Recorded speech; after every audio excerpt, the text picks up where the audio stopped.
Good morning, Vietnam and Vietnam enthusiasts. Sorry for the little bit of delay there. I'm just working on the description. Reddit is a fucking mess today. They're going psycho over the short interest numbers.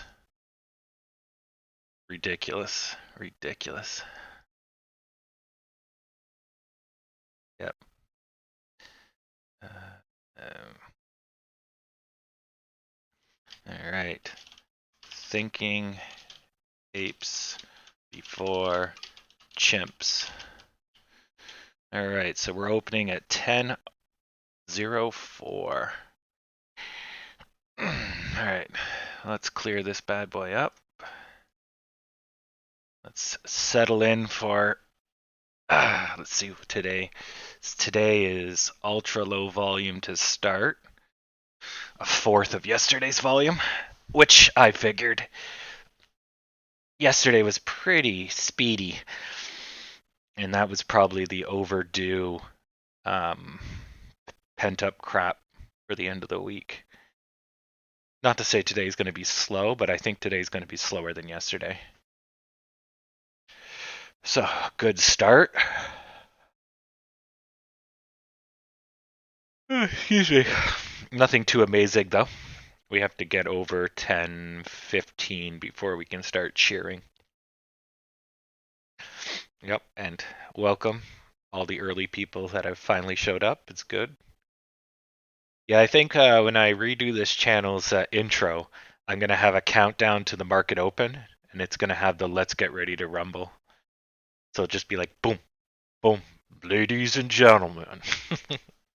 Because it is the opening bell. Yeah. And we definitely need a countdown to close, especially if we're doing betting. Just bump, bump, bump, and that's game. I'll have to figure out how to time them though. Uh, so, oh yeah. Oh shit. Problem with talking and yawning, your body doesn't get enough oxygen, so it just gets worse. Yeah, well, the whole market's kind of red, as you can see from my watch list. So we're the only ones opening green again, which is good. We might attract some people.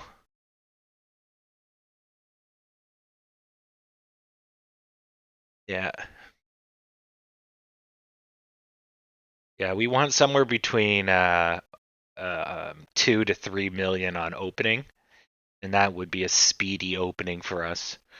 Anything over 3 mil on opening is good, really good.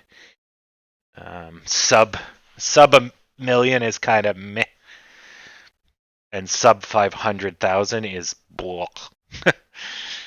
That's if you're not getting good volume on start, the rest of the day ain't gonna look good.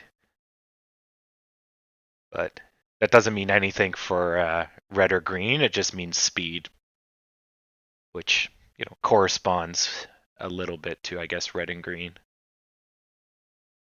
Yeah, yeah. My volume numbers are not accurate. They're relatively right. So I'm just using relative numbers. They won't match yours, Howard. Yeah, so like I'm at 612,000 here. So yeah, this is not the exact NASDAQ feed. This is the Chloe BZX feed, which mirrors the well, it's not NASDAQ, sorry, the New York Stock Exchange. Yeah. So the numbers don't add up.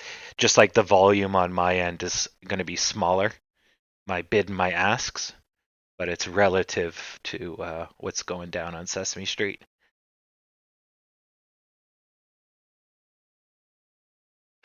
Oh, shit. All right. But yeah, so Reddit, while we're watching this go its course, Reddit's all in a conspiracy that Citadel's going to be margin called, today or yesterday, well, or the day before. That old goal post. And there's a vast conspiracy they think now for Citadel's covering up their shorts, and there's no way they can pay 200% interest, which isn't really the case. You know, that's the average. It doesn't mean that's what they're paying. They could have negotiated anything, and that's if they're holding shorts, which they probably are, but, you know, does anybody actually really know? We're about to do a breakout, technical breakout. Oh, yeah, give us the money. Show us the money. So this gives us an N shape. We're going to get a boost. Come on. Come on, hombre. No, not a red. Crush that red, throw it in the garbage, and let's keep going green. Attaboy. Give us that boost. Ah, you son of a bitch. Don't slow down now. There we go. Yeah. I just need a little bit more volume, and that'll lock it in. Yeah. So the reason we're seeing weakness here is just really the volume. If we get a boost in the volume, it'll correspond to a boost in green, and that'll lock it in. Come on. 20 seconds on the clock. Put your foot down. Stupid red. Nope. No, red's gonna punch him in the face. Ah, oh, too bad. It tried. Yeah, that's what happens when you don't go up. So basically green, all it needed was a little bit more and it would have locked it in. But then it showed weakness, so red just fucking jumped. And they're over. Oh well, that was so close. So we'll do a U shape or something and we'll go for a breakout. But lame.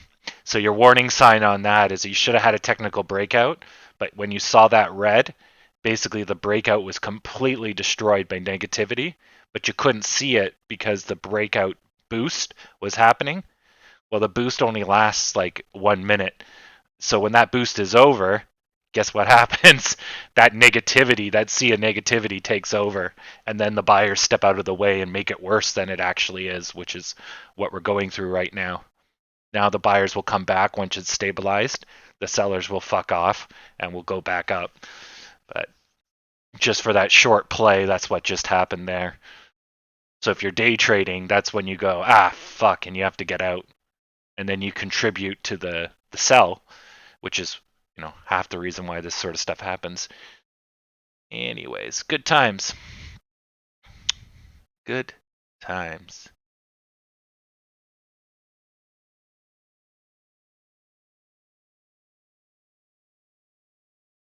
All right. So yeah, good times across the internets. But yeah, I was just catching up on the Reddit news. I like to peruse it once in a while. And I lost some brain cells. That shit's getting harder and harder to read each day. At least AMC stocks subreddit. They're not moderating that.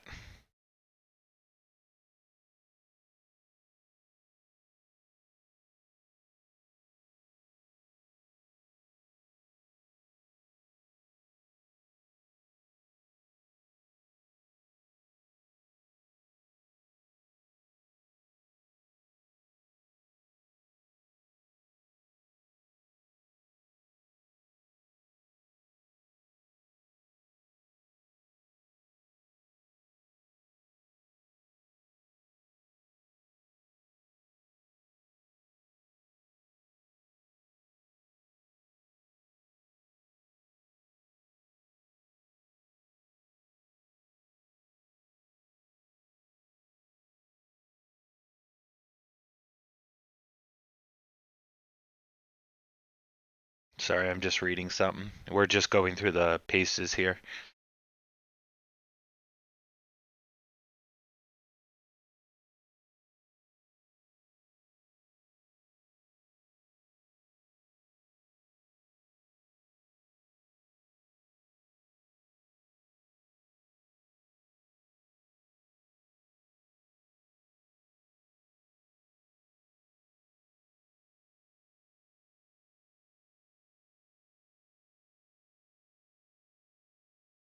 Okay, I'm just looking at the new Ortex data.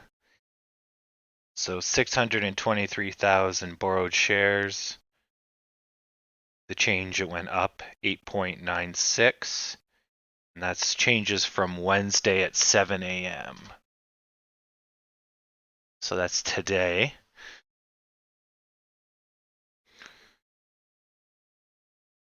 The average is 246%. Estimated it's 22% shorted, which is nothing. Yeah, the cost to borrow is 246, which isn't much. A 22% short is nothing. There's stocks that are actually 100% shorted. Well, it can't be 100%, but they're like 98, 99. And it's like, how are we still alive if all your float is basically shorted? But you can't be shorted forever, sort of. And all you need is one financial good time and you'd ruin all those shorts. But definitely short interest has been ramping up. So back in October of last year, it was around 5%. December, it was 9. January, it was 10. After the boost, it was 9 again. And then short interest has been climbing ever since. We're now 20%. Which means if we were able to squeeze them back then with only 9% shorts, it's going to get easier and easier to squeeze them if the same people are playing. Because they're going to take on short-term. Well, we know they're taking on short-term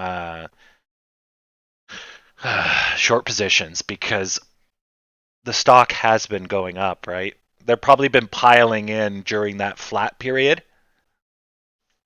But now it's going up, so now they got to make a decision. So they might be doubling down in an effort to basically dollar cost average. But then if the stock keeps going up, which it will over the long period, yeah, they're going to get pushed out. So that's neat. That might be something in the near future. We'll have a 30%, 40% pop just out of fucking nowhere. And then we'll all be going, holy shit, it's not stopping, like the last time. And it'll be great. GME is getting close to kaputting again. So again, 40. Well, I'm going to say we should be warned around 138. It's 141 is their breakdown point, which you can kind of see here, and you can see here. But they keep finding support at 137. So realistically, even though that's a breakdown point, it's not going to be critical until it hits 137. So we'll keep an eye on that. Oof, the markets are taking kicks to the gonads, but we're still green. That's very good. I wonder if we're like one of the few that are green. Holy shit. Whoever this person is, medical, 76%. And must be amazing to be on the receiving side of this. I guess for you guys that are carrying Dodge, Dodge went up 10 times its value since January. It's like, Jesus. You just wake up and boom, bank account huge. I don't think I've ever been on the receiving end of a 76. I think the best I've ever seen was around 60, 56 or so percent. And that was Canadian cannabis. And that was nuts. I'm like, what? What the hell? Why do I have so much money? Yeah, it was great. Okay. Oof, a lot of red. So the lowest red is 3% right now. Okay. And that guy took an arrow to the knee. Okay, excellent. So, it looks normal. Planter's still, oof. Yeah, and there's us. Ford has been on the like top movers and makers for a long fucking time. Same with AMD. Oh, is Roblox finally getting their time in the sun with a negative 5%? Yeah, suck it, Roblox. You suck. Boo, hiss, hiss. Boo. I want that stock to go down so I can purchase it. It's a good company, and I like their idea, but I'm not paying $70 for a company that loses $200 million each year and is only floating alive because of investor money. So if the investors give up or they keep sucking for the next, let's say, 3 years, they're done.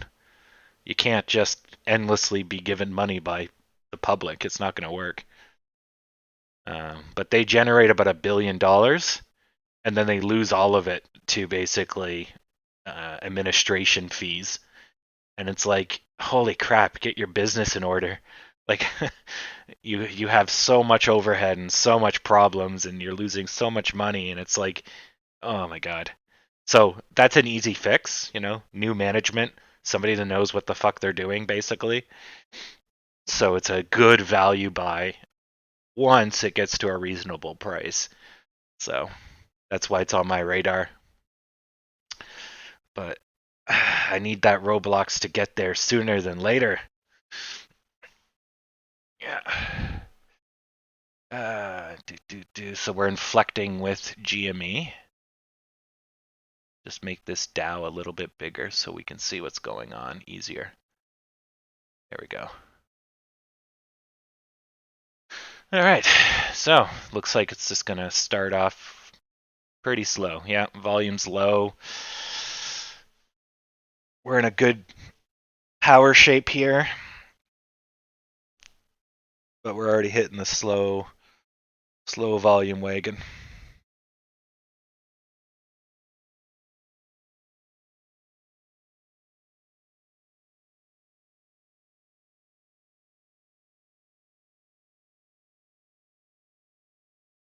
And good morning, Mr. Booth.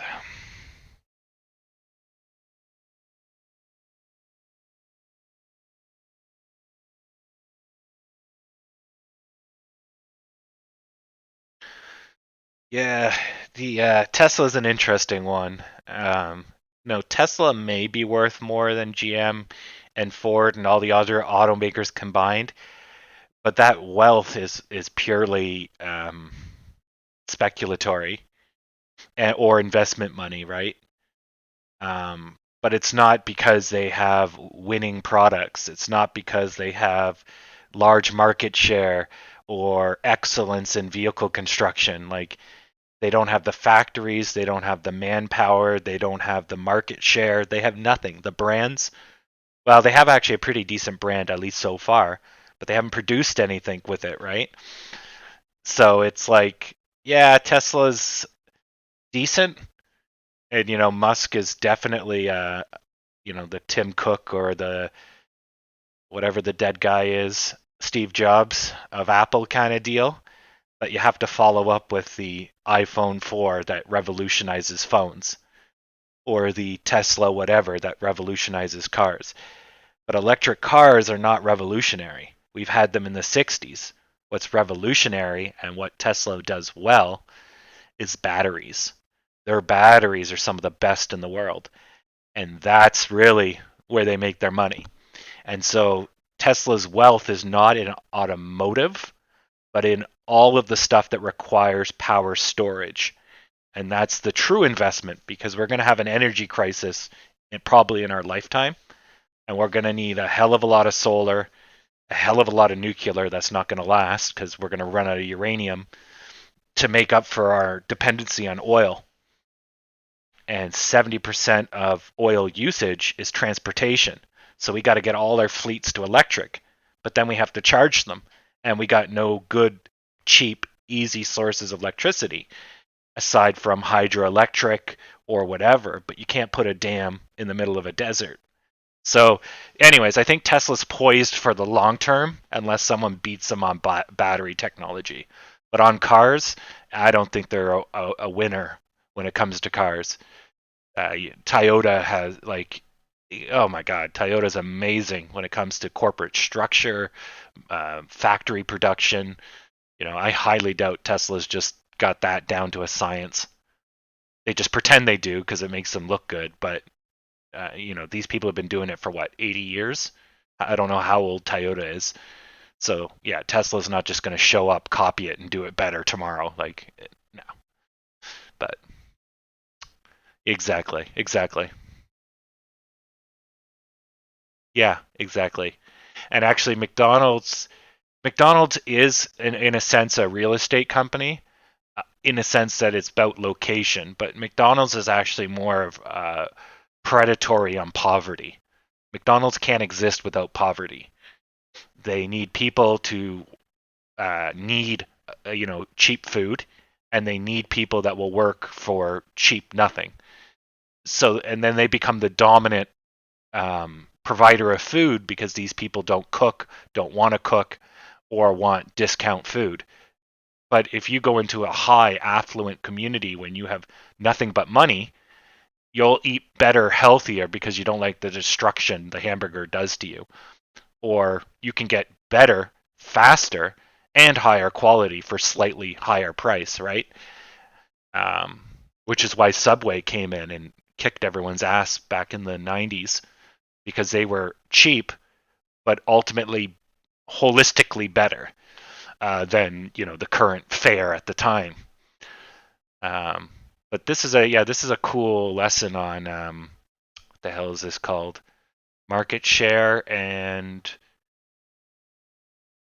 there's a term for this, but basically how businesses are they're not what they seem, and then the war that they fight is a proxy. The one you see is generally a proxy or a front for the real war, which is McDonald's needs to keep people poor, or Subway needs to have cheap access to salami.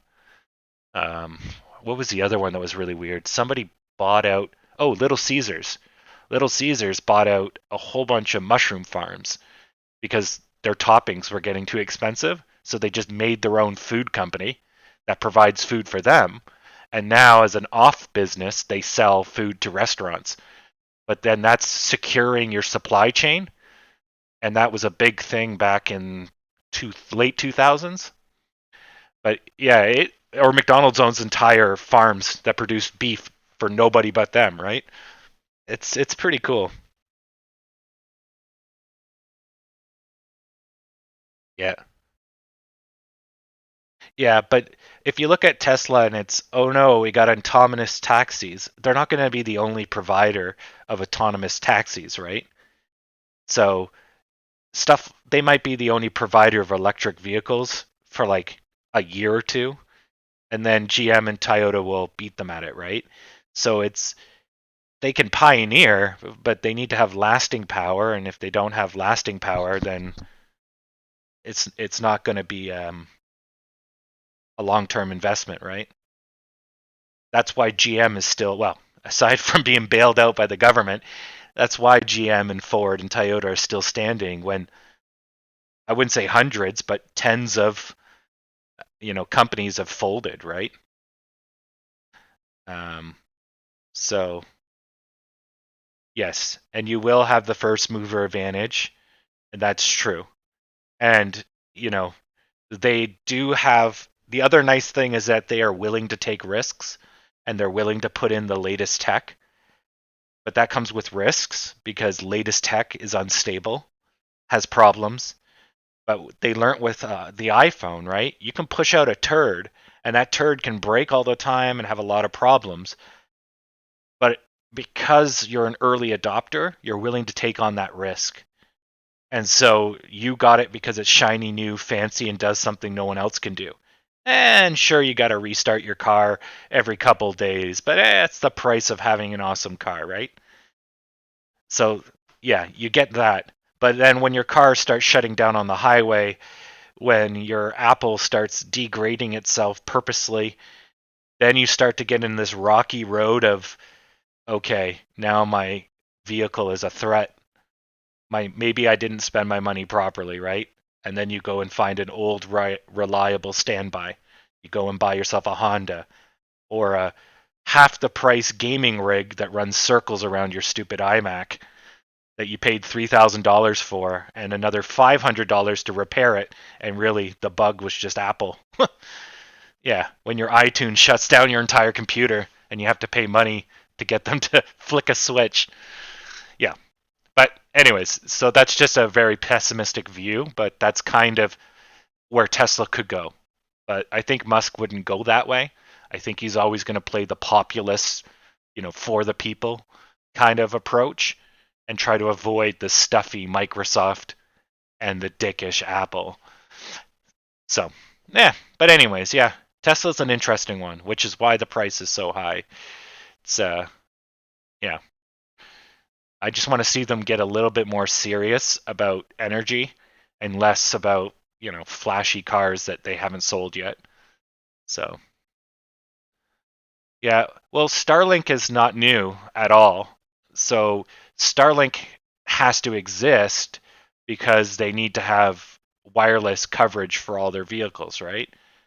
But remember, GM launched OnStar like what, 1996, 98?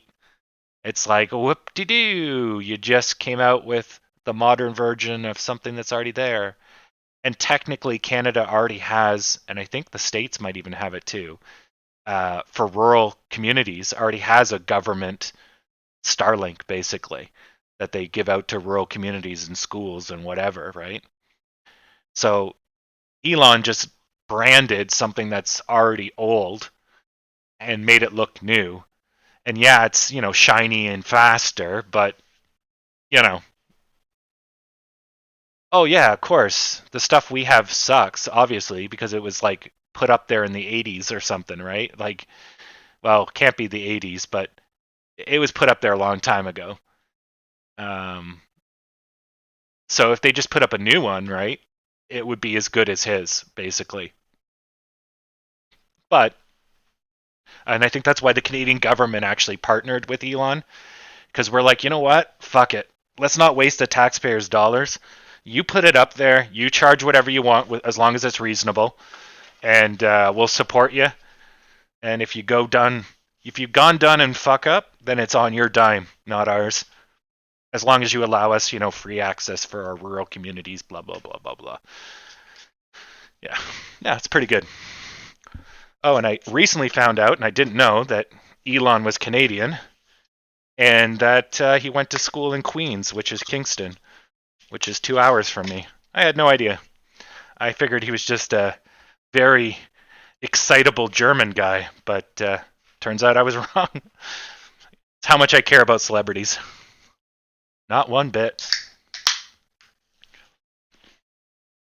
Yeah. Yeah, he is South African. Or part. I think he's Canadian South African. Yeah. No, by Canadian, he's got a bit of Canadian in him. I think his mom's Canadian. But yeah, he's born in South Africa, I believe. But then he spent time in Canada, went to school in Canada, or at least university.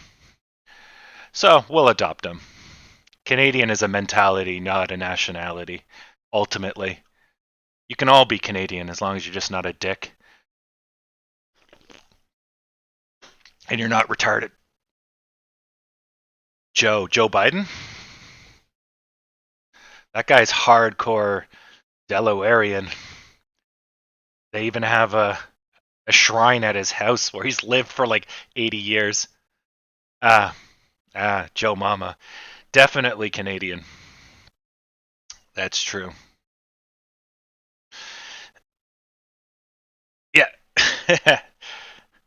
Underscore the everyone.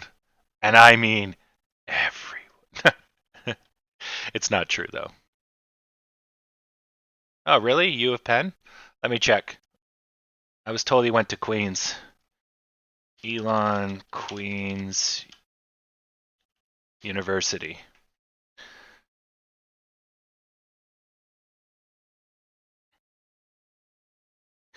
Yeah. Okay. Yeah, he went to Queens in the early 90s.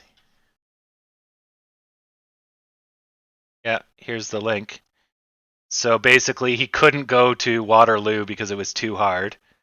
There's a whole subreddit for him. Holy fuck.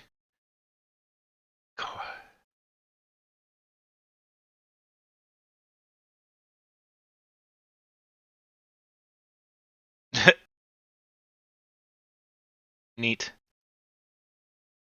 Oh no, it's all good. It's all good. Here.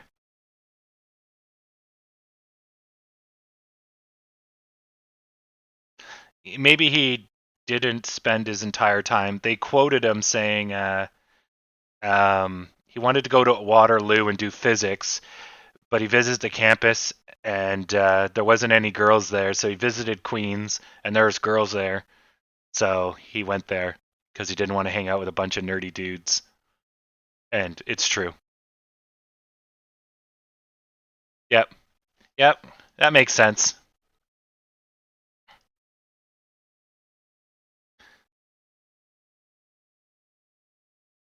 But anyways, yeah. Anyways, I had no idea that he spent time in Queens. Um, it's good. Yeah. Anyways, that was new to me. I was like, I figured he was from the States or from Europe, judging by facial features. But yeah, South African.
I just slammed an autistic kid for being a retard.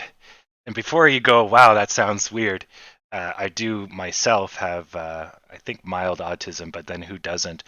Um, but she was being hostile. So she's like, because I'm a victim, I can go around and be an asshole to everyone. And I'm like, no. And so I just politely shut her down. I hate people that they self-apply the victim status, and because they're a victim, they all of a sudden get appointed rights that they made up. And it's like, that's not how it works, you know? Oh, you got shot. Well, now all of a sudden you're the needy victim, and now everyone should pay attention to you. And it's like, okay, it's not the fact you got shot. It's not the fact you have a disability. There's a subset in there, which is the need for attention, the need to fit in, the need to be recognized, validated, blah, blah, blah. And you're using this to feed that. But they don't see it, right? My emotions are valid. I'm right. I feel right. And it's like, Anyways, I just had to give them the old backhand. It's like, you ruin it for the rest of us. Musk has Asperger's. My mom says I'm artistic. It is what it is. You know, we're all special people. Yeah, I think this is going to be sideways, but we haven't hit 1030 yet, so we'll see what happens with the dip. It looks like we might be going up. So the markets are all going down, which I think is what's stunting us right now. But we might get a relief on the yellow-blue line up there, and then we're going to spring up. It does look like we want to spring up. We just need a little bit of a push, like 10-cent push, not even 5-cent push, and we'd be up and running.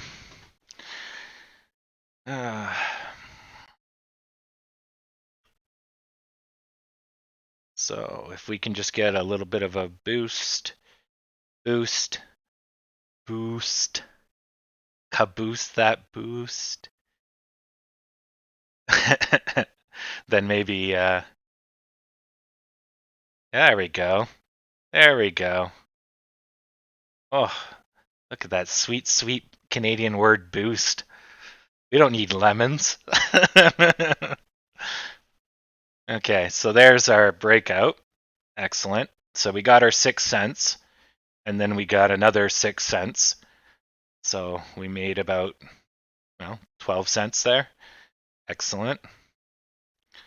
So we're going to probably get pulled back just a tiny bit, but as long as it's not backed a lot, we'll continue going up. And you can see that the yellow line started to inflect upwards. So basically that was what we needed. We just needed a little push, and we got it from the Dow. Excellent. And the volume, it's either because of the volume or the volume follows suit. It doesn't really matter. Both are correct. But the volume shows the confirmation that this is indeed a direction they want to go versus just one guy with a lot of money sort of deal. Yeah. Now we got to get as high as possible before 10:30. And we're going to be laughing.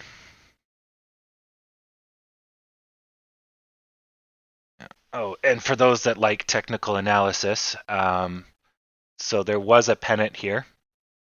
So you see the angled top, and there was a pennant here, and then there was a larger pennant basically like here.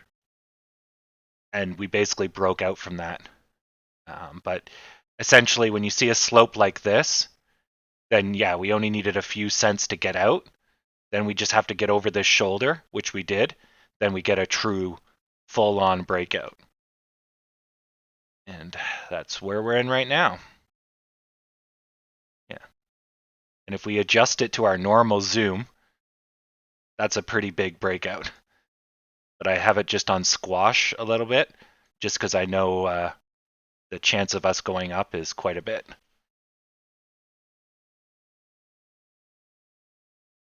Well, perhaps. I don't see anything on Webull because I don't use it. You guys have to keep me informed on news. I don't follow much news. Partly just because it doesn't matter. It's nice to know, but it doesn't really make a difference in the grand scheme of things. Yeah, sure. Doesn't matter. Yeah. Oh, you won't be able to post a link. Post it without the HTTP, and then I'll repost it. Yeah. Yeah, you're not missing much if you don't follow the news. You do kind of have to sometimes figure out why the more macro things happen, like why steel's going off the hook, and you do want to get a sense of the general flow, or you'll get blindsided by policy changes. The government decides one thing or another. But that sort of stuff doesn't really affect your stock. Well, it depends on your stock, of course, but in the case of AMC, that doesn't really affect you. You know, our biggest threats are movie industry problems and pandemic, right? Oh, and I guess if people get poor, Or like if we go into a recession or a Black Friday kind of deal. Or not Black Friday, sorry. Um, oh, what the hell is it called? That Nope, can't remember. Whatever the term for the stock market crash was. It was Black something. Black Monday? Or Tuesday? Yeah, I think it was a day. One of you might know. Black Tuesday. Okay, yeah. Yeah. Yeah, so when that happens, you wake up and you're like, duh, fuck? And so then you go and say, oh, what's this? And then that's when you need to find news. Just to confirm that, indeed, everything's gone to hell in a handbasket. Yeah.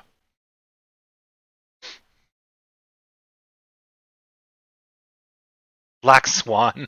Oh, God. Stock market crash. Black Tuesday. Yep. Black Thursday. Oh my God, there's black everything. Pick one.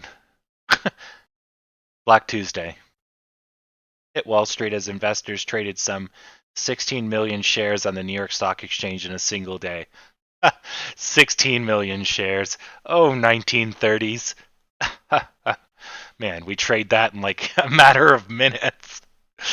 We trade more than the entire stock exchange did in a day. We're already almost past that. Oh, those were the days. Simple times. Cause was fears of excessive speculation by the Federal Reserve. Federal Reserve spooked them.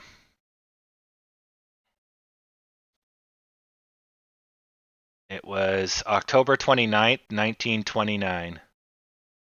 They lost $14 billion on the New York Stock Exchange, worth $206 billion in 2019 dollars in one day.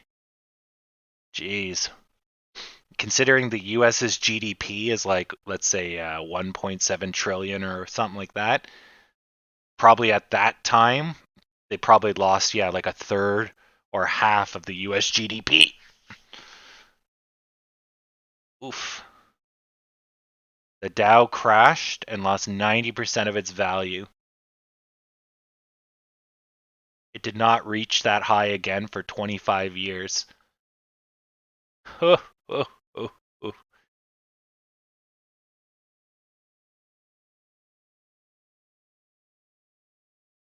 Yeah.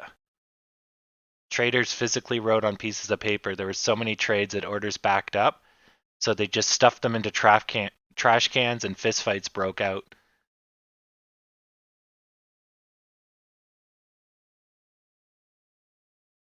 They were afraid to shut down the market because they were afraid the panic would get even worse. Oh man. Yeah, I I forgot about how bad it was. Whew.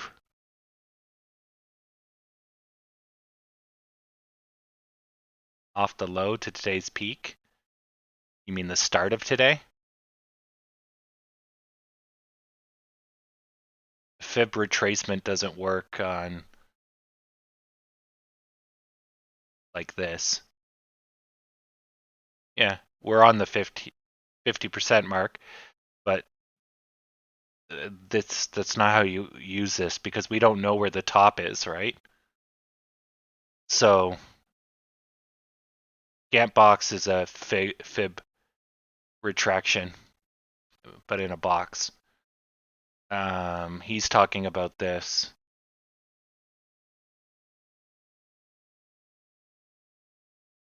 So same numbers. So this measures basically a retracement, so how far it's going to retract.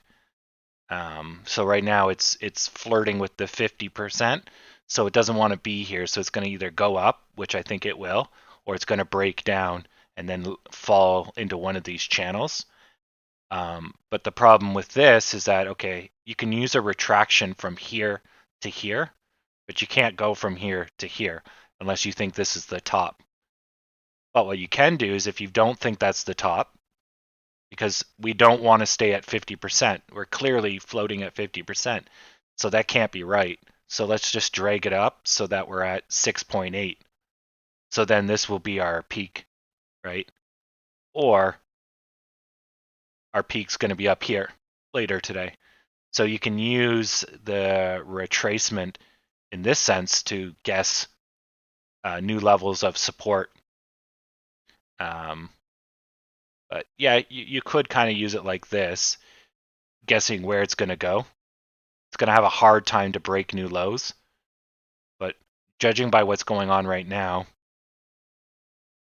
we should be getting out of this funk. But yeah, anyways, the fib rotation's nice. You can see it; it's almost perfectly working out here. At least with a retraction to 0, which is here-ish. I wouldn't say here, but probably... yeah, it looks like right here, which is pretty close. This one here is almost perfect. That one's even better to this guy here. Because the opening is kind of weird because you start off at a wrong number, but this is our first floor.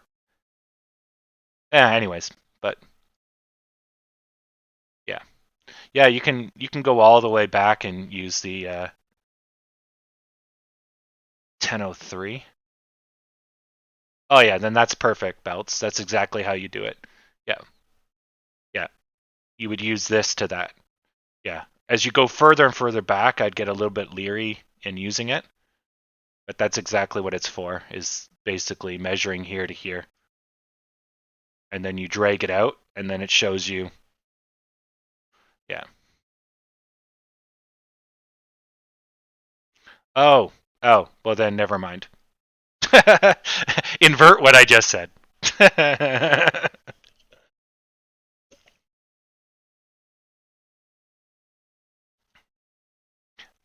Yes, backstop. This is probably a mini U. Agreed, Belts. And it will, because the floor is right about here somewhere. So if you put it here, you put it here, or you put it here, it's only a minor difference. But I would line it up with either this guy, which is your 10 whatever, your 1042, which is what you did. You lined it up with this guy. Or I would have lined it up with the average of this guy, or just right here. No, that's not. It's not how. No. So for you, not belts, backstop. So whenever you have a large crash, right? So this is on the micro scale. You generally don't walk away from it. So there'll be a small period. Usually, if this is 3, then you'll have a period of at least 3 up to around 9. So 3 times the amount of a lull. And then you'll have your recovery. Now, this is not a major crash. This is only like a 50% reduction. So we don't want to be on the 50. So we'll probably bounce off with a little bit of speed. And then we'll find our legs over a few minutes because we have to do the whole 9 minutes of waiting kind of deal. And then we'll get finally free. So that's going to make kind of a U shape as a result. Because the sellers have backed off and the buyers will come in. But if you see that U-shape come up a little too quick, you know it needs some time to get over the drop. So this is just the micro version, but on a macro, these might be days, right? And that's what we're going through here. So we have, we come down from a huge drop, and then you have a period of time where it has to rest. And technically, we still haven't got back to here, right? So we're still lagging because this was so severe. We're not coming back. Now, we did make an attempt, and then we did the same thing. We tried to make an attempt, but yeah, whenever there's a huge major, in this case 70% reduction, you generally do not you definitely don't walk away from it, and you generally don't recover quickly. This is a fairly quick recovery, but that was pretty much the span of an entire month. 10 days, basically. And same thing here. This was a 40% reduction, I think. And so here, and then 2 months later, or a full month later, right? 10 days, this is 30 days. Then we start a recovery, which floundered, and now we're going to try again, which I think we're pretty much set to go back to 12. And then once that happens, then we'll do something and make our way up to 16 plus, and then it'll be open country until we have to deal with these guys. And then that's going to be our next pain in the poops. But we kind of need to build, we'll probably rock it up, but then we'll have to build a floor around 12 to get our energy to go after this and this to get through it all, which is probably why this one didn't. It was too early, unfortunately. But anyways, looks like we're doing good. So yeah, this is definitely looking like a U shape, or actually more accurately a chalice. So generally it's about the same size on this side as it is on this side. So that's speaking good for us to continue going up. I don't know why, the chalice has that drop down. I'm guessing it's just an oversell and then a quick correction. But yeah, we're definitely on track to easy money, basically. So if this is indeed a U shape, right, the failure points are here, here, here, which is coming up, and here. So on the curve, the corner, the 50%, and the top. So let's use the Gantt box, or basically the fib retraction, to find out exactly where. I'm going to use the top here to the bottom there. And let's put this guy right in the middle. So this box is then useful. Here's your downslope. So then we should fulfill this in the upslope, right? This and this are almost accurate. This and this, same. This is slightly lower.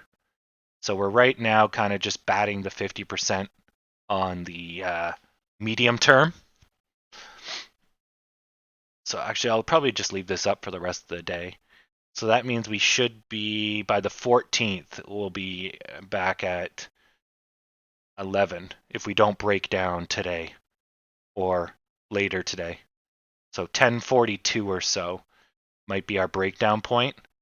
What's this one? Actually, that looks like it. Yeah, so basically the high of today is probably our breakdown point. Yeah, I'm going to lower this just so that lines up with this. So 10:55, which makes sense. 10:50, 10:55, that's a more reasonable psychological number. So anyways, that's the retraction Gantt box jazz, but you can kind of see, this is a little bit more muted than this, but then what that means is that it's trying to fulfill the same amount of time and spacing. So if this part here is a little bit slower, lagging, because it started lower, we'll have a day that basically rockets us up to complete this pattern. So that means we're most likely going to have an explosive day in the next 2 days if this doesn't curve at 10:55. So let's let that run its course. I'll just leave that up in the background, and we'll see it go. Yeah, it's useful to have. It helps you understand, and you can see how it's playing in the channels here. So this one's hitting the top of the channel. This one goes over but gets back in the channel. Right. So there is lines of resistance and supports here. but then the overarching picture, right? This is a medium term picture, is showing you where the stock wants to play, the channels it wants to be in, the invisible support lines from the medium term. So, anyways, fun stuff. Kind of cool. How it works, why it works, beyond me. It just does. Yes, exactly. Backstop. Yeah. Essentially, when you have a major sell, the buyers get out of the way. And then if it goes down too far, the buyers will get in because it's discount. If it doesn't go down too far, then they wait. When it shows signs of strength, they get back in en masse. And then depending on your stock, they might be more aggressive or less aggressive getting back in. But that's depending on your stock. It looks like in our case, when we have a spook, everyone just sits back and watches, and then they get back in. We're really not that quick on buying the dip, at least not anymore. Yeah. But you can see here, right? Like it's trailing out, and that's exactly what I expected, right? There was a bit of a drop. It wasn't critical, but we shouldn't come swinging out of it. And as a result, we're dragging out. So this will be almost about 9 minutes at this point, I guess. So then we'll start to see it inflect up more.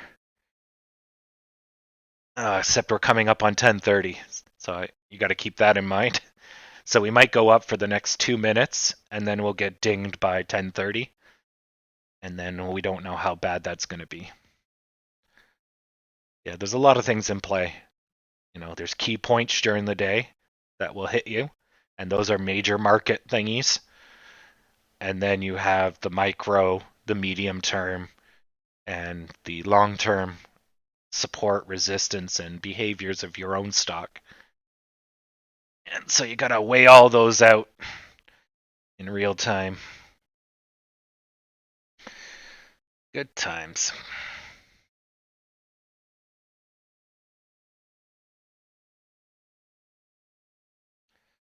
Yeah, no, they have been pretty good. Yeah, we definitely see, like right now, you see how the volumes kind of piss at the bottom. It's shows that we're basically holding and not selling. So as the rest of the market is starting to ramp up their selling to 10:30, we just stop everything basically. Our buyers stop and our sellers stop. So it's like, that's not bad. You know, it could be worse. Oh, it could be a lot worse. So it's a good sign that people are holding. So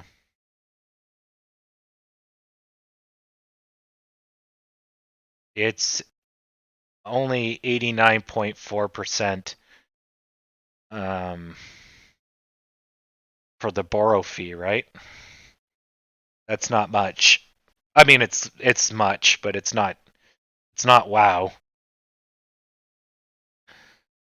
The average cost to borrow is like 254% last time I looked.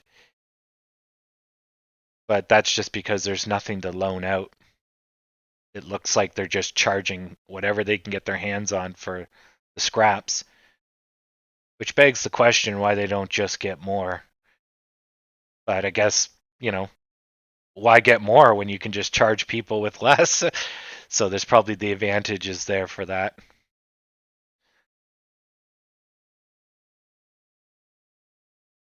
The one interesting thing I saw in the Ortex data was the amount of short interest, as in how many people are shorting, has ramped up considerably since December.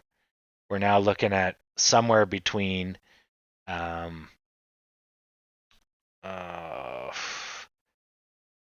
10 to 26% of our shares have been shorted, and it's like, oof, almost going up to a third. And we managed to squeeze them, as I said earlier. They did the squeeze in January, if you will, with 9% shorted.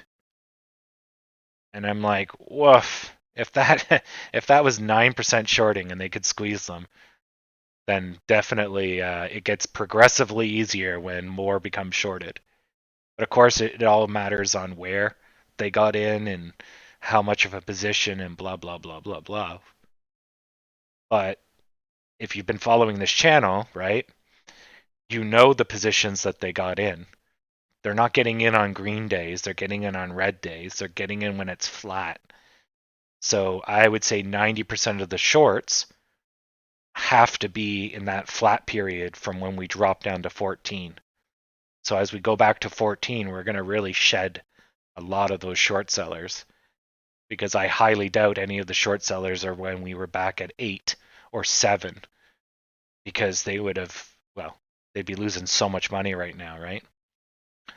So, and I mean, it's a possibility. They could be hemorrhaging money out the ass, you know, but generally, they don't do that.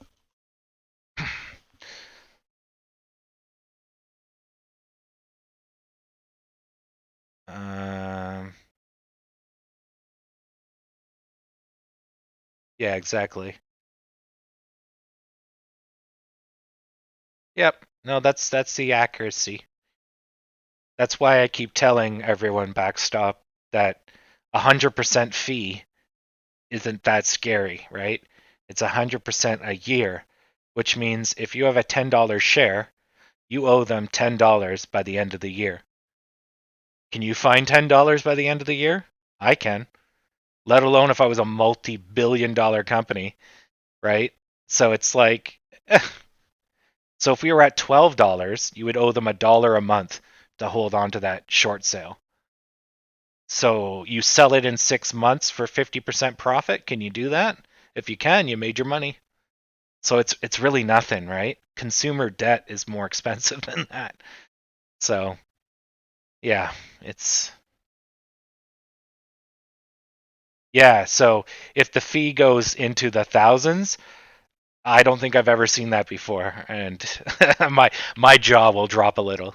Um, but of course, that doesn't mean. I mean, if that's the average, then I guess the average means that even the cheap discount people are paying a lot. But if the average is 218, right? Some guy could be paying 1,000 and another guy's paying 5, right? Citadel could be paying 6% on everything. It doesn't mean Citadel's paying 218%, right? It's just the average. And so they're getting all caught up on these numbers, and it's like Citadel's not going to get in a deal where they pay some stupid bank, $12 billion in a month because they want to loan out shares. They're a fucking business that prints money. They know what they're doing, right? So they're going to say, you give it to us at discount because we're taking on risk, and then we charge our customers 10 times the price, and we'll give you a cut. So then everyone looks at these numbers and goes, whoa, they're so big. And it's like, as long as everyone's getting paid, nobody gives a flying fuck, right? There's just business going on in the background. But that's, all the hype and all the bullshit. I wish I was a shill, but then I'd be actually being paid. But I'm not being paid, so oh well. Uh, yeah, just a lot of hype. So we survived the 1030 dip. Let's see how everyone else is doing. Yeah, the Dow took a nosedive. Nasdaq is still going. Yeah, so there's your 1030 dip. Excuse me, and they're not stopping. Fuck. So that's going to weigh on us. So we don't want to break this line, or really this line, 1017. So hopefully, even though they're weighing on us, we can keep off this line so that when they finally stop this and start going green, that's when we'll rebound. So as a day trader, you would basically just wait for this to show strength. Then you would buy AMC because that's when we're going to bounce. So let's get these guys back up so I can at least see what's going on. Yeah.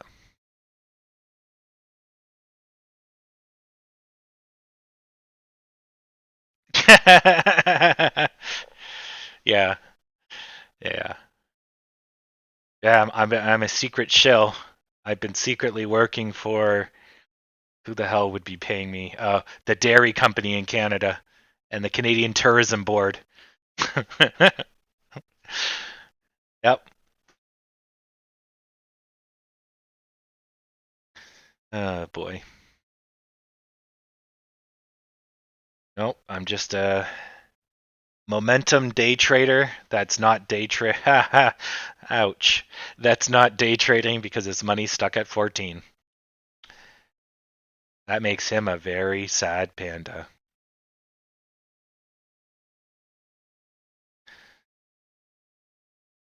Yeah. Yeah, yeah, exactly. Backstop. Exactly. Refer to her as the cursed one. Oh, I'll learn some of my HP Lovecraft lore. She's the chosen one from the is it the first? That's it. She was the first, the chosen one. Well, I don't want the responsibility of bringing Cthulhu back from the grave, but somebody's got to be sacrificed.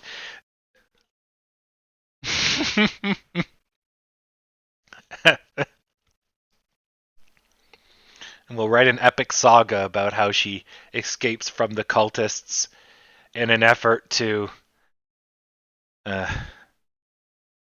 run from her responsibility, her fate, her destiny. She tried trading shares, but every time the hedgies kept catching up on her. She would trade on secret markets and trade under the dumpster and behind the AMC theaters. But the hedgies, they were always lurking, smelling the sweet, sweet scent of dirty money. And no matter where she went, they would follow. Never could she stay long in one place.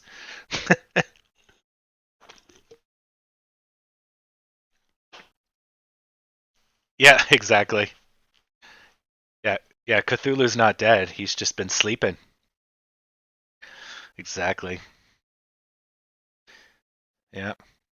And depending on your take, Cthulhu's not really a bad guy, but he definitely doesn't regard life as any importance. He's quite the killing machine. Yeah. All right. Well, we're still going sideways. We're treading the bottom, but it looks like the Dow is starting to go up. So maybe, just maybe, we'll survive this. So this kind of looks like we got our 1030 dip just late, but this isn't. We didn't really have a 1030 dip. We basically just got tanked by the market pressures, which is probably why we had the green up there. And then we just got yanked down because you can only defy gravity for so long. And then the greater forces, they wreck you. No, I haven't read much, if any, of H.P. Lovecraft's works. I've read parts, but I've played a lot of HP inspired games like Call of Cthulhu. So I had to read up on the lore because I was like, what the fuck is this dude doing?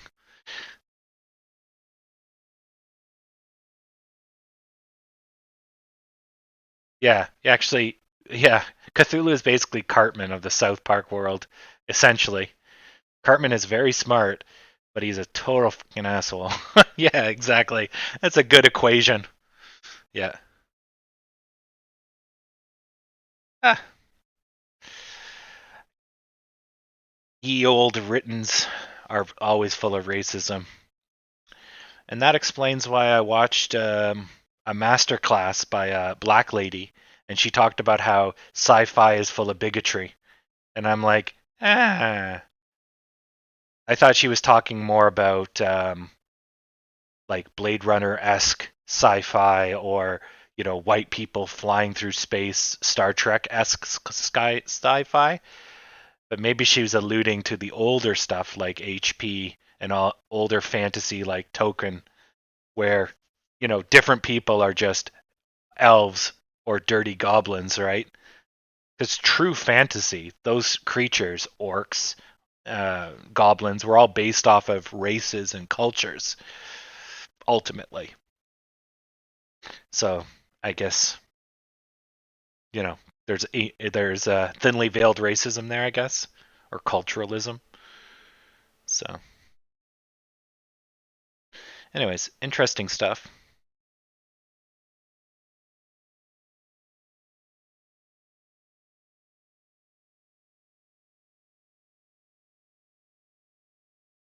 Yeah, it's Cthulhu with a K.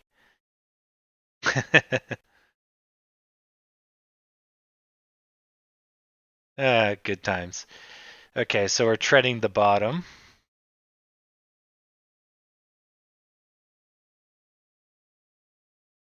Okay, and the markets are not doing anything. We got to see some green soon or we're going to go into the dumpsters.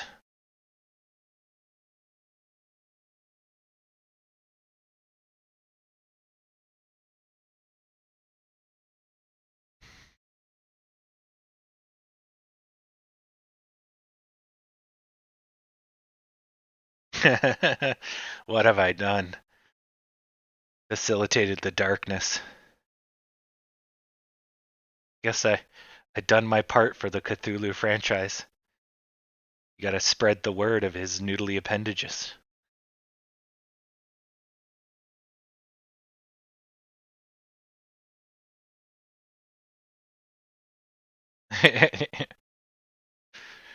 Indeed, praise the sun.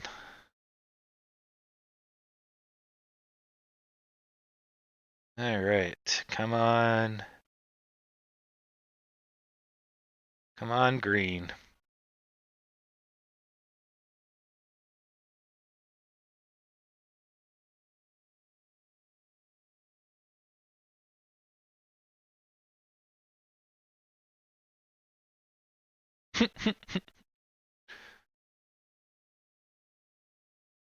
Oh man, nerding out in the chat. Love it.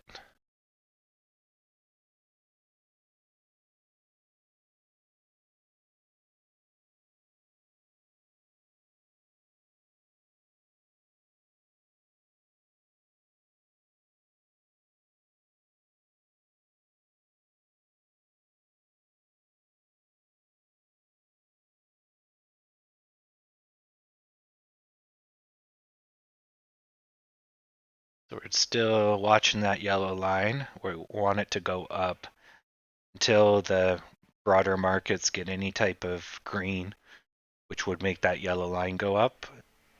It's going to get more and more difficult for us to escape our proverbial purgatory. Ooh, sneaks in a Souls reference.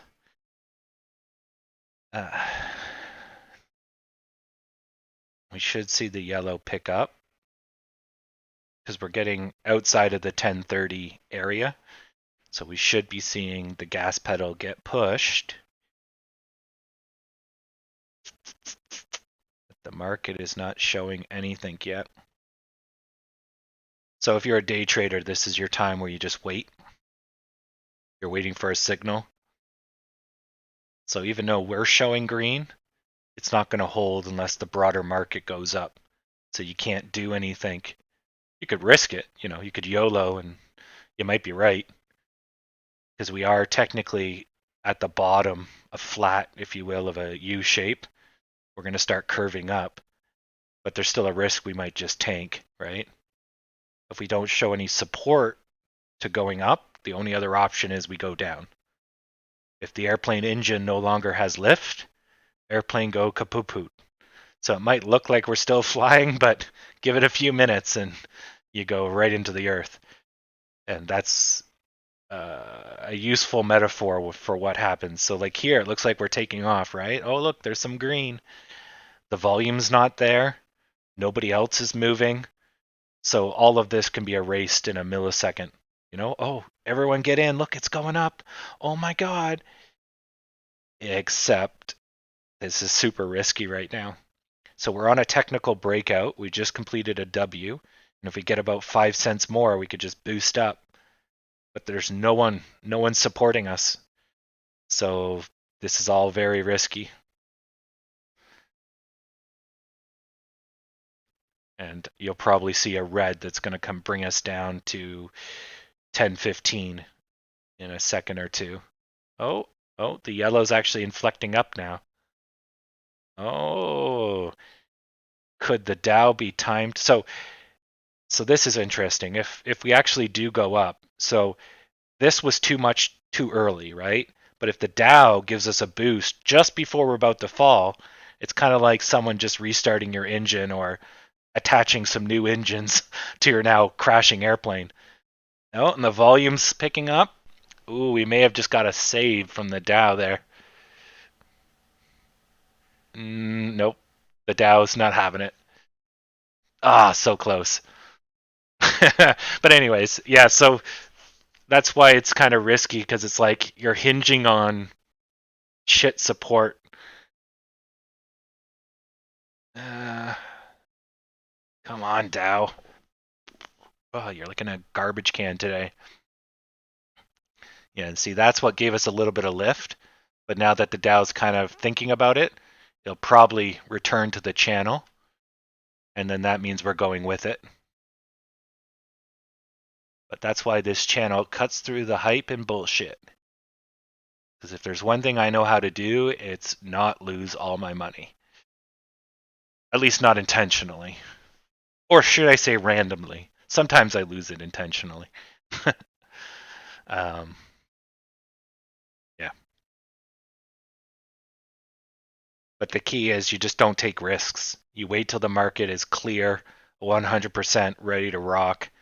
You'll miss out on some profit, but you'll dodge the giant crashes. And that's ultimately how you win at the stock market. It's not about profit, but money retention, i.e., don't fucking lose it all. Yeah. So we should see a little bit of red to bring us back. Now, if the volume stays so pitifully low, right? If we don't see any red, then we're going to go up because the sellers have just magically died. So that's the more positive of what usually happens, which is the buyers go take a walk and the sellers take over. But you see right there, you should have saw red. The red was muted. The volume was nothing. This should be red as well. Volume is nothing. So now they have to make a decision. Are the buyers going to come in with enough force to get us out of this poop hole? If the Dow goes up, we probably will get that added boost from the Dow plus our buyers, and that might be enough to get us out, right?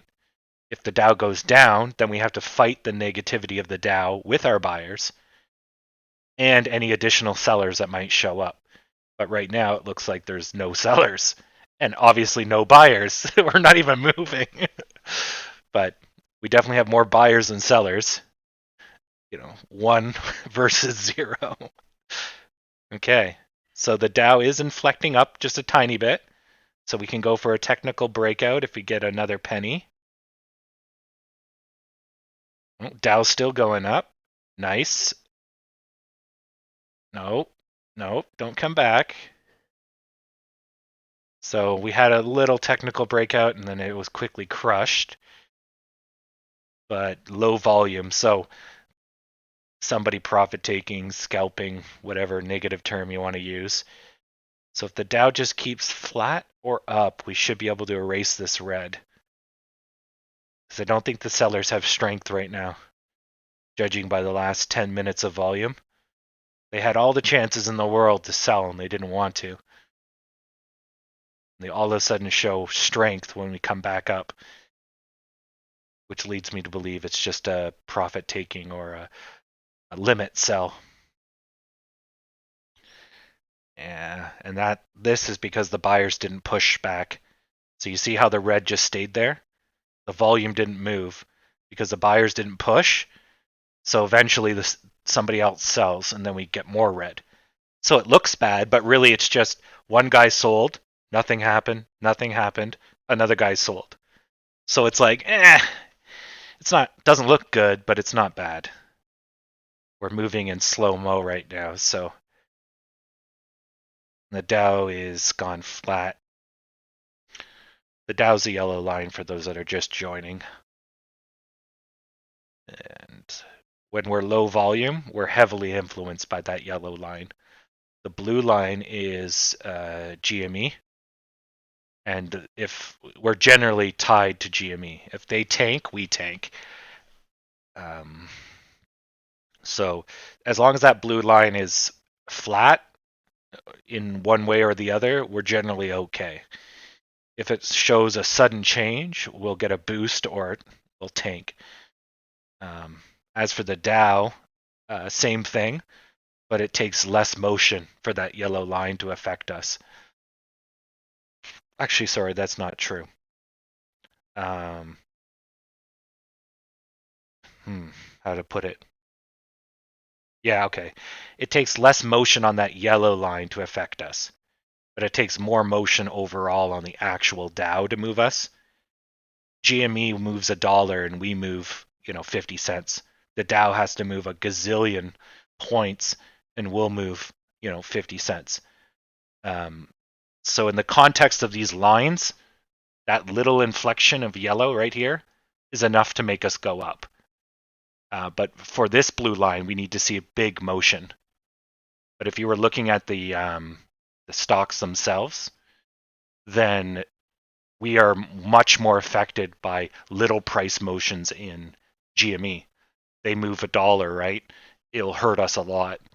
Whereas the Dow, again, they have to move hundreds of points for us to.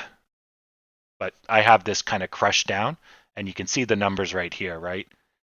So, it'll go up 50, 100 points or whatever. And yeah, you get the idea. We're still talking about my name superpowers. And yep, there's likely a pennant here, you're right. So you would have something like that. And then I would shrink it down to something like this.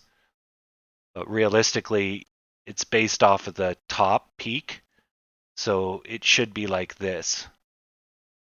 So the breakout should be here. But because we didn't have a breakout, we can elongate it and keep elongating it.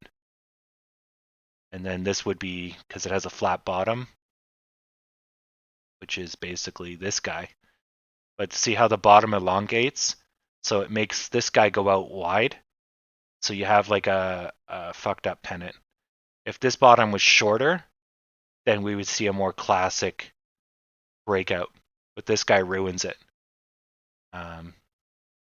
Which is why you can't really make a pennant here. Right? And that's why there's no breakout here as well. Because this guy's not right. That boy ain't right. But we could do a bit of a channel here. So there should have been a breakout again here. But then that channel, that was the breakout of the channel. So it's kind of wishy-washy.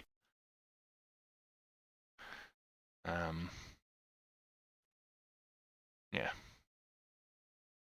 That kid ain't right. I love King of the Hill. Oh. That newfangled rap music.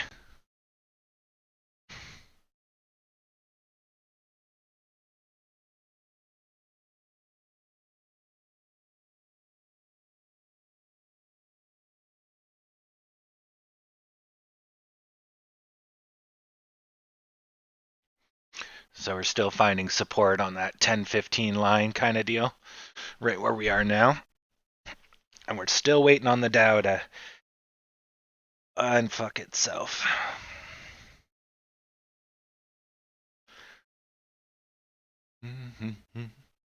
But it still looks pretty good, Yeah, so look at that, how big that red was, and we didn't even go through that line.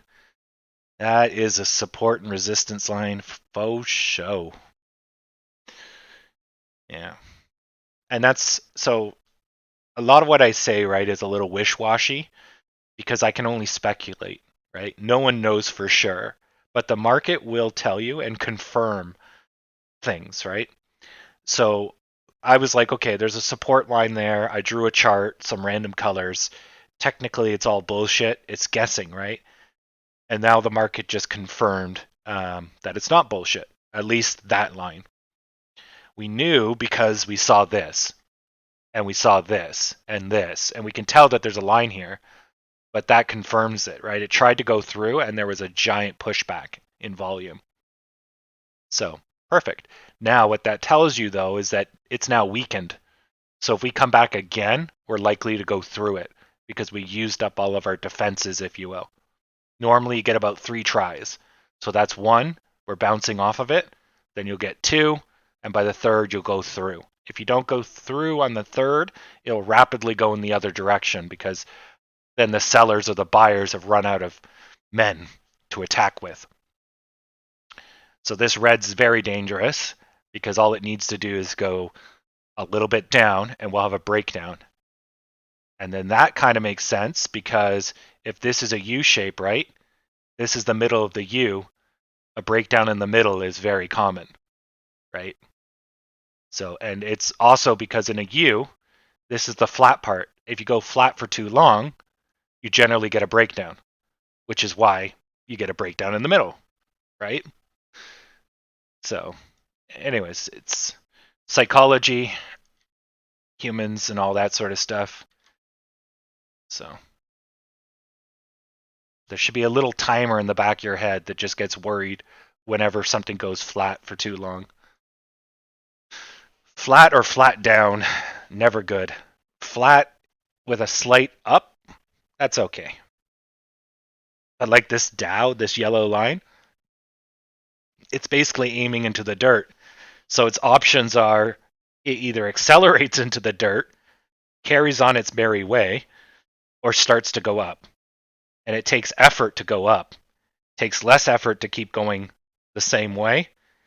And then you have all the psychology that will add to it further going down.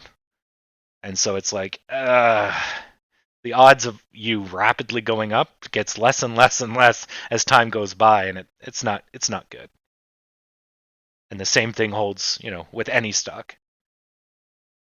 So yeah, you want to see some green as soon as possible just to get us out of the funk, stop us from nosediving. Or eventually gravity's going to take over and we're going right through this line. Because we're getting really damn close. Yeah. And this is common with really strong support lines. You'll get very, very close, like penny close, and then you can't get through. So there'll be a penny wiggle, wiggle, wiggle, and then you'll eventually break through. And so this is basically the line's doing its job, but we're using up our defenses. If we can't get up and away from it, it's going to collapse soon. And then, fuck it. We're going back to 10 something. Thanks. Come on, stock. Oh, Dow's starting to put the gas on. Come on. Come on, Stocky. You can do it. You still got legs, old mare. You're a champion. You could have been a contender.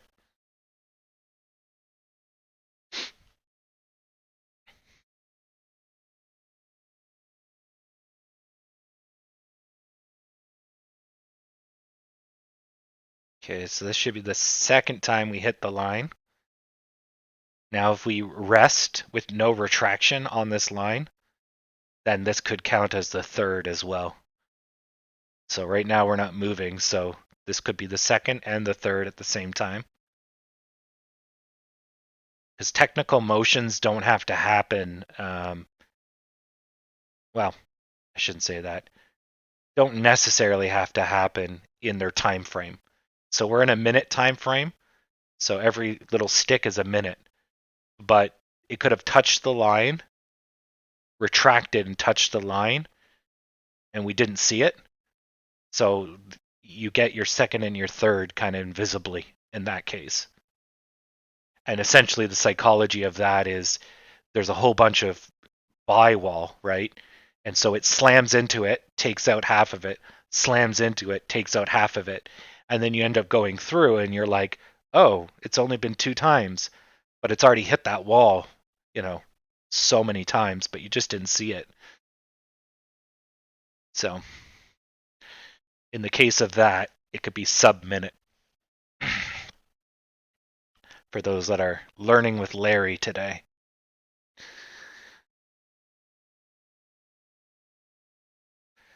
So if this goes hard green, then that was our second and our third time. And this is our third. We failed to break through, so we got to go up. And then it will be assisted by the yellow. If we don't see any type of reasonable green, then we're going to probably roll back, and that will be our do or die against the line. And fuck this volume. Jeez. It is going nowhere fast. Yeah, Howard's been AFK. He came in just for betting yesterday. But he's definitely been less talkative lately.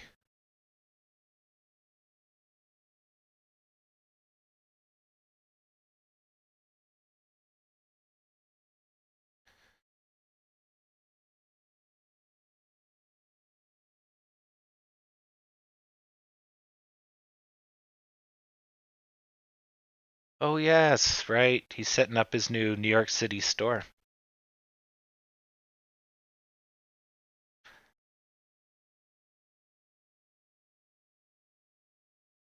We'll call it Sun Tzu. Convenience. Sue's Convenience.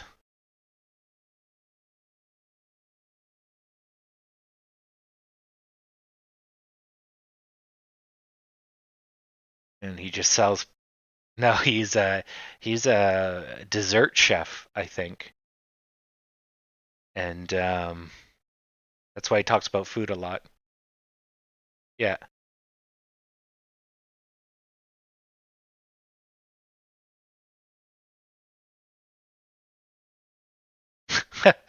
Or cupcakes.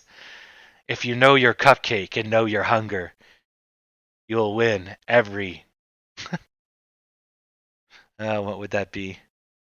If you know your cupcake and you know yourself, you'll never be hungry. Oh, it's so wise.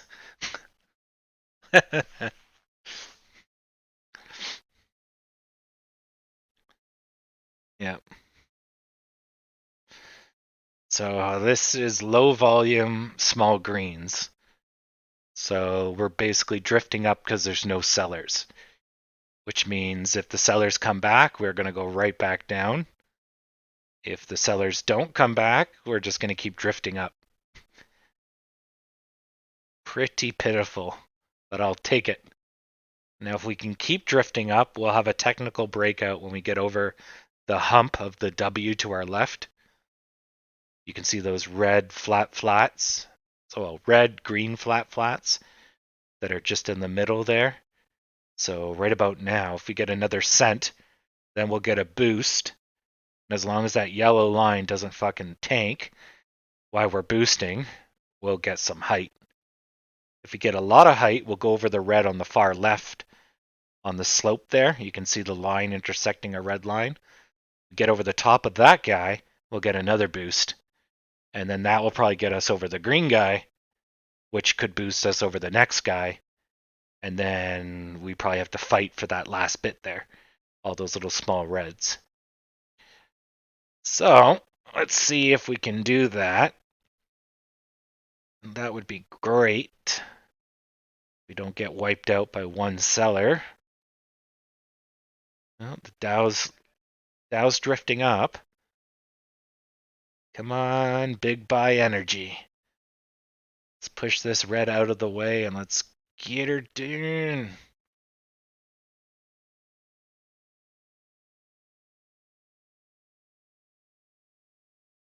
So we have to get over this little red.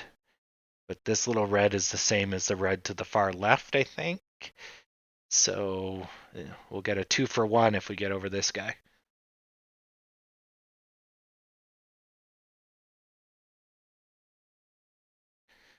Okay, 1 more cent. Let's do it.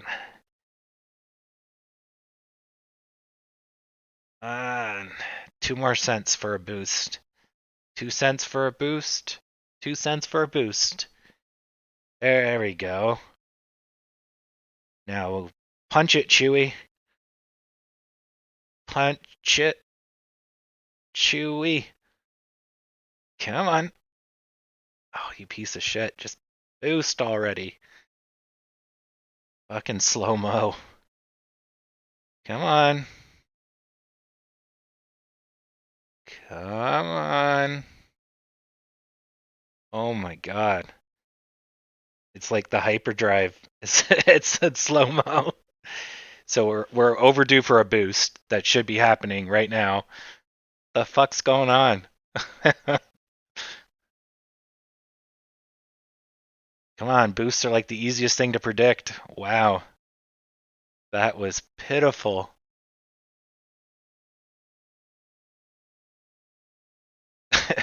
We're not even doing anything.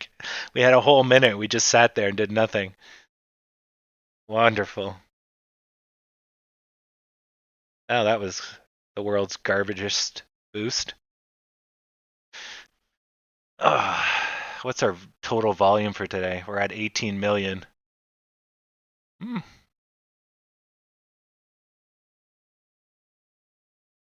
not bad for 11 o'clock. Why are we moving so slow?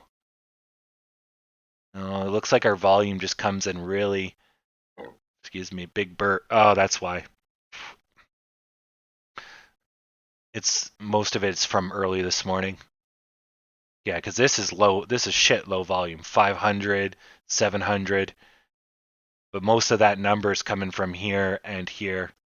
And this guy here was a little big. 16.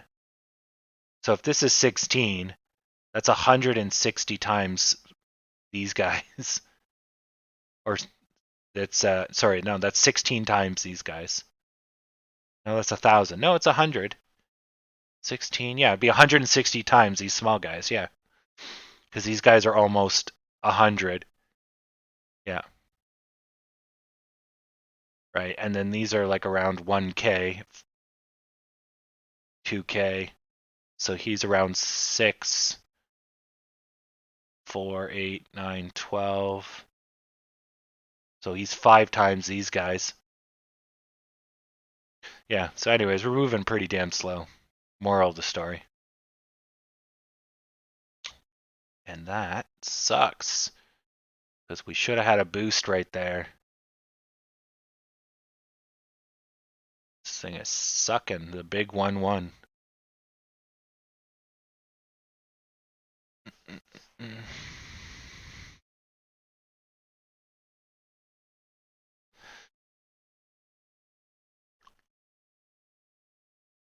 Oh, Tom Moore's living the dream. He's going to support a cupcake factory. Well, you'll have to get AMC cupcakes so you can be famous. Make to the moon cupcakes. And if you buy like a 6-pack, it spells to the moon. MOONTO. Yeah, that works. A 6-pack. To moon. There you go.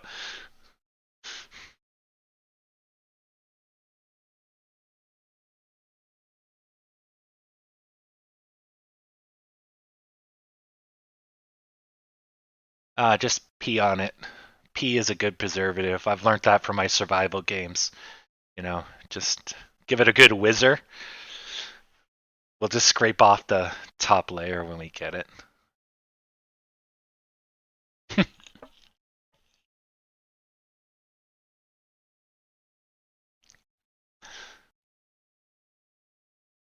Actually, just pee in the batter, you know? All right, we're going for round 2. Are we going to get a boost? A turbo boost? You flaming piece of crap. Do it. Do it. Do it. All right. You're slowly climbing up. Fine. God damn it. Nope. Wow, this stock is handicapped today. It is not doing anything. Should get a good 6 cent boost here. Damn.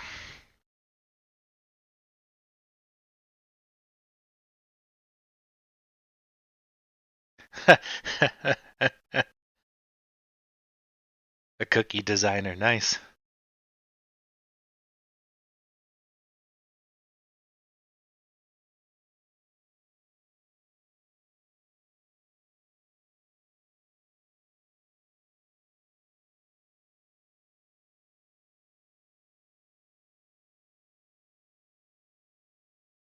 Mm. Coffee grinds.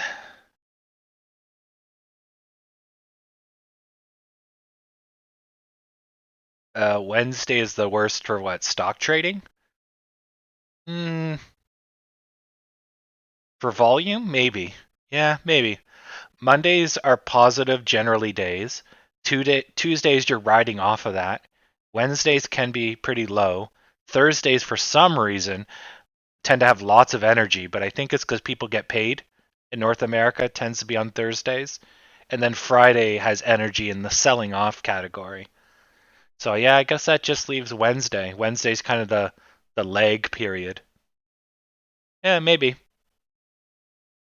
Generally, if Tuesdays suck, Wednesdays are good. Um, and if the Wednesday sucks, Thursdays are good. Generally, you don't suck for the whole week. It's like if the Monday was muted, it's usually the next day. And if that day doesn't pan out, it's the next day. But I mean, by that logic, you just move in the goalpost. But just think of it though as like pent up demand, not exactly goalpost moving. Um, yeah, but then of course, if there's no demand for the entire week, Friday's going to be incredibly abysmal because all that pent up demand then turns into nothing, and then the sellers come in and just fucking murder you. Um, so if you don't have a good Monday, the rest of the week is going to be probably scary, basically. Moral of that story. Yeah. So, anyways, good times.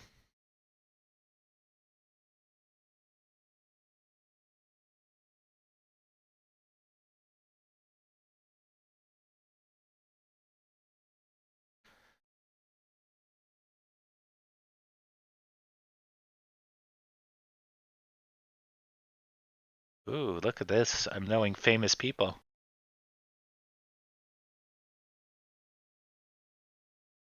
This is great. It's good when skilled people get to practice their craft. Yeah, it's neat.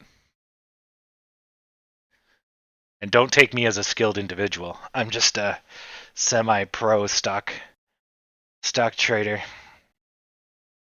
I can't make fancy hot dog cookie shaped things.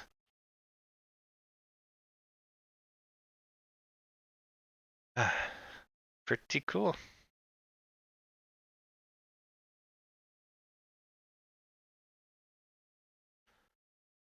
Oh, SEC 242B. I don't know what SEC 242B is. SEC 242B. Is that the DCC rule?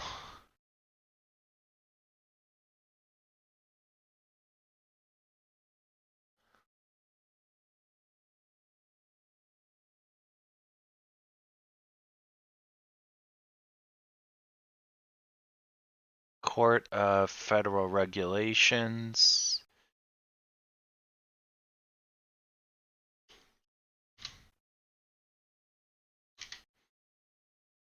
Okay, B5. Oh, it's just the issuance of common A shares. Right. It's a preliminary prospectus or a supplement. So they're going to talk about ours. And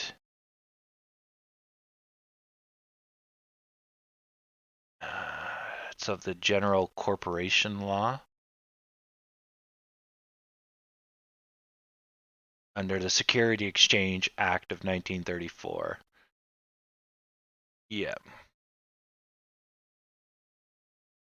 Okay, so anyways, you're talking about that. So now I know what that is. Okay. And let me go look up ours from Fintel.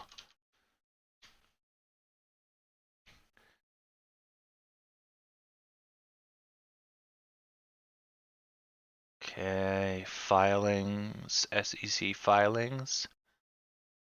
So their latest filing was on the 6th, which was some exhibits and financial statements. And there's Wanda, the 242. Is that the one you're talking about? Yeah. So that's the cancellation of the registration fee, is probably what you're talking about. So that was on the 27th of last month. Okay. So that's what you're talking about. So the cancellations of, or the cancellations of, oh my God, the cancellation pause of trying to go for the 500,000 shares is probably a good move. We don't know why AMC was going for the almost 100%, well, actually over 100% dilution, right? At a time where it's growing. To me, that just seems very stupid. Your stock is trying to grow, and then what do? You divide it by half. So 10 becomes 5. And it's like psychologically, that's just the worst thing you could do, right? Especially when you're riding on hype. So that being said, that's great. You know, that threat's over. It wouldn't matter for us as shareholders. We would just end up, you know, with less control of the company, but we'd still keep our value. It doesn't really affect us. But if we were trying to take over the company, if we are trying to be a hostile takeover or whatever, this would really affect us, which means it's not good for institutionals. Institutionals would buy in after, but they wouldn't buy in during or before this delusion because they don't want to risk buying something that just lost controlling value, right? So all of that is positive. The negative side of it, I guess, is judging by how they sold the 47 million shares. They're looking for extra cash just to round off maybe some of their bank stuff, right? They just want to kind of round off their numbers and have everything kind of better than good. And so I think when they were going for that 500,000, if I was to guess, they basically just wanted to be so far ahead that they could basically use their shares to get rid of all their debt, clean the slate, you know, double their money essentially, because you're basically dividing the company and doubling it. And if people gobble up all those shares, you've essentially doubled the company's core essence, which is nutso. But, you know, AMC's done weirder things, so why not? So I think that's where they're headed. They just wanted to kind of put more in the market so that people could gobble them up. They could sell more to other people, blah, blah, blah. But to me, I think it was poorly timed. Let the stock get up to 20, 25, then hit it with, you know, delusion so that we crash a little, whatever, and then we come back swinging, right? But fuck, we're in the middle of a pandemic. Like, worst thing you could do, right? Uh, so, anyways, that's what I think about that 424 B5 document. So they're going to have a meeting anyways, and they might, the shareholder meeting, they might talk about it, might talk about their reasonings and what they're going to try to do going forward. And we'll cover that when that time comes. So a delusion is essentially like a split. But instead of what's the difference? Instead of getting I got this, gotta remember this. So a buyback, you have 10 shares and then they take away 5. So you end up with more money. No, you have less shares, but you have more money per share. With a split, you end up having more shares, but the price goes down. With a delusion, the price doesn't move initially, and your shares do not change, but there's more shares on the market. That's it. So a delusion is just straight out putting up more shares. Then the market usually corrects and says, well, if you've doubled the amount of shares, you've technically divided the company in half. And then the market corrects, and as a result, makes a mess of things. Now, if they don't just drop all those shares on the market and they slowly leak them out, they can control the crash, and then there won't be one. So it depends on how they do it. But if they just straight up divide the company, basically like if they did a split, it would not be good. But a split doesn't create more company value. It just divides up the company value. Whereas if you add more shares, as long as the share price doesn't go down, you technically just printed money. But generally, just like the real world, if you print $1 billion for a fraction of a second, your money's worth $1 billion, and then the rest of the world catches up and says, nah, and you're fucking poor because your money's worthless now.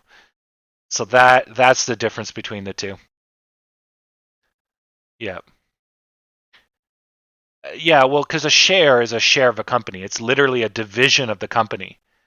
But because you created more shares at, let's say, $10, you essentially just printed a bunch of money. So your company technically went up by that amount of money. Whereas if you just divide the company, it was worth $100. Now it's in $1 bills instead of $10 bills. And that's a split. But if you print more money, your company is now worth $200. But then the people that are holding the shares go, yeah, but that's $200 divided over 200. So we're still trading with $1 bills.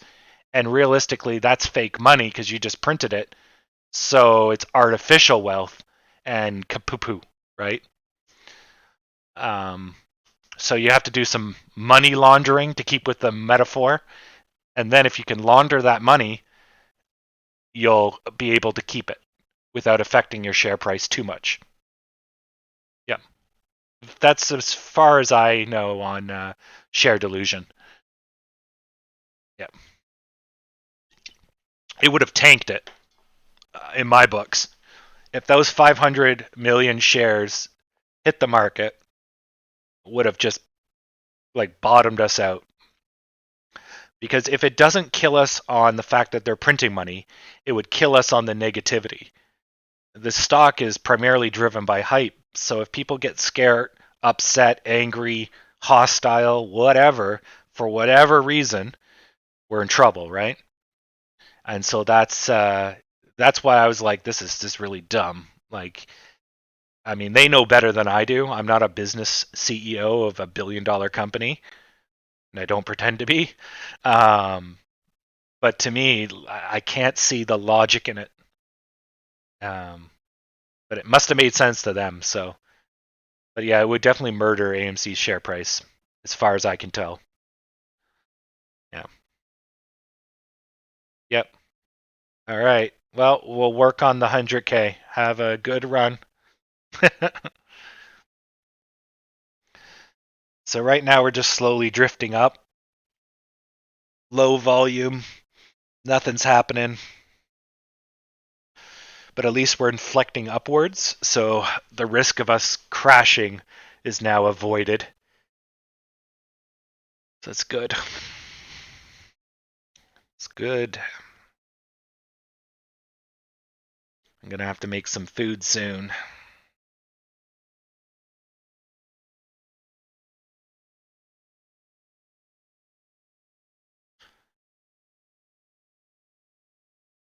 Ooh, dessert dumplings.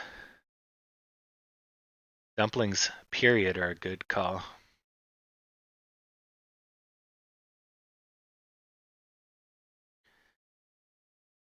And welcome, the Cargio.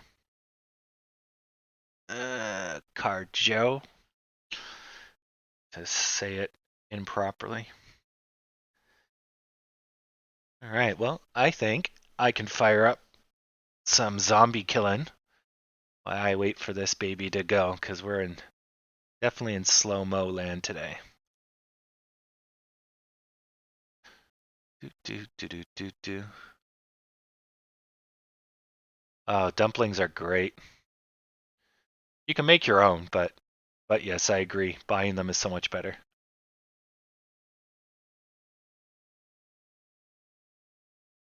Just oh, I thought you wrote deceptiveness. I'm like, oh, well, thank you. I love the way you lie to me.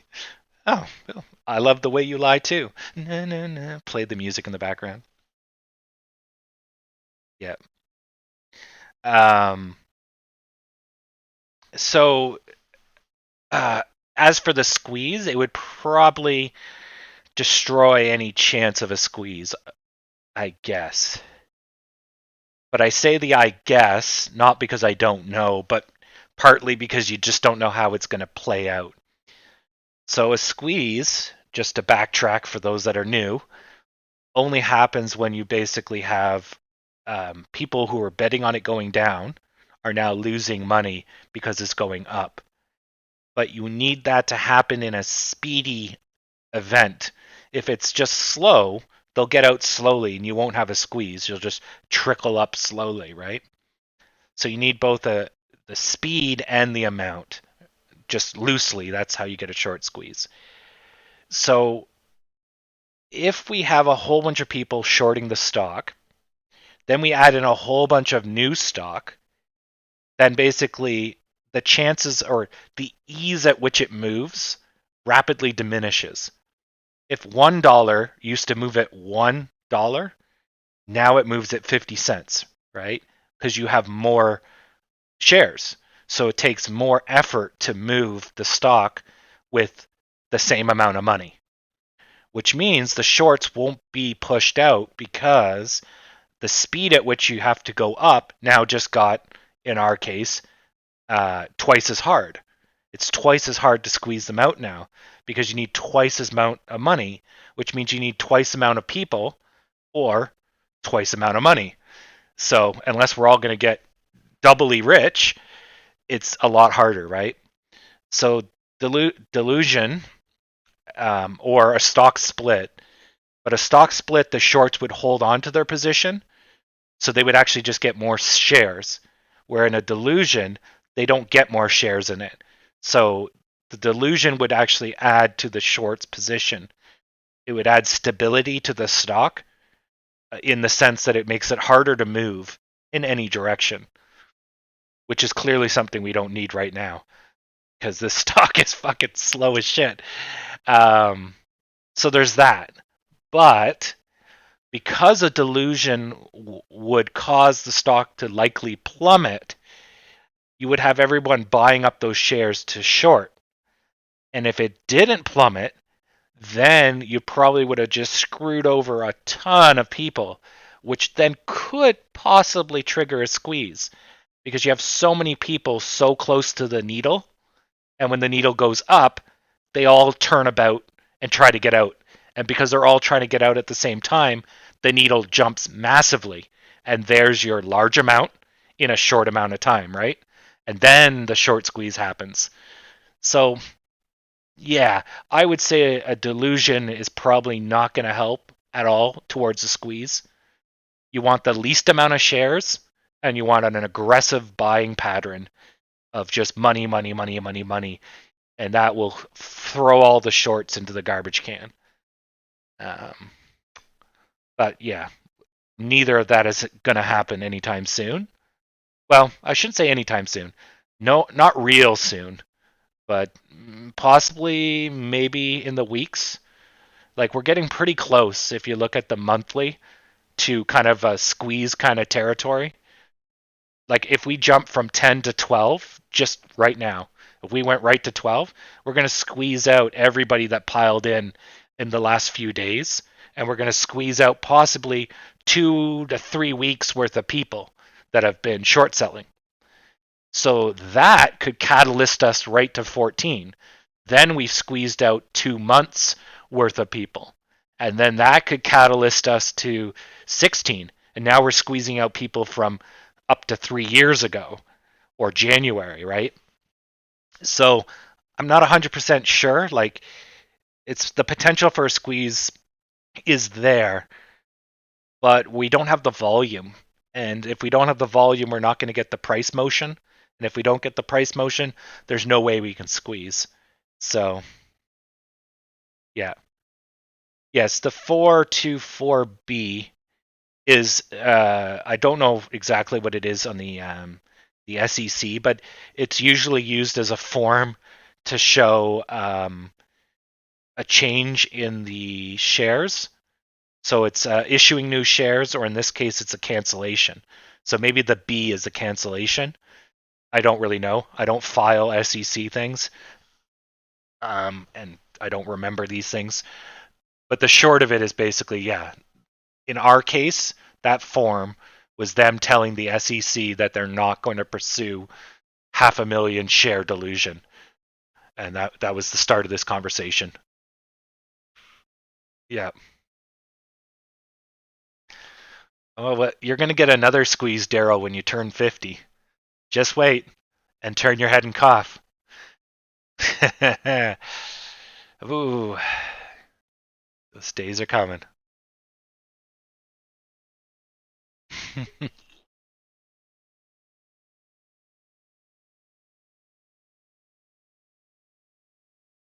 No problem, Jake. Yeah, I'm definitely not an echo chamber. So you might not agree with what I say half the time, but I just tell you as I know it. And then I can give you my perspective as a 5 going on 6 year stock trader. And then you do what you do with it. I actually have dumplings here. Maybe I'll eat dumplings. I had pierogies yesterday, which are just, you know, it's not a dumpling. Actually, I think that's what I'm gonna do. I'm gonna have some pork and leek dumplings. All right, let's go boil some water. Maybe I'll actually eat before 12, since the stock's not doing anything right now.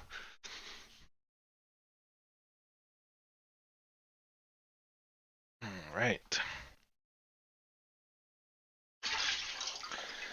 Okay, I'm just gonna mute you while I run some water.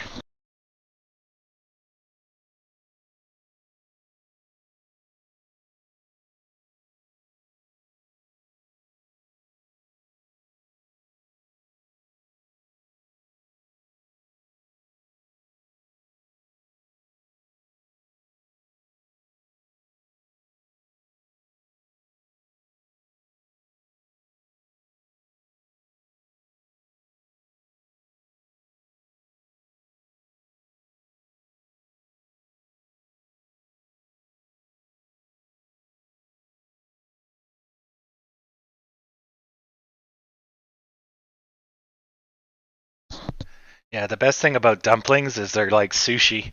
You just pop them back, little explosions of flavor. Yes, actually, that is a great sign that AMC is still floating the boat when everyone else is sinking. It's a very good sign. I mentioned that yesterday, and it's worth repeating again today, right? So the takeaway, and as you guys trade stocks more, for those that are new, excuse me, is that the market, if we look at like say a 5-year chart, right? The market is going to move the way it wants to move. And so when you're in the minute chart, right, you don't know this part of history yet. Like all you can see is this, right? But the chart or the world that is going to be here. The chart has already been written, if you will, but it's just invisible to us. The destiny of AMC, where it's going to go for the next 30 years, is already written. We just can't see it.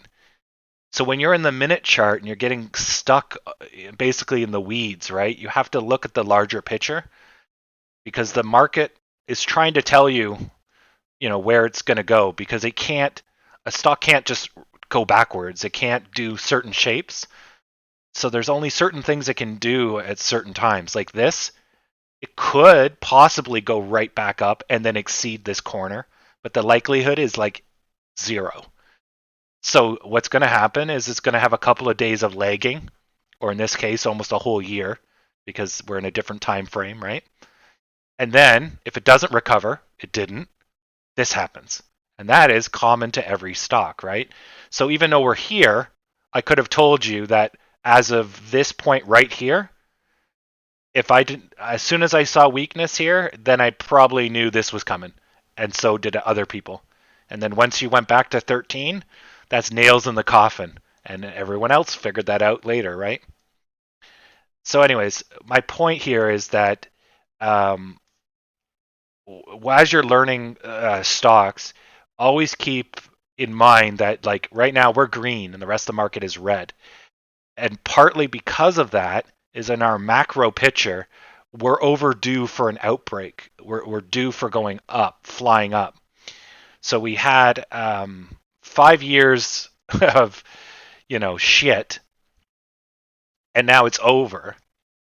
We recovered too quickly, then we recovered fairly quickly. Now we're going to recover moderately quickly. But we're just on the cusp of a push to 14, right? And so with all this shit, all this market, all this red is crapping on us, if second that lifts, right, then we're going up because that's what's keeping us down. And we can see it. We're still going up, even with tremendous downwards pressure. So then what happens when there's no downwards pressure? We're just going to magically go less up? Oh no, we're going to spring, right? So keep that in mind. So that is a very good point. If you're green and everyone else is red, unless it's a short-term thing, like Joe Biden just gave AMC a thumbs up or something, it's more likely that you're overdue. And this should have been like a 20% day, or yesterday should have been a 20% day. But because the market's taken a nosedive, we only got 2 or 5%. But that's still extremely positive because as soon as the market unfucks itself, you're going to get all that debt you're owed, right? All that pressure builds up. So anyways, that's a very good point, to mention. And keep that in the back of your mind. And that's why no price that you buy in is a bad price.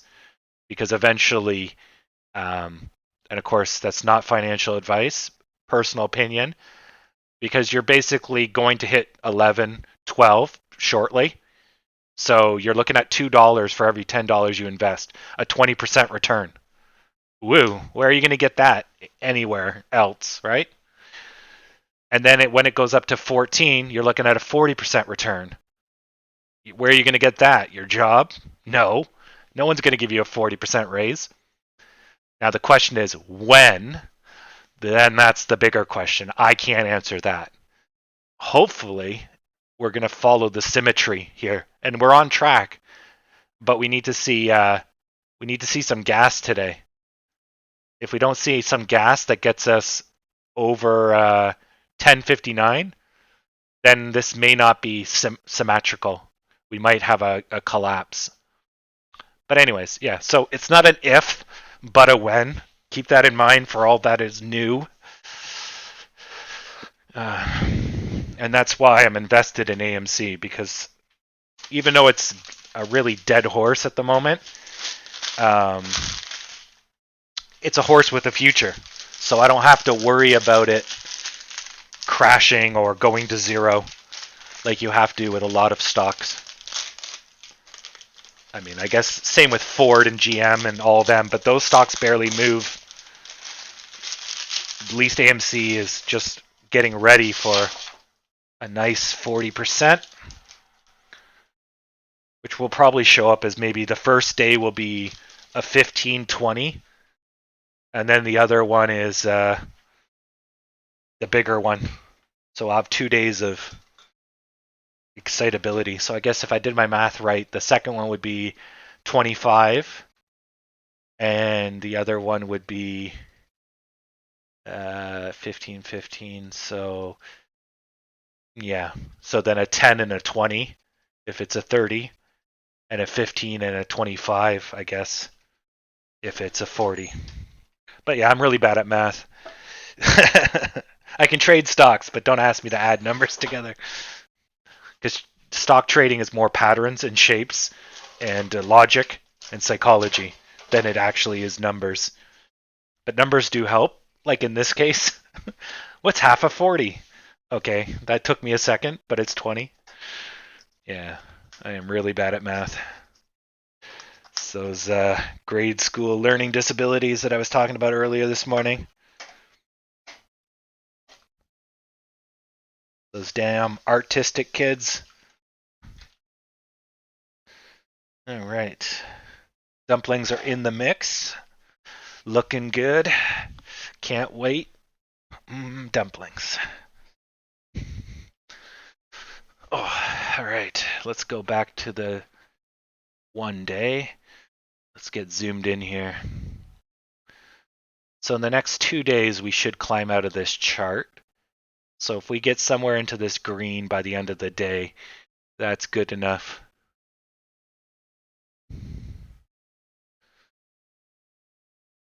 Yeah, where have we heard that before?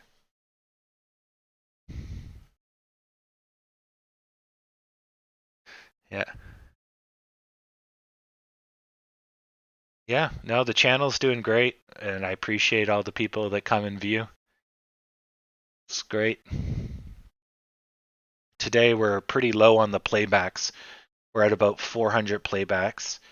Usually we get about 1,000 by the end of the day. And we're about halfway through the day now. So, but of the people we got, our watch time is pretty good. It's nice.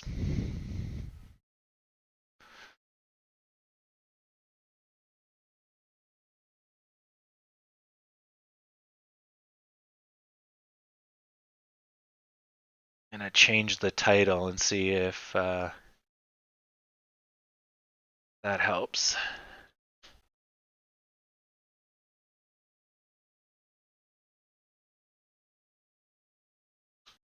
There we go. Yeah, 1062 is what we should aim for. Oh, let me get these back up. Yeah, I have to keep disabling them because they make a mess. But yeah, the Dow's down 0.92%. So 1% on the Dow is moderately serious. It's it's pretty much similar to like 10% to 30% on AMC numbers. So it is fairly serious. Once it goes over 5%, people start panicking, like panic. And if it hits over 15%, then the United States has gone into the Great Depression again. So it's, it could go into the Great Depression again. I shouldn't say it did, but so their numbers, of course, are much more impactful. So even though they look small, if you're new to trading, the S&P being 1.5 and it was 1 yesterday, Nasdaq's almost 2%. Now the Nasdaq's always been historically a little bit more volatile, so people accept, maybe 5% from the Nasdaq before they start to worry.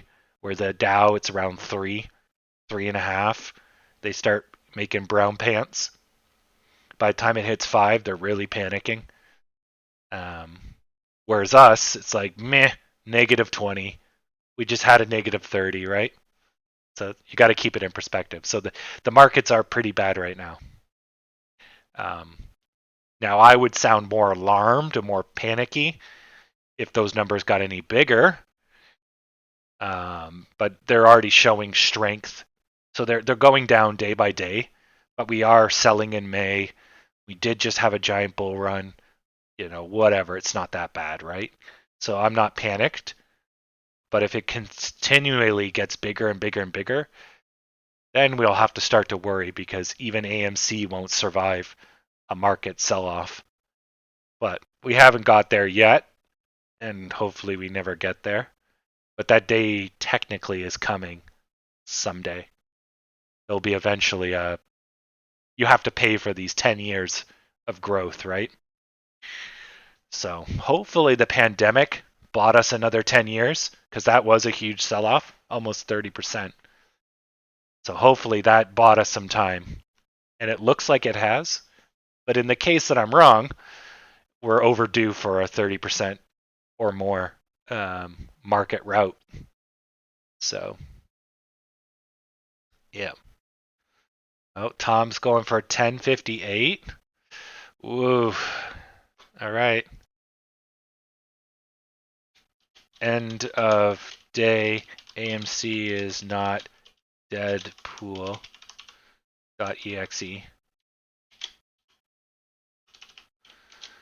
TW at 1058.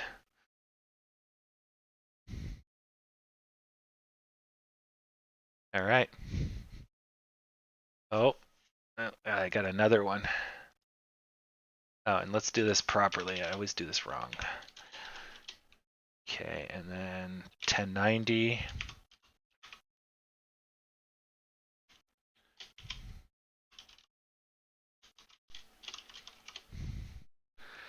The where is a chair.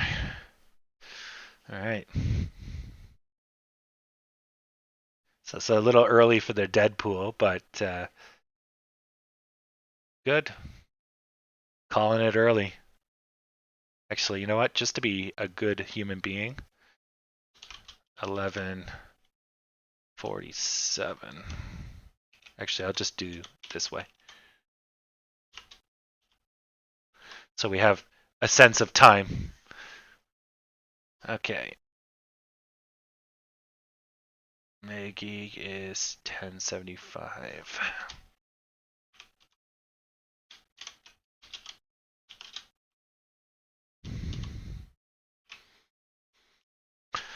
There we go.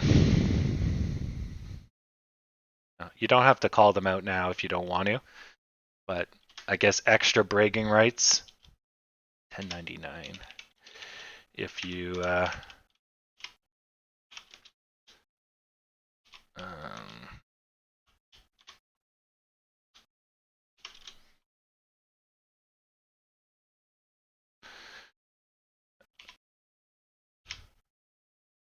we go.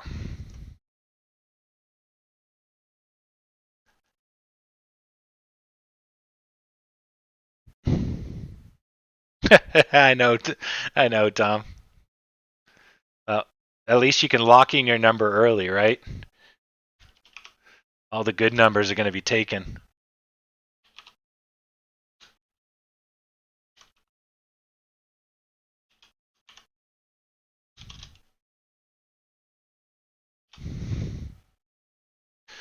All right.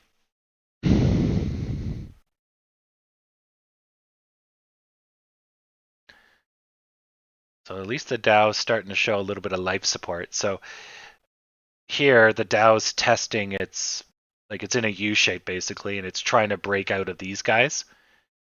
And once it does, then it will be on its side of the U shape that we see time and time and time again. If it can't, it will keep going up, down, and it's basically forming the bottom. So we don't know if it's done yet. If we knew the Dow, maybe we would know the personality better. We could say it's done, but I don't know the Dow that well, so I can't tell you. So we're going to wait for the market to tell us. And then if that happens, then that should be what lets us get out of our really crappy shape here. So here we had like a really bad U that, collapsed, and rightfully so. It's garbage. It had a chance to do a W. It didn't, so it goes down.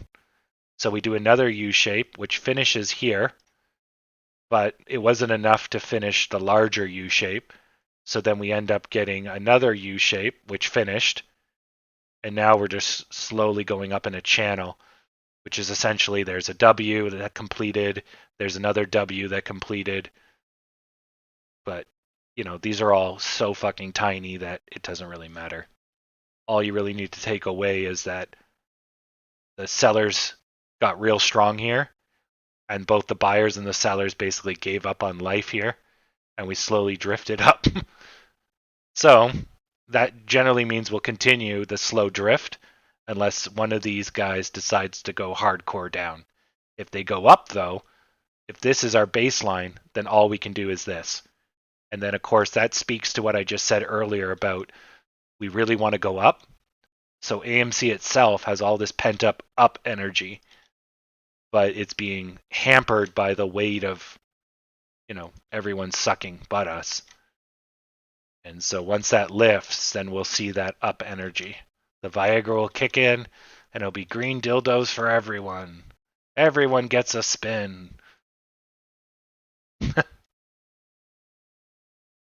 All right. There's a hot dog with mustard on that chart. Oh, God. It's just... Why does the hot dog have a blue vein? Gross. There's your hot dog. There's your ketchup and relish on a fine piece of crusty bread because you're poor.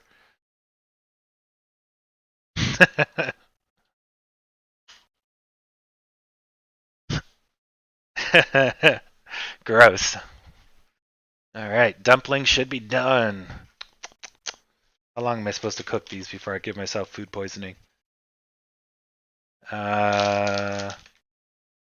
minutes. Nice. That's nice and quick. That seems dangerously not cooked in 2 minutes.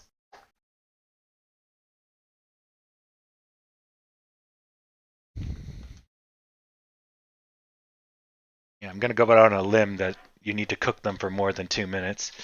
I think it needs to be at a, yeah, okay. The internal temperature needs to be held at 2 minutes, yeah, to kill the bacteria. That makes sense. Yeah, because sure as shit, pork does not cook in 2 minutes, but if the pork is so thin, at 100 Celsius water, pork only needs to maintain a 74, but you can get away eating pork, I think, anything over 63 Celsius. No, Fahrenheit. That's Fahrenheit. Is that Fahrenheit? Yeah, 74 Celsius. Okay, it's 63 Fahrenheit. Right. Oh, shit. Sorry, 63 Celsius. My God, my brain's not working. There we go. Yeah. But if you come from a country where pork is routinely diseased, you want to overcook it. But in North America, the risk of trichinosis is super low. So you can pretty much eat pork raw. But just in an effort to not get salmonella and friends, you should, I should say, not can, cook it. That bad boy.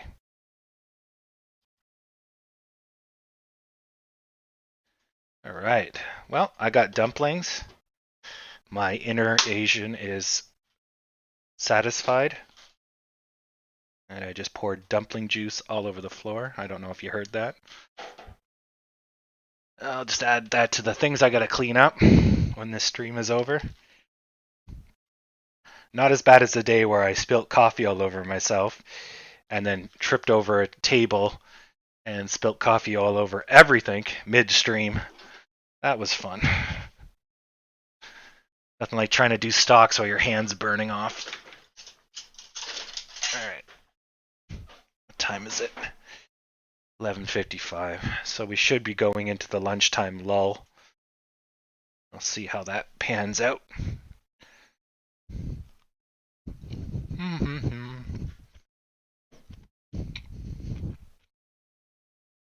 Make sure I turned off the stove. Good. Don't want to burn the house down. Because the next time I get out of this chair will probably be 4 hours from now. Alright. Yeah, we're slowly drifting up. Good. So it's probably a good time if you need food to go get some. Usually the next hour is a little low. Yeah, we're definitely going up. Yeah, where the hell is Zach, or he that should not be named? Usually comes in and tells us to drop our worthless stock. Clearly not worthless if it's the only thing going green today. Well, it's not the only thing, but you get the idea.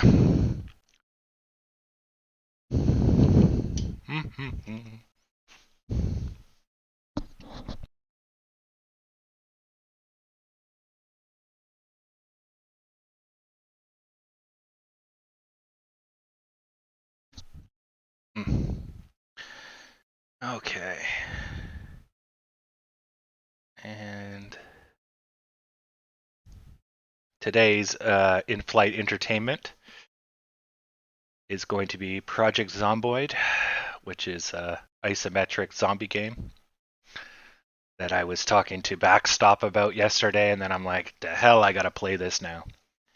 Turns out they fixed it a lot, and now it's super easy. Not even close to as hard as it used to be. So now I don't actually die in 10 seconds. Yep. AMC is having a going into business sale while everyone else is liquidating. Yeah.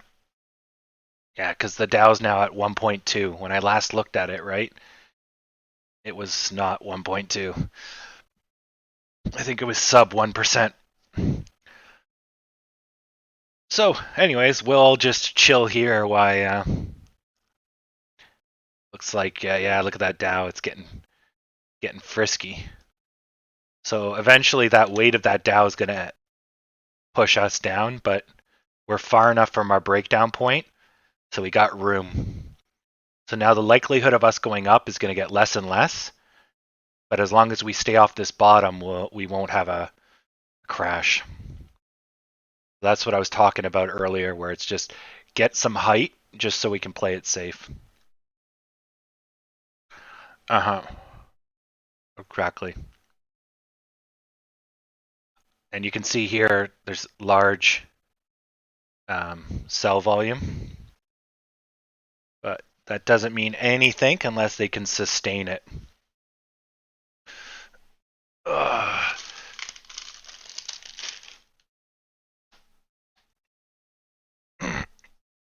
Come on. Oh, shit. I accidentally just sticky tacked my plate to my table. That's good. I'll have to pry that off later. Yeah, so I will once we get going here. So essentially you have a character. He's currently naked just because I murdered a bunch of zombies and I was covered in blood, and you have to deal with that. So the game's actually pretty clunky UI wise. Let me just pause the game here. So you have stats, you have health. If you have no health skills, you can't tell where you're injured, which is kind of stupid.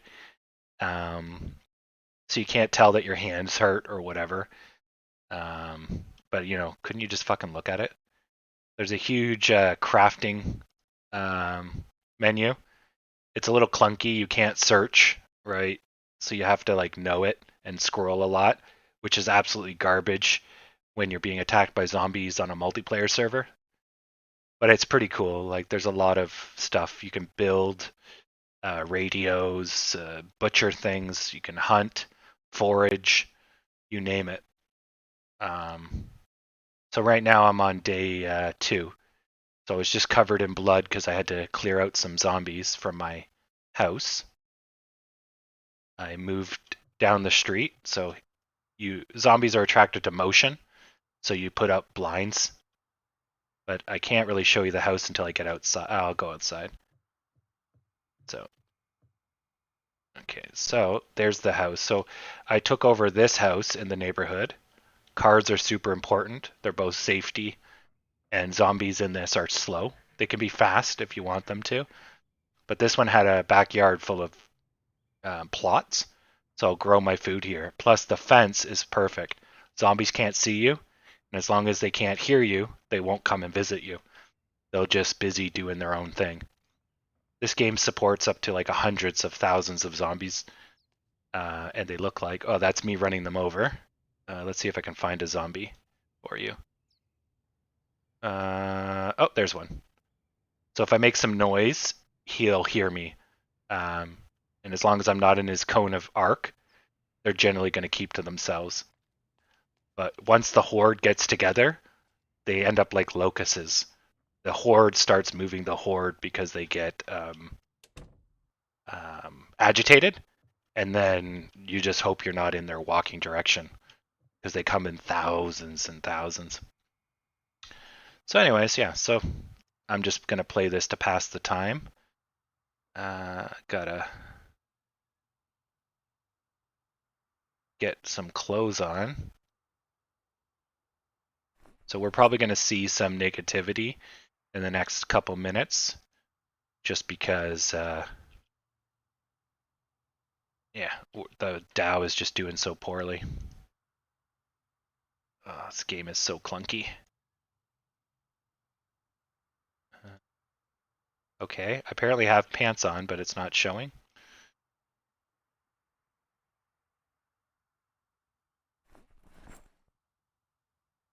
There we go.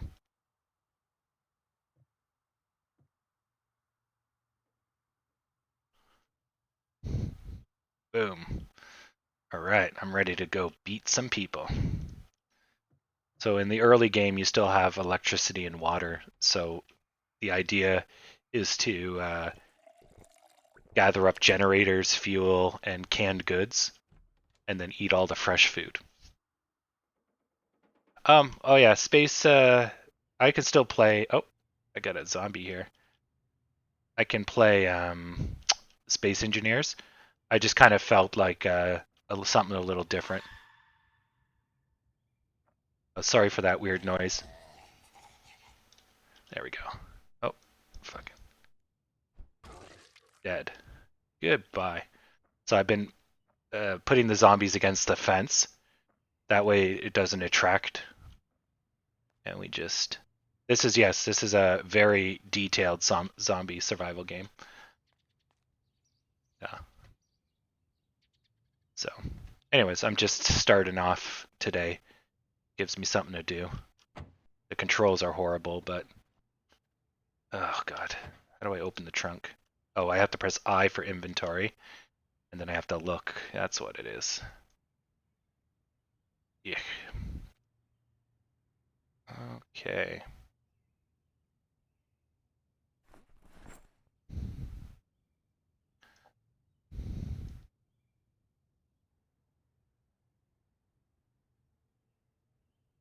Oh, yep.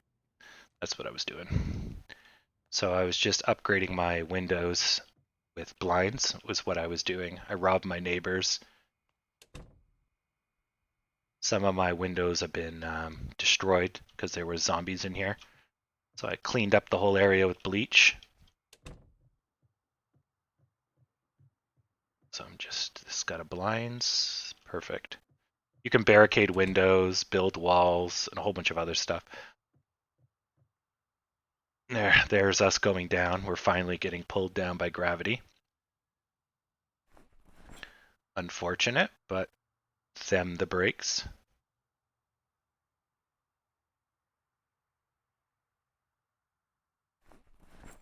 Okay. Always carry a bowl and a fork so you can. Oh, I guess my backpack's full.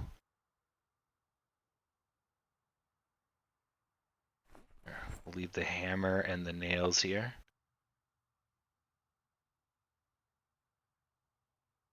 There we go. Perfect. So just like that other game where you always want to bring a can, a bowl and a fork is great. I'll leave my first aid for beginners here. Okay. So now it's daytime. I'm going to go out and adventure for stuff while the stock takes a plummet. I need to find gas in this town. Let's turn this down.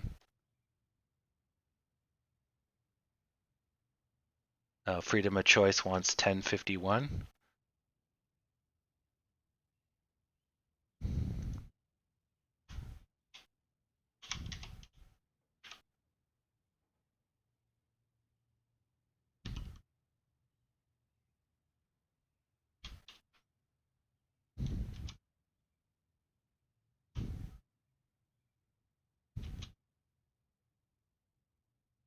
Cow farts are a major contributor of greenhouse gases.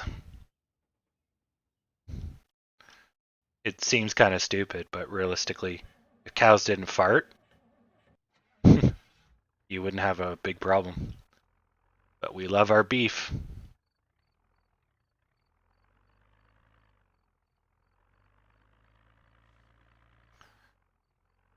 So that must have been the zombie that was over here. He went a waddling. So I cleared out that house. And you're probably going to see a large horde. I'll probably run across one soon. Wait, I've already gone this way. So these zombies are pretty slow. They're proper zombies. They're not really a threat one-on-one. Although if they touch you, you can get infected. And there goes your character. There's no hope. Turn that corner a little too tight. But when they come in hordes, that's when you... actually, I could probably get a horn. R. Q. There, I'll drive up a horde for you. So this is like... Oh, geez. This is small. This is what you do not do in a zombie apocalypse.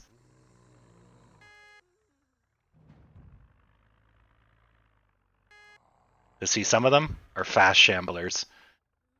Those are the fresh dead. Those ones are the ones you gotta watch out for. So when they get aggroed, they can actually move, where the old dead don't. There's no virus zombies, no runners. But if you're heavy weighted, like you're at walking speed, these guys will fuck you up.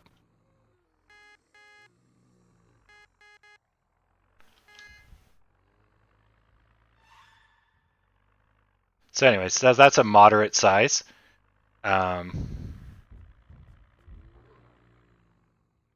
that my character's a little bit panicked. But if I cut their numbers down, it's as hard on... Oh, it's hard on my vehicle. But at least... yeah, fuck it. Unless you run over their heads with your tire, they just get back up. But this is like a small horde. You can get hordes that completely fill your screen. And then that's when you have to worry.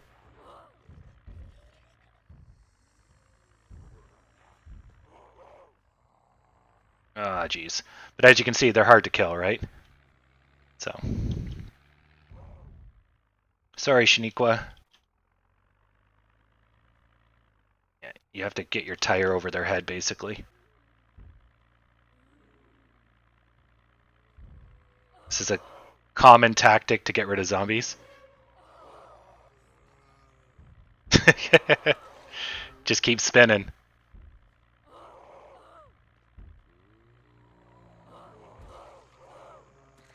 There we go. And I'm out. Anyways. Alright, so GME looks like it's Oh, there's a truck there. Alright, I'm coming back for that vehicle once I learn how to hotwire. Trucks are the best. They can carry so much. Now I need to find a gas station before I run out of gas. Oh, just build your own gaming computer. They're super easy to put together. Ooh, this is the police station, eh? Sweet. These cars are armored. Where my hunk of shit is not. This... Oh no, this is the church. Okay. Ah, shit. I need a little bit more speed. There we go. Yeah, if you get a whole zombie stuck in your tires, you're not going anywhere quick, and then you're in trouble.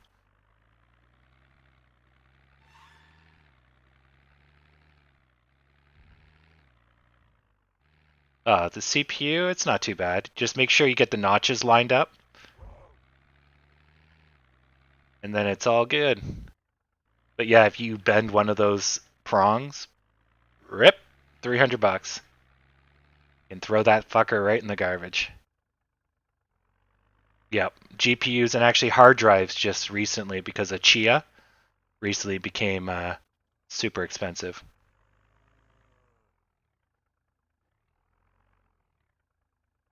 All right, I'm gonna check out bail bonds. I bet these people have guns. Okay, let's just crush these guys. Come on. There we go. Pop one head. Oh, whoops. You. Die. Alright.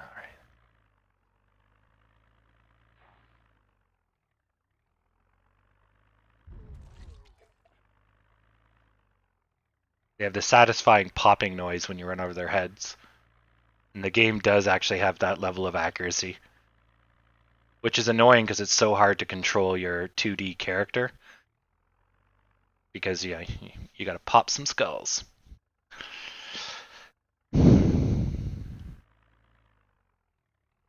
I'm just gonna clear out the zombies with my car. Since it's safest. Perfect. Okay. Oop, don't turn on the lights, stupid me. Okay, let's go check out this bail bonds house. Yeah, strutting my stuff. So you always want to have more than one exit.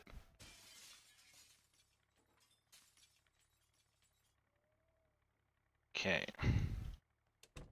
Zombies will just come right through the glass, so it's good to have a backup plan.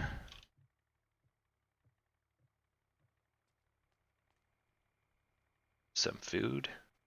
Water bottle. Sounds good. All of this will rot. Actually, the onions won't rot. The meat will.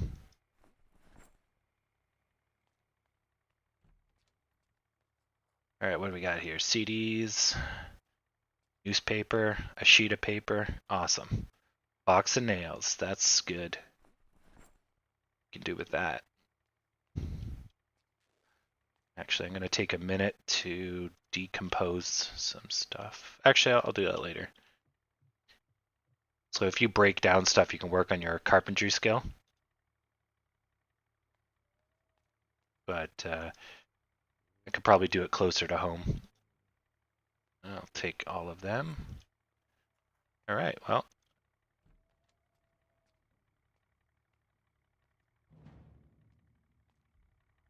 If you don't have to get in a fight, don't. Yeah, so these zombies are pretty passive right now.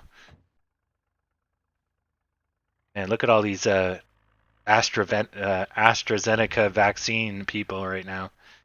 Everyone looks like they're doing fine. Actually, here, I want to show you guys how big the horde can be.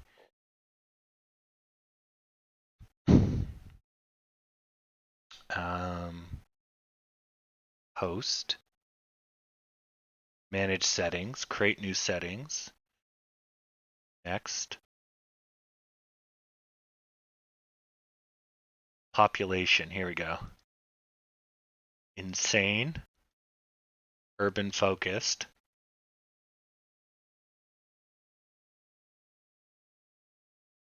The sadistic AI director is great. This is the worst.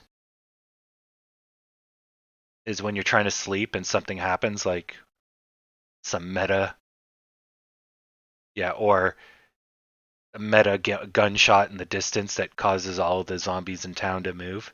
So you're just sneaking down the street and somebody throws a hand grenade in the background and it's like, oh, worst thing that could happen. It's really bad. Generator spawn, rare. Normal, blood level normal. Where is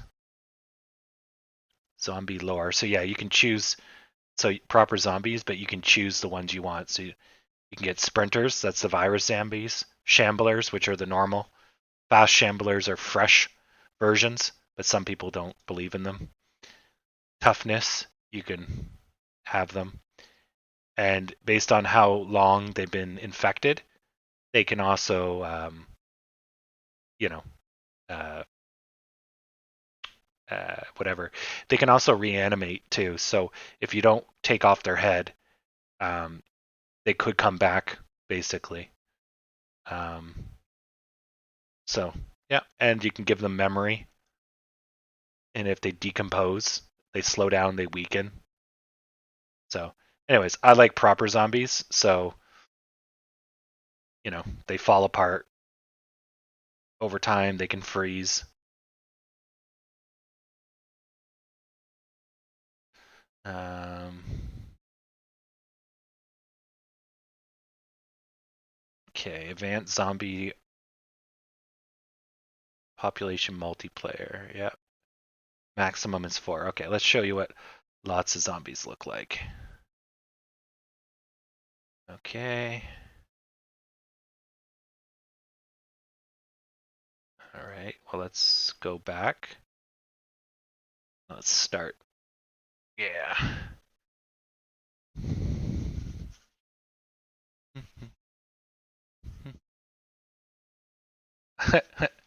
The Occupy Wall Street. I love how everyone's bringing that up, and as a result, now they're all pro Wall Street because they're making money on it. You can't have it both ways.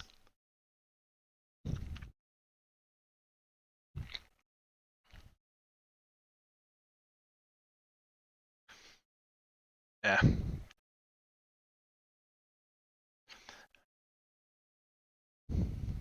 Mm-hmm, mm-hmm.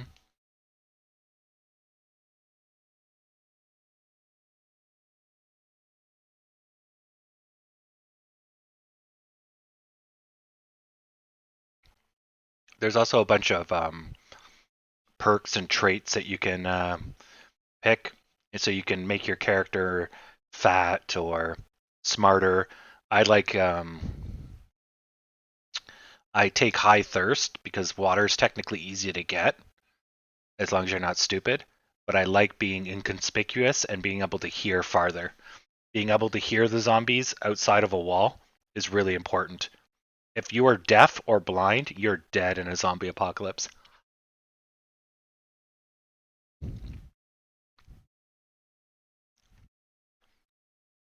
Well, I know that's not what you meant, but that's what I was implying. They didn't crash the market. Well, they knew what they were doing was dangerous and they did it anyways. And then they got screwed. But that's not applicable to right now unless you're implying that they're doing something bad.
All right. Just pounded down some of those dumplings. Mm. All right. So while we wait for the stock to go sideways, this is going to be insane level of zombies. Yeah. See the hordes? So that's reasonably large horde. And look, there's another one. And then the problem is when these hordes get together, now this becomes a problem because your avenues of escape, even though they don't move that quickly, and this is still a moderately, oh shit, there's a runner. This is still a moderately small horde. But of course it gets, if I start running, see it gets, oh shit, it gets worse and worse and worse and worse. Because until you break line of sight, see? Yeah, now it just gets not so good. So the key is to plan your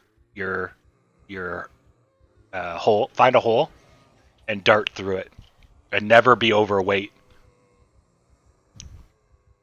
But yeah, so that's getting to be a medium sized, but you can get the zombies to the point they fill up the entire screen. Yeah. So I lost a few down there. That's good. Over here. Come on. Oh shit, there was ones behind me. That's why I like the hearing. The hearing allows you to know when they're trying to get 2 inches from you. Yeah. But anyways, yeah, so when you get the zombie horde a coming, that's when this game gets really hard. Because you basically spend all your energy, all your food, fleeing from them. And where are you going to flee to? There's just hordes everywhere. Yeah. Now, previously, the zombies were much more attentive. Like now, I could sneak by the zombies. Previously, in older builds, yeah, the zombies would detect you from such a distance, and so they would just come out of everywhere. But at least now, as long as you don't run too much, you can walk by them a lot. Now, I don't know if it's because of the mod I pick, like the inconspicuous, right? So you see those zombies are attracted to where I was, right? But then they're going to move with the group because then they end up just following the group because the group's moving. So they're chasing each other, and the lead zombie is chasing me. Yeah. Anyways, but I should be able to go right through these trees. Oh shit. And lose them. Did I get hit? No, I didn't get hit. But anyways, yeah, so that's the oh fuck. That's the key takeaway from this game is that see ya. So they're gonna try breaking in the front door. Oh boy. Yeah, my character's gonna get tired soon of running. Shit. I need to find a place to hide. Oh, this is not good. Alright. Just making my way downtown. Na na na na na na na na na do do do do do do do. Oh my god. There we go. Do do do do do do do.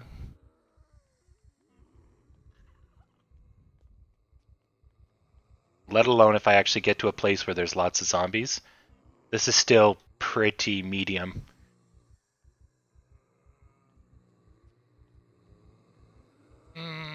Yeah. Just walking down the road, you know. We're just having a AMC protest here. When do we want our shares? Come on, protesters. Let's go, AMC. Everyone to the theater. Let's go. Over here. Theater time. I'm taking everyone to their shareholder meeting. I don't think I put you up there. I don't see you.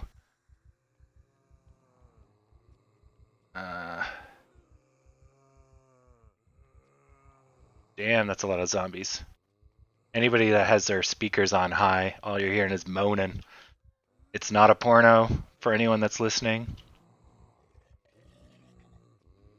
Oh man.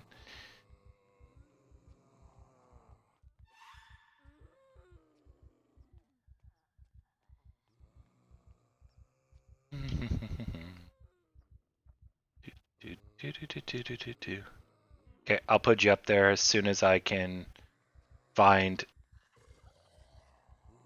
a second from these zombies. Oh boy, it's getting tight. Shit. Can I get through these guys? Oh, deke them out. Sucker. Okay. Yeah, this is why you don't play on extreme zombie, because there's nowhere to go.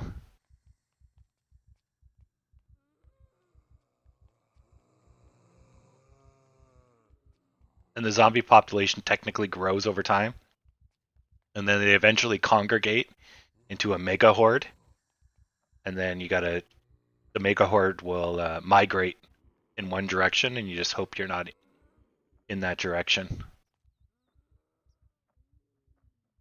Oh my god.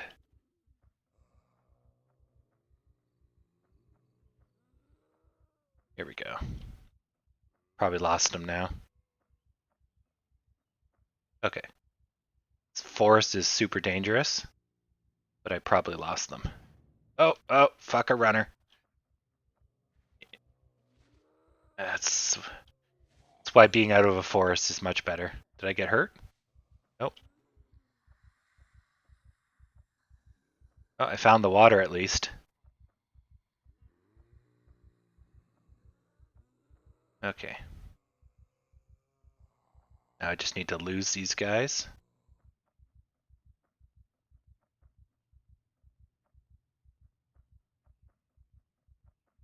Probably can't see that far. Oh, great. If I don't move, they might. Uh, might lose them. So see how they're not course correcting? They can't see me, so they're just responding to the noise. Okay, I'm safe for a second. Okay, let's add you up. Ooh. 1039. 57. 51. 75. 1039.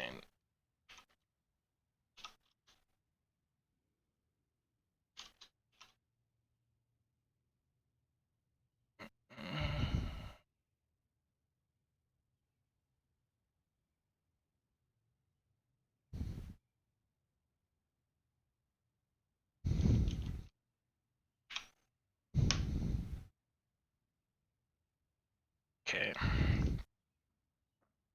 Sweet. So yeah, not a bad game.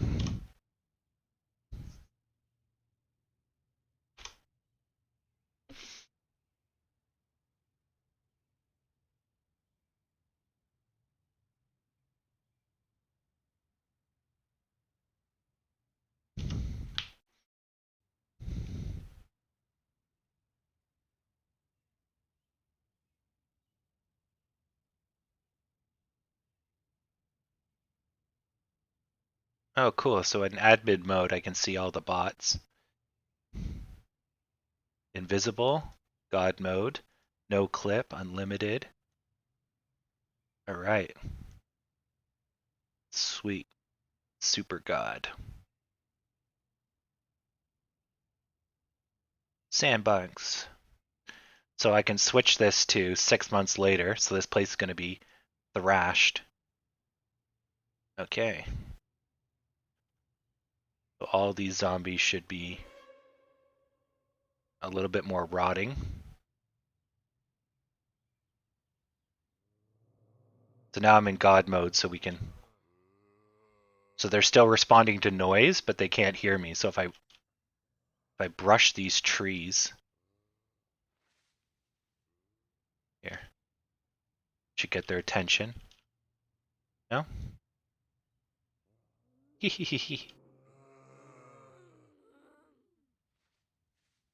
Yeah, that's neat. But that's how you deal with zombies generally, is because their eyesight's pretty bad. You just make a lot of noise, but control it. Yeah. Oh, backstop 10:45.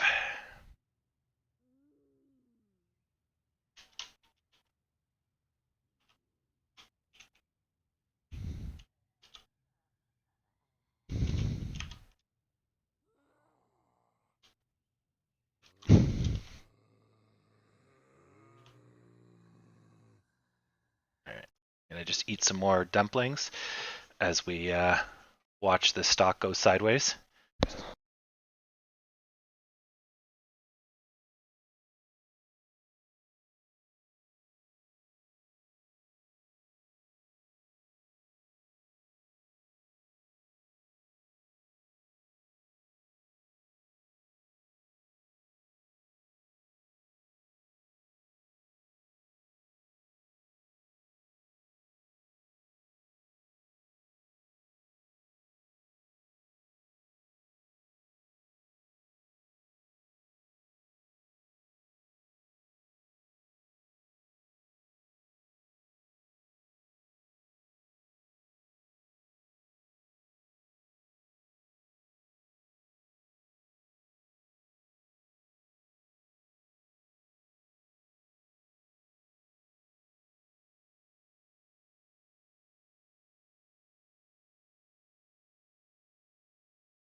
Yeah. Having fun with my pet zombies.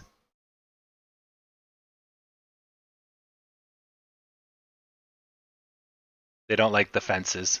They're smashing them. 10:29.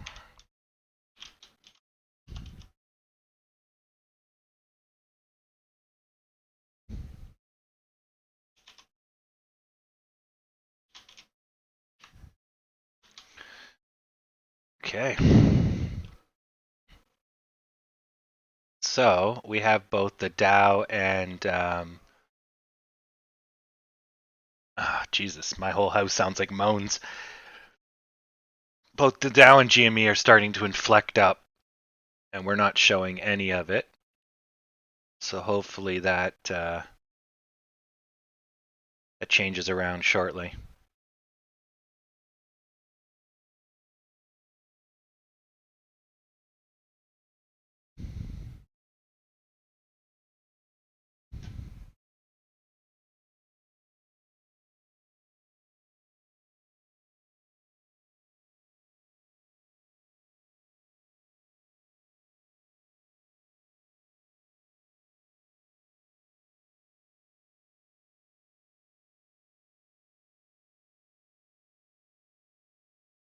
I don't think they can break through a log wall, I don't think.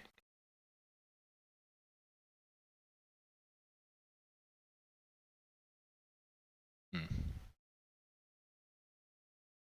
Oh, it looks like they can.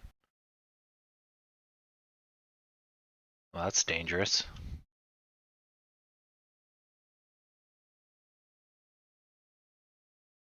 Yeah, that's the problem with the Horde. Given enough time, they'll just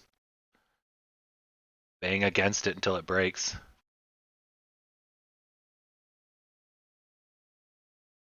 Sad pandas.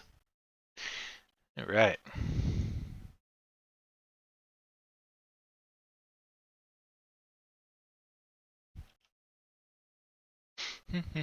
So we're just gonna take a walk through the world here. All these pockets of zombies. Actually, let's make me not invisible.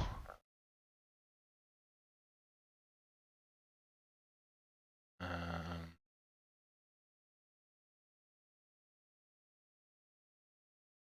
there we go.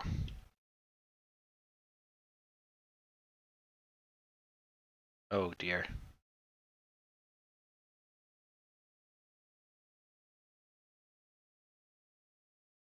Okay.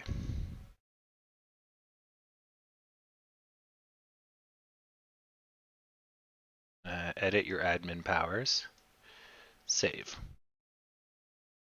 Okay. So now they can see me. But I have God mode. So they can't hurt me.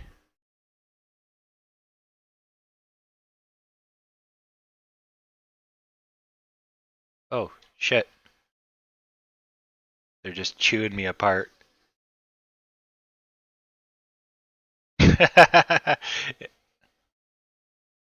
Get off me, bro. Get off me, bro. Oh, I seem to be a little thirsty. Well, I'll just... That's the problem. Once you get stuck in zombies, you can't run away because of the press.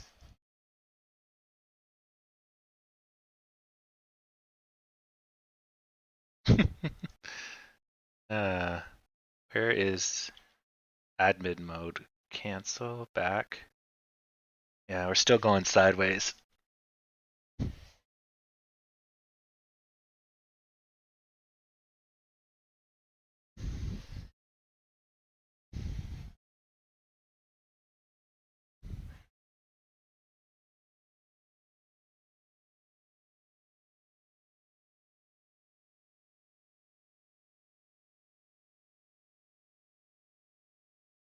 Oh, I see. When you're in invincible mode, it pushes the zombies away from you, it looks like.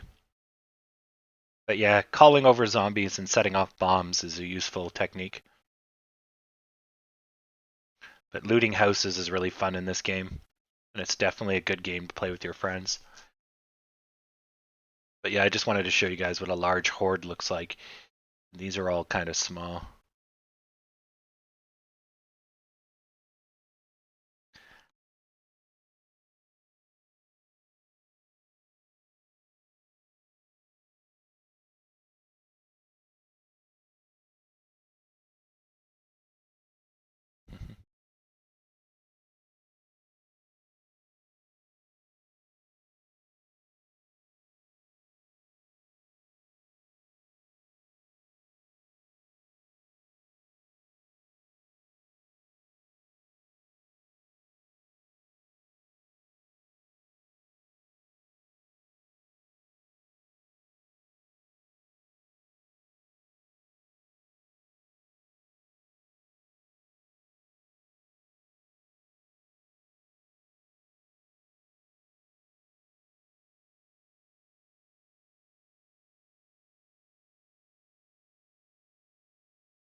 All right.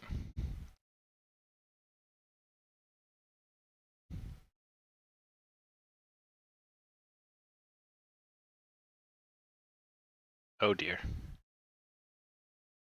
There we go. All right, so yeah, we're just chilling today on the stream.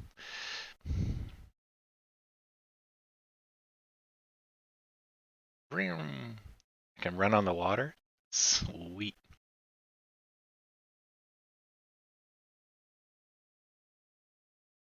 Yeah, the game world is a one.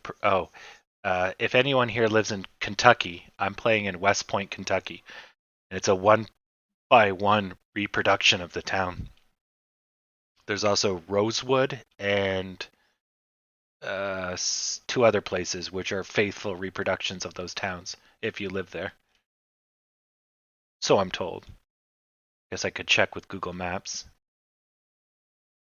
That's a decent size horde. Wonder if I can find a full screen horde.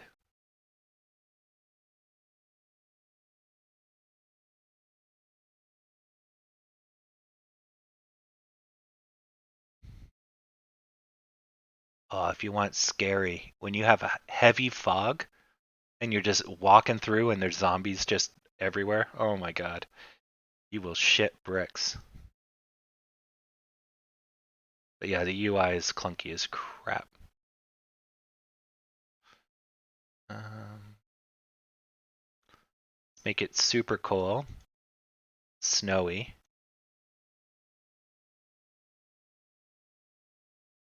and heavy winds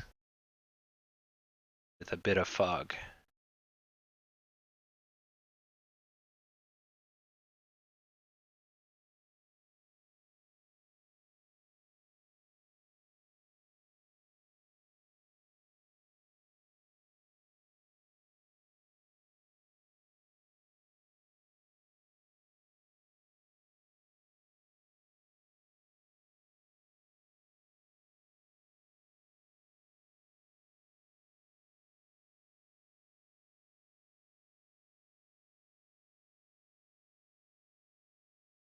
Right.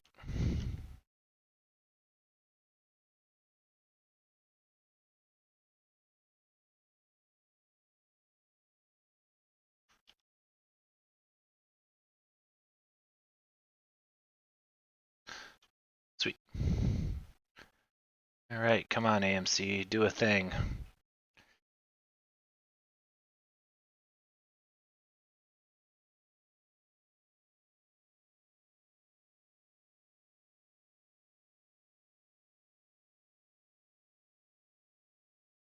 Yeah, runners are nuts.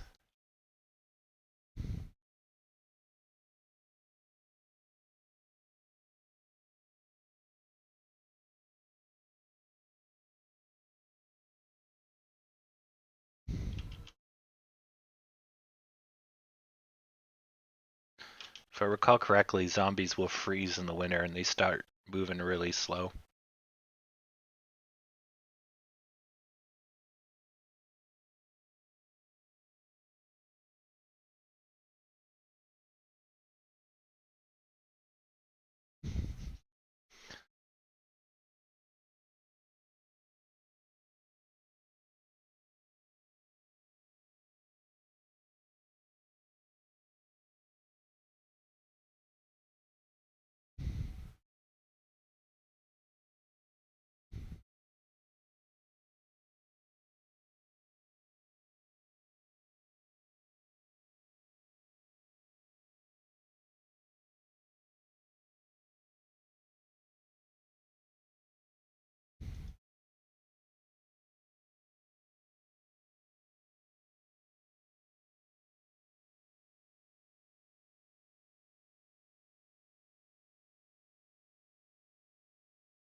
These fast runners are loud.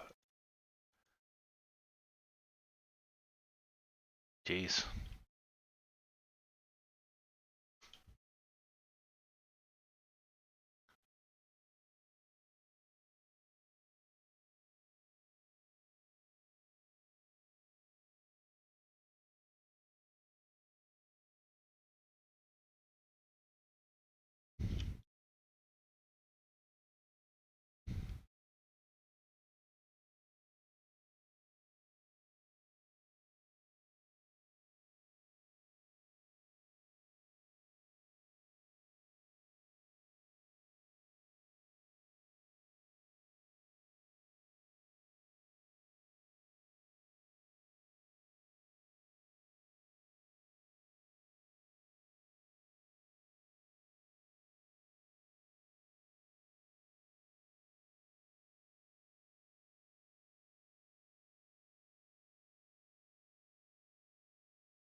Wonder if I can find the giant mall.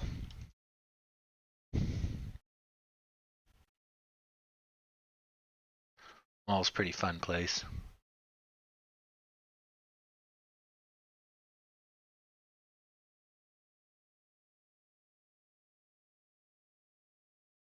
Okay, so...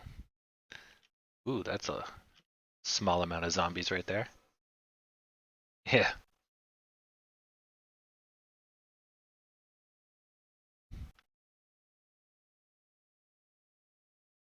Oh yeah, there you go. That's a decent sized horde.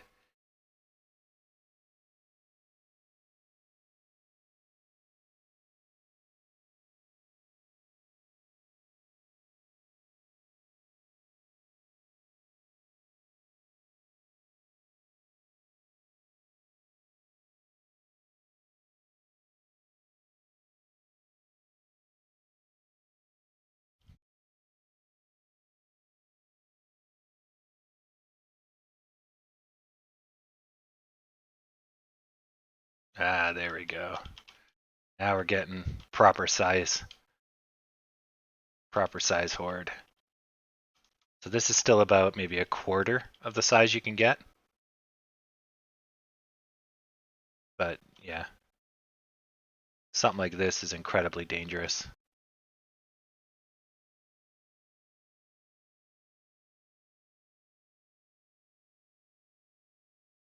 Ah, here's what I can do.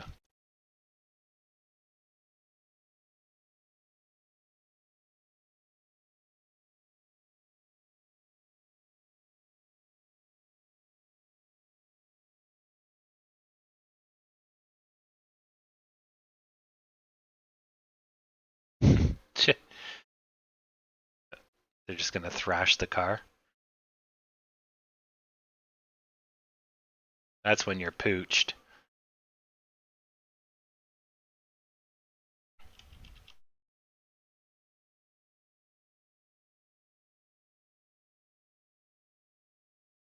And see, it's getting nighttime, so I'm losing my ability to see.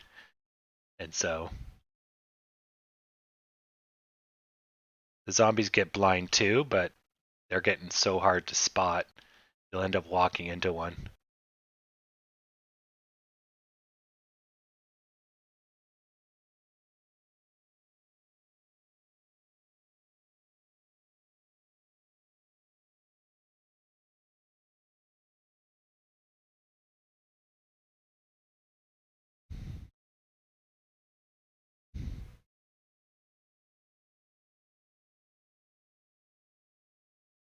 Okay, so we're slowly making our way out to a breakout, which will be 10:34. Yeah, as soon as we get there.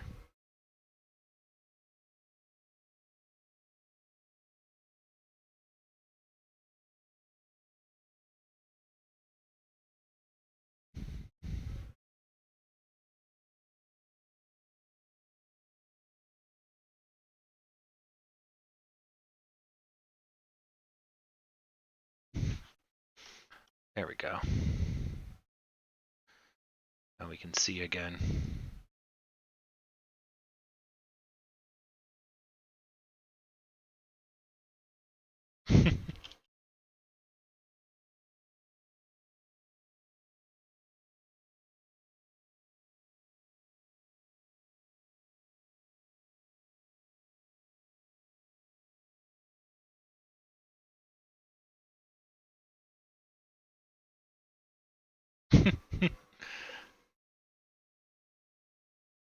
It's like playing with particle physics, but in this case it's just zombies.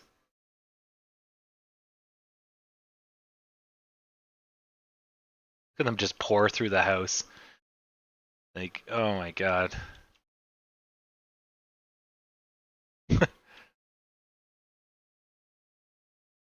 So I got them on like ultra in both quantity and speed. But this is still not, you know, a big horde. This can get a lot bigger. Good times. Okay, it looks like we're headed for the breakout. My march, my AMC zombie march is going along well.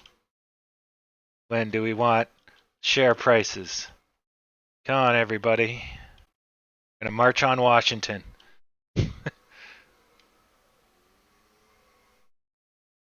Oh, that they made an arrow shape there for a second. It's a sign.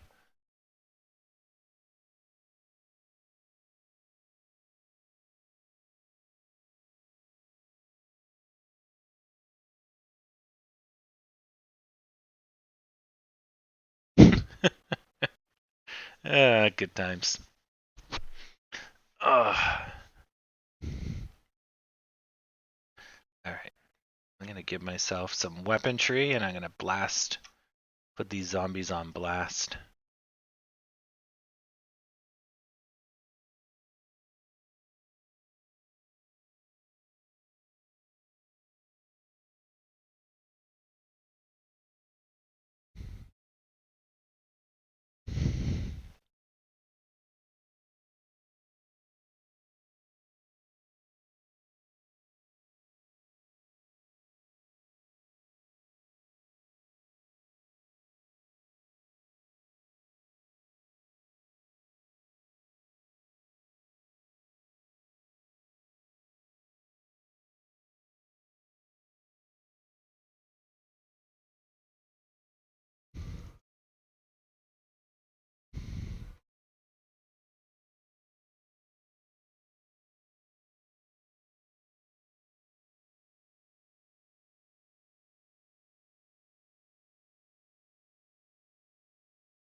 Oh, I'm starting to lag here. Oh dear. Okay, that zombie horde's getting a little frisky.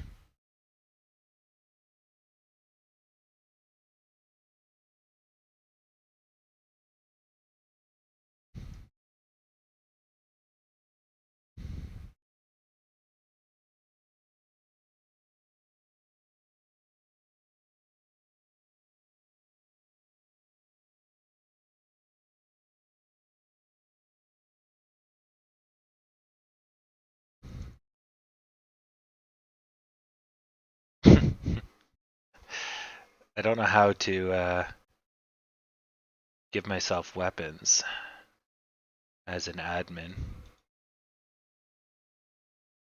But yeah, there's guns and large swords, a bunch of other cool stuff. All right. So, GME looks like it is surging. So I saw that earlier, but I didn't know if it was going to hold. Let's take a look at how much. Not much. So normally it's trading, let's say 100, which is nothing. 100's the minimum. They're doing 400, 200, and then they just did 1,800. So someone just made a huge buy. Out of the blue, someone finally convinced Grandma to give them all their money.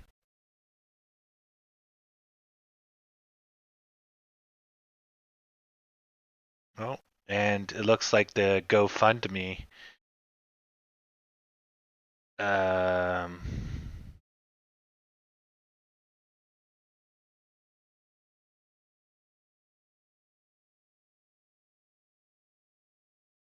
is going through. Okay, good. Yeah, no, definitely our long-term perspective looks great. Let's just kill this and get rid of these. They don't always handle. So yeah, you know, we're basically, if you you summarize this, I do like the 30 minutes, but let's say you just reduce it a little bit more.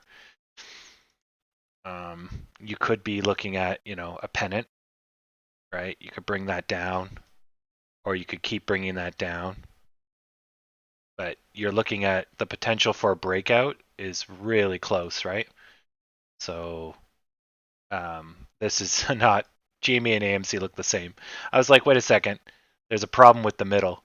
But same thing with GME. The potential for a breakout is quite high, but they're treading the bottom.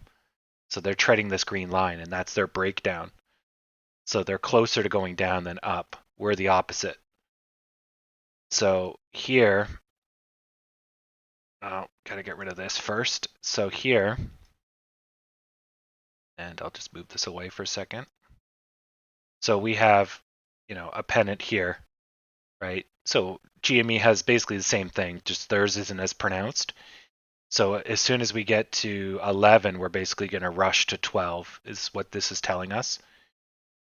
If it drags out longer, right, sideways, things look good. And then our breakdown point was back here, which we're now trending away from. And so if we stretch these out even further, we'll have to see some action before June if we're going to keep this crappy pennant, but I don't think we will. My money is on this going to here, then a breakout. Then once we get over 12, there'll be some indecision, and then there'll be a push to 14. The indecision, I don't know how long that's going to be. There'll probably be some form of retraction after rushing to 12. But that should get the ball rolling in the overall picture. Yeah. So, yeah, we are looking pretty good in the, even if you look at the dailies, which further reduces the noise. So they're all telling us the same thing, right? We were in a pennant, we didn't break down, so we went up, we didn't do it, so now we're in this, or we had a failed U, and so that shows indecision, right? Whichever way you want to look at it, it's all saying the same thing, which is we're gonna surge up. Now it's sooner than later, which is good. So, yeah, get your buys in because it's not going to be too much longer. How much longer, I don't know, but it shouldn't be much longer. And like, look at that. That's just. So if you got in high to high, that's 11% over 2 days. Like, that's pretty good. And if that chart that I was showing you holds up, then we're going to surge upwards. And then we'll basically do this over the next 2 days.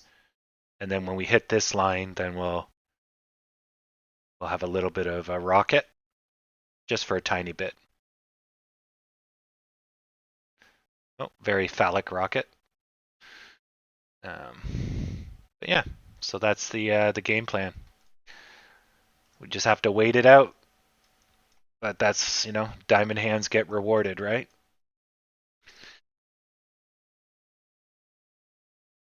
Planning out your even, or are you letting it ride? So for when we hit 14, depends on how we hit 14. Give me 1 second. Dumpling juice is the best. So if we hit 14, like in a surge, like say we just go to 14 right now, then I'll sell. Because we're going up too fast, too quick, and the likelihood of us going down is extreme. But if we go up gradually, like we're doing right now, 2%, and we hit 14, the risk of us collapsing when we hit 14 is almost none because we built up our base, right? So, so good. So that's how I'd play it. And that's how I play the stock regardless when I'm not stuck.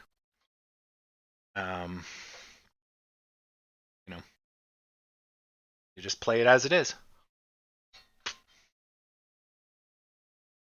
Because think, if you're one of the people that bought when this stock was $16 or $17, right?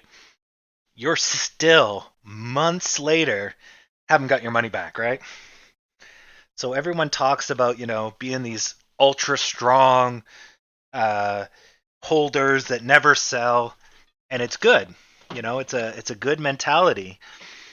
But let's be realistic. If you're never dodging any of the pitfalls, it means you're catching them all.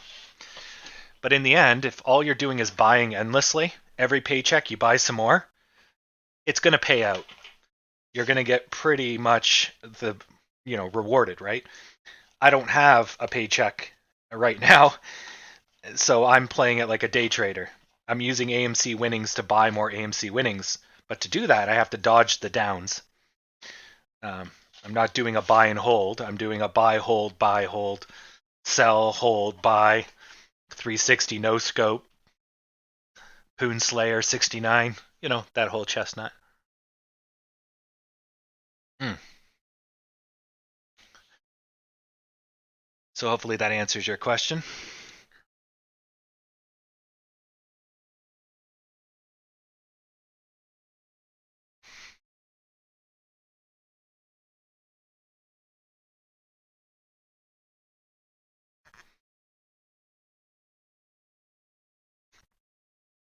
Ah, looks like a nice day outside. Too bad I'm here with my stocks. Eventually I'll start doing this while I'm walking outside. I'll be stock trading on the go in Ottawa, Canada.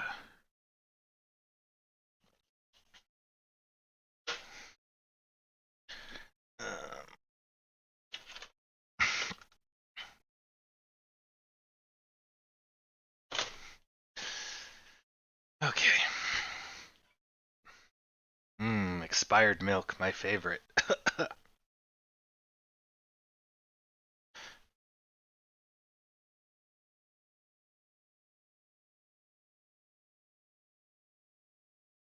Right. Yeah, GME is surgeon. Excuse me. But don't get too excited, because it's a very small volume surge.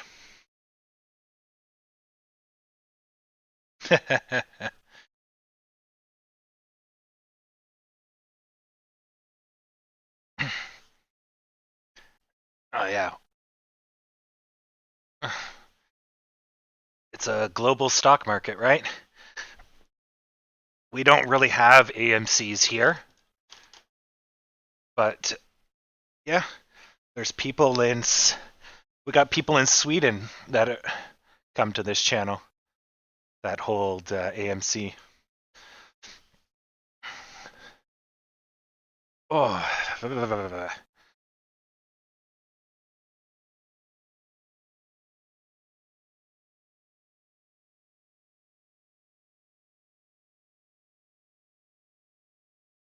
yeah.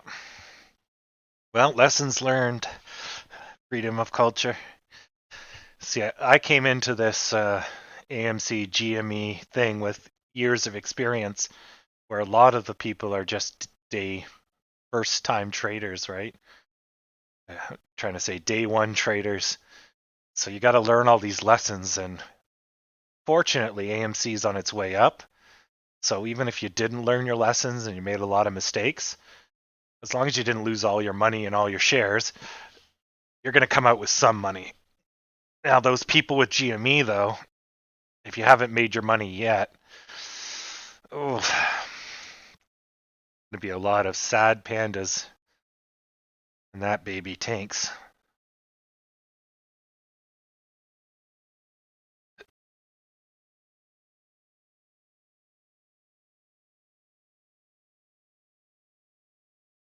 So if you're looking at the level 2 data where there's buy orders um, sitting there, they generally don't affect the stock price. Um, big business may try to spook or attract, so repel or attract, I guess, people by using that number. So they can put up a wall, a fake one that they will remove, just to make it look like there's a lot of demand when there isn't.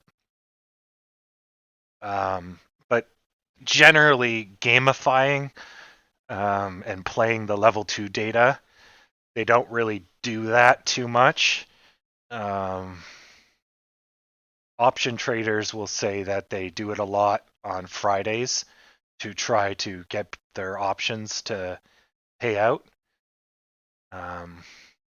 But really, level 2 data is not really important. other than maybe looking at it, how to word it, to provide some insight to where support and resistance lines could be before you actually touch them. Guess is probably the best use of level 2 data. Or if you're a high frequency trader, so if you're trading the pennies, I guess level 2 might be useful. Yeah. Other than that, I can't think off the top of my head what else you would use level 2 for.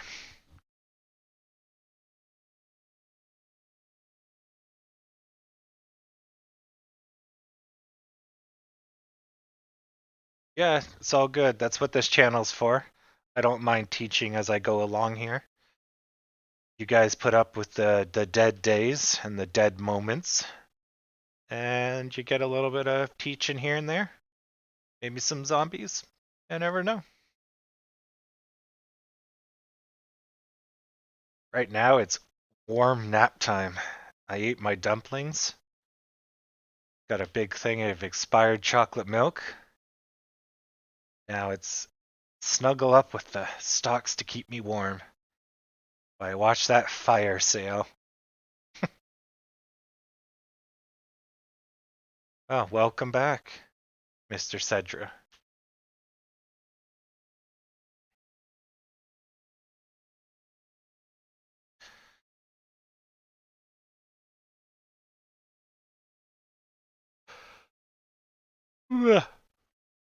So at least the Dow is showing some strength.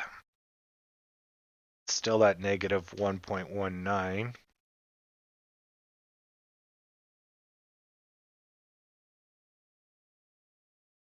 Yeah, and the Nasdaq is still holding at 2%.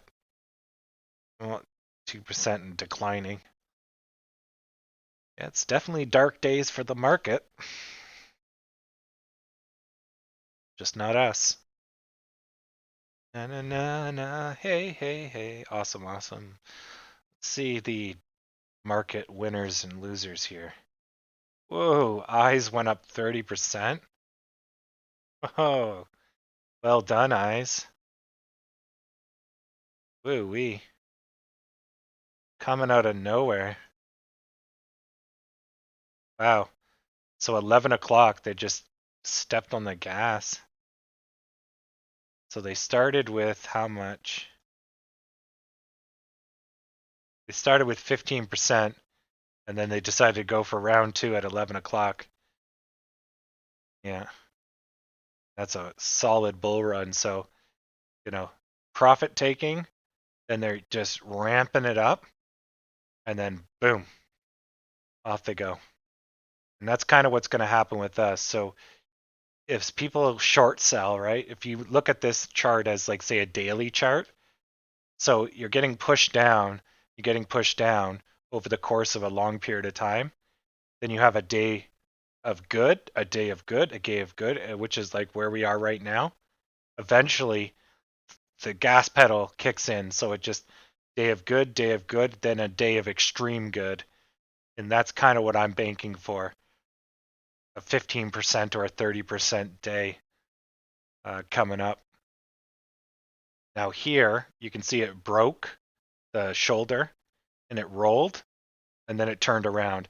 So that made the power N shape. If it just went from here up, it probably wouldn't be as high. So you have a little bit of a dip before your takeoff. Thus it makes the N shape or S shape. And so yeah, on the larger level, I'm thinking we're probably somewhere right around here. So a few days, and then we should be this. Now, maybe not exactly this high, but we should get something similar. So everyone else, I just wanted to see with the highest volumes. So Planter is fighting back and forth, but most of them are green. So the high volumes are green. Oof, what's this? Come on. Curtis, TVs and shit. This company was like pennies. Let me just take a look at this. The company was so worthless. And what, they just resurrected it from the grave? Yeah, see, it's still losing money. Wow, they've... What? The fuck? Okay, so this company's basically been circling the drain. They're losing money, every earnings for all eternity. And then someone did a massive buy-in, and they've been on a tear ever since, and they're still losing money. What the fuck is going on here? Must have been some investor, must have bought in. Oh, this is Curus. Okay, they got an orphan drug designation. Okay, this ain't Curtis. Okay, it's a health technology. I misread that because I was like, yeah, Curtis, the company. I'm like, no way that they're coming back. Okay, this is biotech. This makes sense. So this is, we're losing money because we're doing our drugs, right? And then, you know, it's people are losing faith, whatever, over time. Holy fuck, that is a drop. 140 down to 3. Wow, that's a drop. One I have to scroll for. Wow. Okay, that's cool. I misread that. That's why it was so confusing. Oh, Wizza? It's like Visa, but for poor people. Wizza. Double V. So yeah, there's some heavy large percent gainers here. So the moral of the story today is everyone's pretty much losing, but then there's some. Is that Ramada ins? I just see Ramada. Where is that? R. This one. Oh, it's BMRA. Okay. Anyways, so it looks like we're not completely alone, but yeah, it's good we're in the green territory. And the vast majority of them are red. The hell's the stock? Auto? There we go. Okay. So, not bad. So here we kind of have a crown shape. So we should get one more hump. Like this. Before we see the negativity of that. But hopefully it's not a crown shape. Could be just a straight up dome shape. Like this. Then when we hit here, we'll have some type of inflection. Who knows? Generally, when you do a dome shape, you don't continue down. Once it hits a support line, it's done. Because if it had more energy, it wouldn't curve. It would just go straight down. But because it's curving and has low energy, both the buyers and the sellers have low energy. And so it doesn't have enough energy to continue through the support line. So, yeah. Yeah, I'm laying on the couch, so I'm like a few inches away, so the text is kind of hard to see on my 4K. It's about as big as if you were probably looking on a laptop or something from about a yard away. So the text is like almost microscopic. My eyes aren't as good as they used to be.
Let's see what people are saying about Dodge.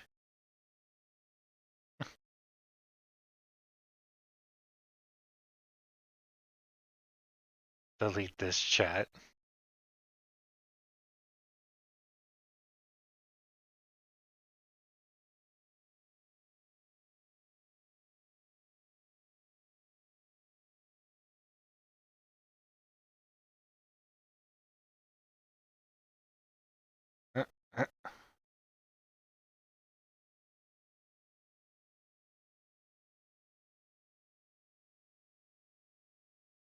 Looks like a lot of infighting.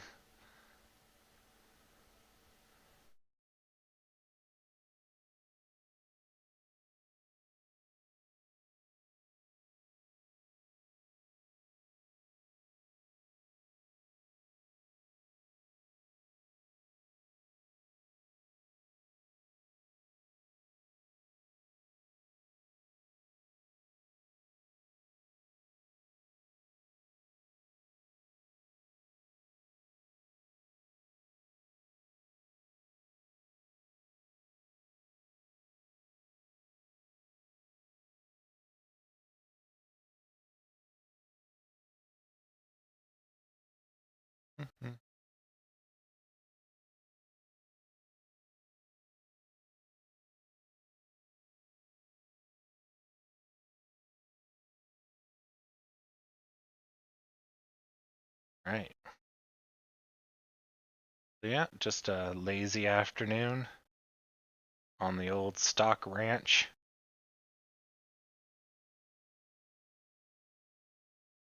Let's let this baby do its thing.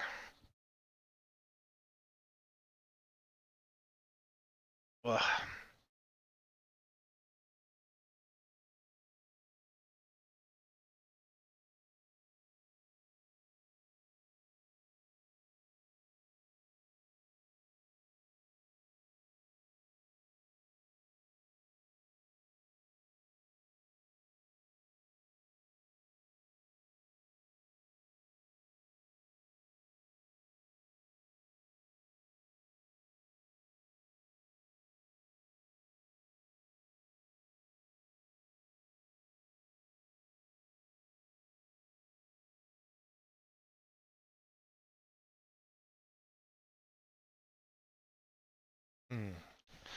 I just realized I deleted the. Hopefully I can go back.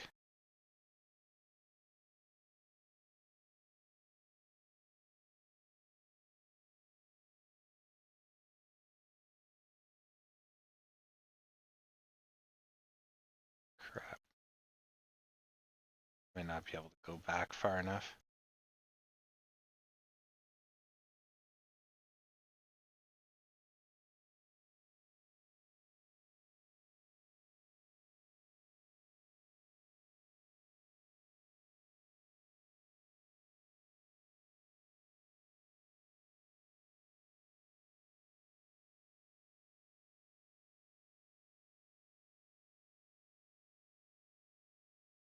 Nope.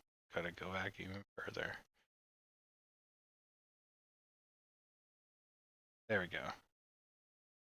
Sweet.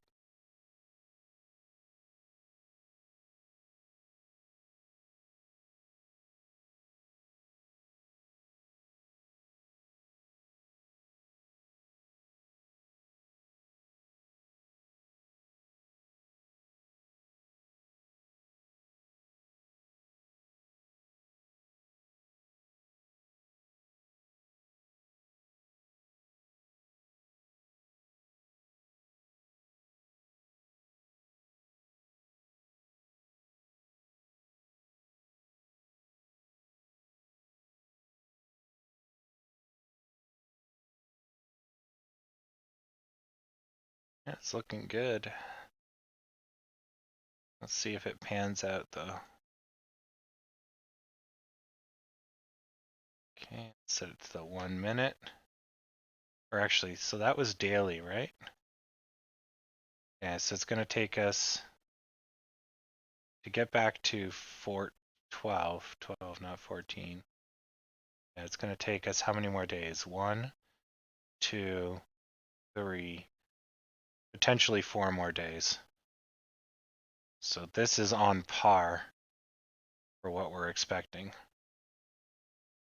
Yeah, looks good.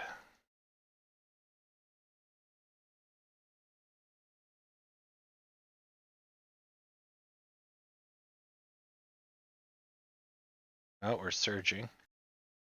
Good, so we had a breakout.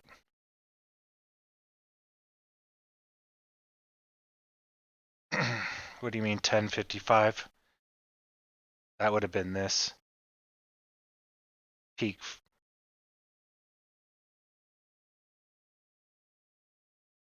Because I was looking at dailies, so it takes the highs and the lows for the entire day.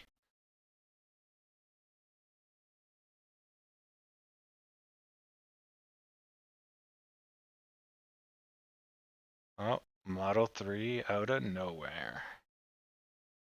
Just realized who was saying that.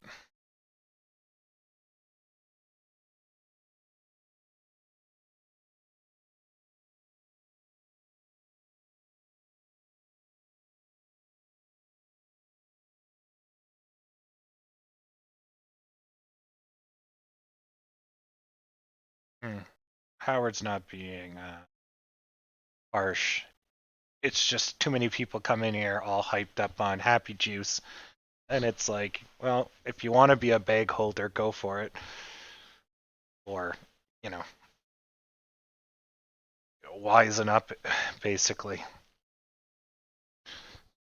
You know, as I've said countless times, the stock market is an arena for sharks and alpha predators. And then all these newbies coming in thinking they're tough shit. And it's like, no, the market will chew you up, spit you out. It doesn't care who you are. But they haven't played, well, I can't speak for everyone, but I would say the vast majority haven't played with enough money or played long enough to actually suffer, whole mortgages going down the drain. Cataclysmic loss, right? But I'm sure we're going to see tons and tons of stories all over the internet. Once all the stimulus checks are done, people have to pay their bills, and GME plummets. It's like, yeah. Oh, it's not going to be a happy ending.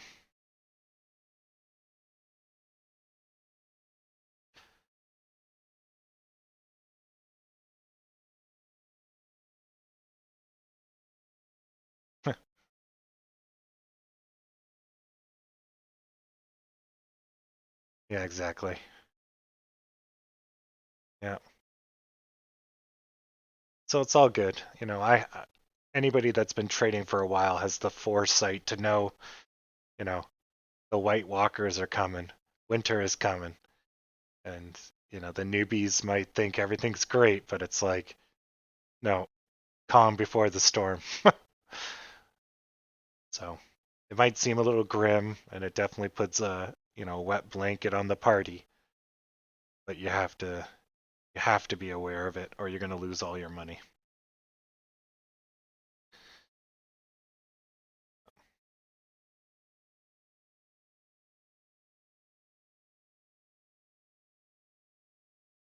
That surge did not hold.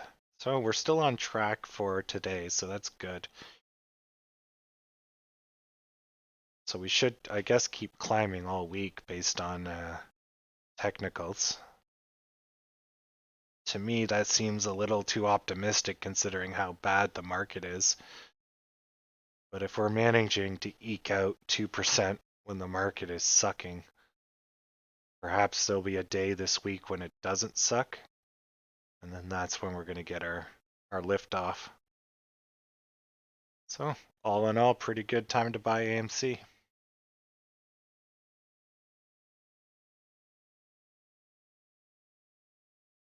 Yep, that's correct, Daryl. Oh, Chris wants 30. It means I gotta get off this couch. See if I can try to. Where the hell is it? Yeah. Come on, let me click it. No. Okay.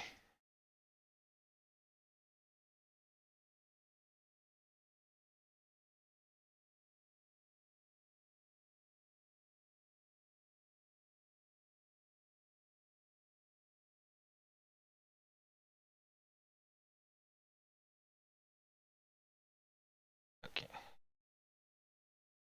I'm just going to cheat because I don't want to get off the couch.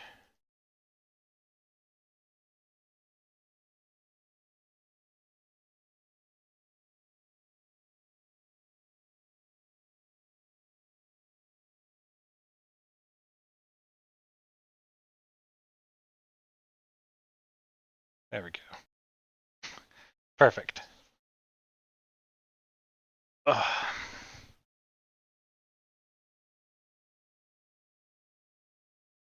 Well, we had a quadruple witching day and that didn't do anything.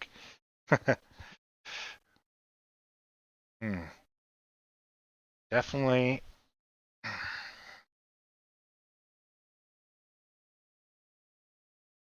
Like, yeah, we got a wedge going here.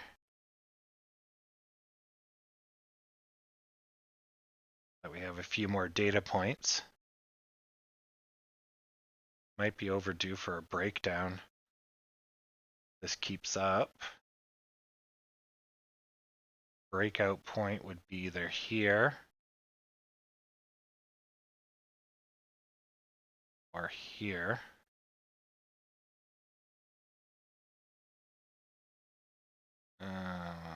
Huh.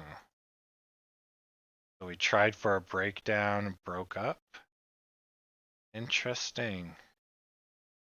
Right now we're just banging on across the top.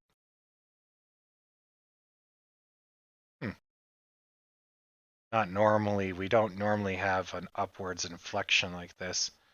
It's usually the other way around. So we tend to do a lot of U shapes, not V's with upwards. It's usually everything's going down and then we turn around.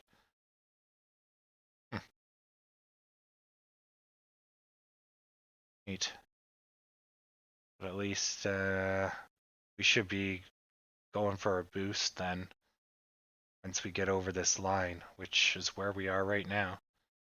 So yeah, one more penny or two and we should go for a run to about 1035, and then we hit 1035, we'll go for another run.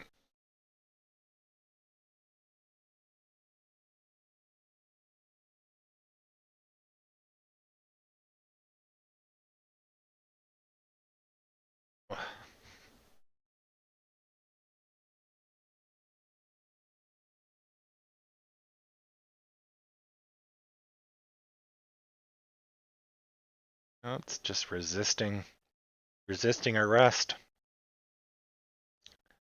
Comply, AMC. Don't make me punch you. That was the best part of SWAT 4 multiplayer. When they added the ability to punch for compliance. So you didn't have to use pepper spray or something a little more heavy duty. You could just punch the uncomplying suspect. Excuse me. But in multiplayer, you could just go around and sneak up behind another operator on the other team and then just punch him in the back of the head. It's kind of like ultimate you suck. Like killing somebody with slappers, I guess, in GoldenEye.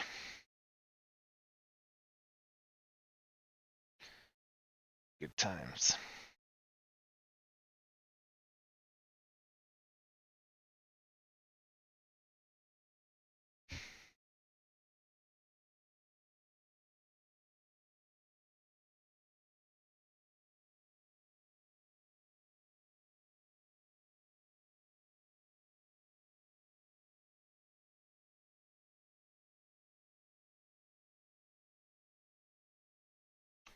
Or where we're going to end up at the end of the day.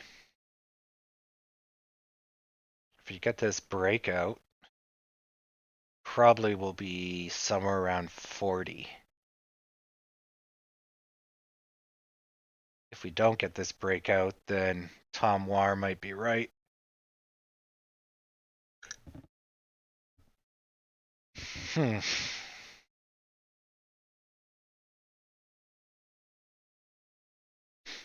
I guess I could cheat. I could just look at the chart.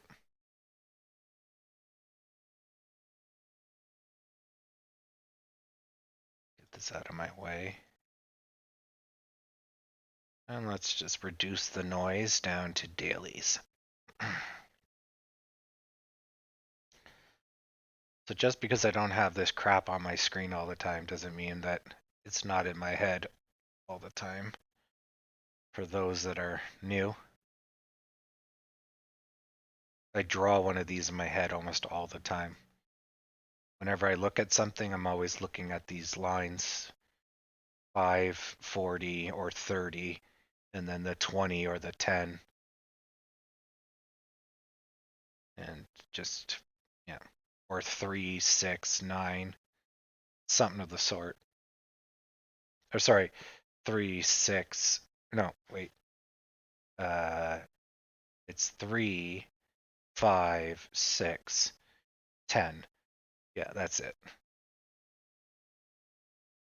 You skip each one. That's how you do it.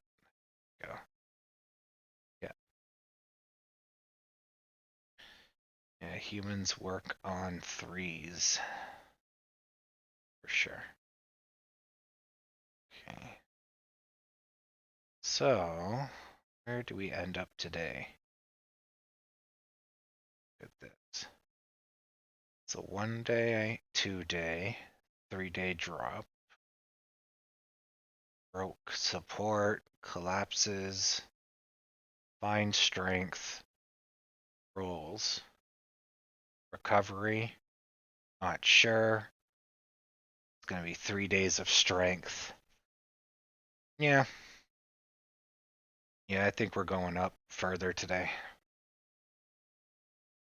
Yeah, because this, if this was the turnaround, right? So you're coming down, you show strength, fine. This pushes back, but it wasn't enough to stop. So this one here isn't very strong. So it could have been a red afterwards, but now we see a green. So I would have guessed it would have been a red. I would have expected negativity because this one really dampened this one, and we don't have much energy left. But we came out swinging, so that's basically nullifies this problem. So it just becomes green. So yeah, I think we are gonna, unless this completely turns around, because that's today, and we just wipe out today, which would suck. Then we're going to continue up. And yeah, somewhere around 1060. So right here was earlier today, which we just blew through. We blew through this one as well. So we're working on this guy right now. And how many days do we have left? 1, 2, 3, 4 days left. 1, 2, 3. Okay. So, yeah, we need one of these either today or tomorrow. And then we're going to go from 1090 something or 11 to, yeah, potentially 12.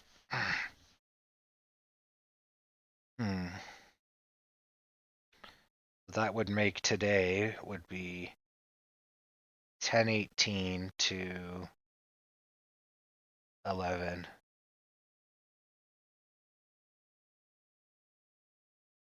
Yeah.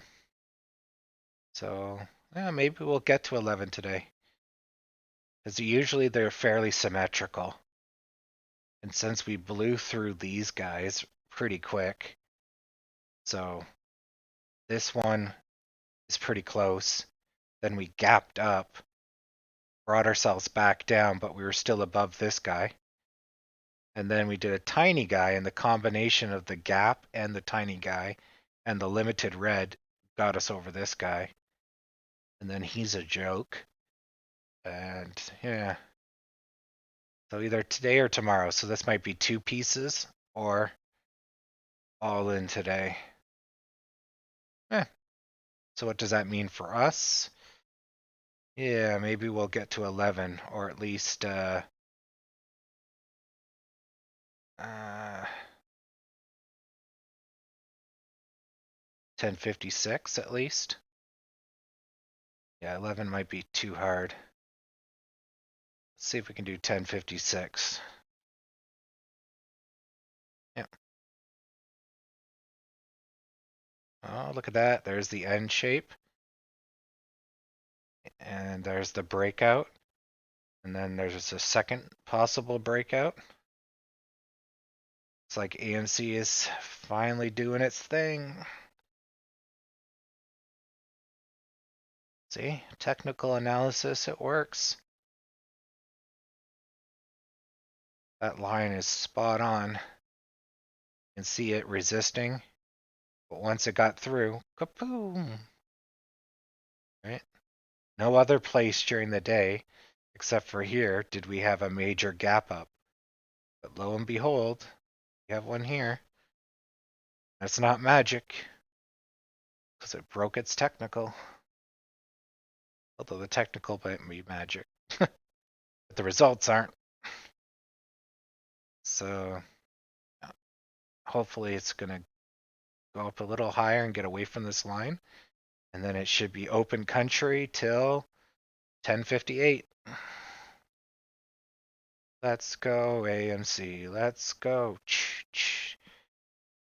Come on. It's a shape you don't see a lot. 3 equally sized. Yeah, that's not very common. It's a nice, cool logo. Volume's ramping up. Ah, it's looking good.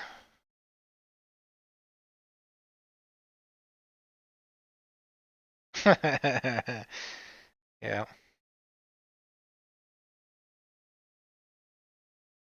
The market is a finicky mistress. She does whatever the hell she wants, and you either get with the program or you get punched. Good news is we tell ourselves we can walk away at any time, but she knows better. She knows we can't walk. Son of a bitch. You know my money's stuck.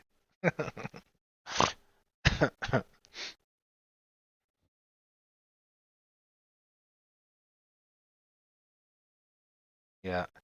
Yeah, we'll have a hard test at 1050 for sure, because that's our high. So generally a stock doesn't make new highs after 12 o'clock.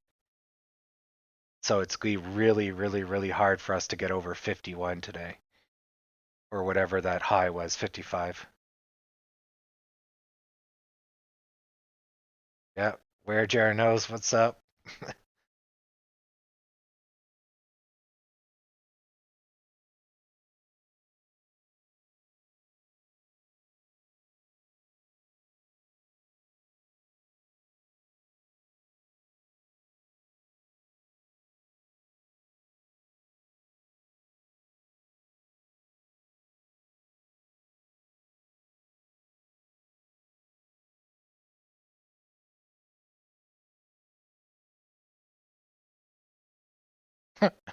AMC smack is strong.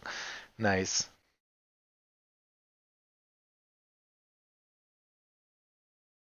Yeah. Yeah, we would currently be about 22 grand if I just made my option call just a little longer, eh? Uh, oh well.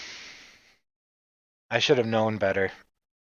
I was thinking the volume was quick, but I should have known that we've been really having some shitty volume. So I should have doubled my time parameter. But then it would have cost me way more than 4 grand. So, eh, I've learnt my lesson. Yeah, it was a good call. Yeah, my timing is off. Yeah, exactly. Exactly. That's usually the case. Whoa, whoa, whoa. I wanted to buy my max. I'm gonna buy more next time. I'm going for 500,000. No, no, we're YOLO and 500,000. Going to town.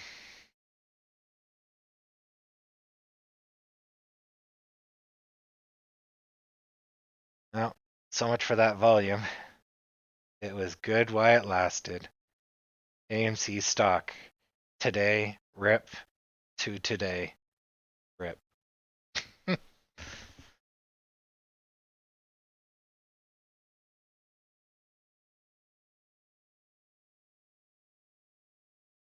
Son of a bitch. Well, good job. Backstop.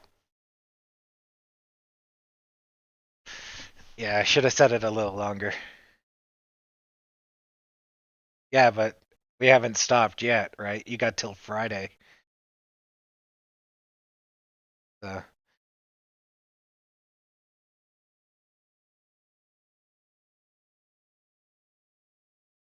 Oh, you talking about me? I could not exercise it.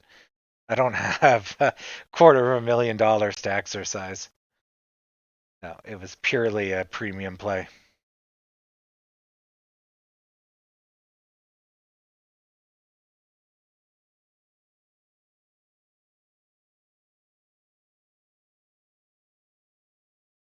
Oh, we're getting a little bit more volume. Gonna get free. Are we gonna be free? And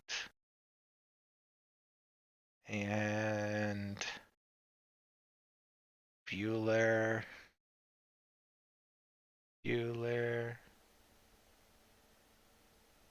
Oh, should boost as soon as it figures out what it's doing. It should boost upwards about 3 or 4 cents.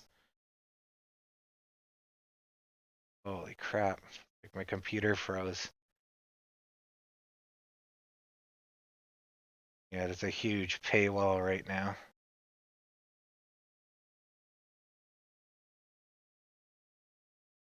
There we go. There we go. Jesus. Slow mo. This is what I mean by slow mo. It's like I know it's gonna happen. I'm waiting. It just takes a fucking week. So slow. All right. So now that the boost is over, we'll see a little bit of red, or this will kick off a buying frenzy. That I don't know. It's kind of 50-50 at this point. But we just completed the technical. So now she's done. Now we wait and see what Madam Market is going to give us. Hopefully it's not zero volume.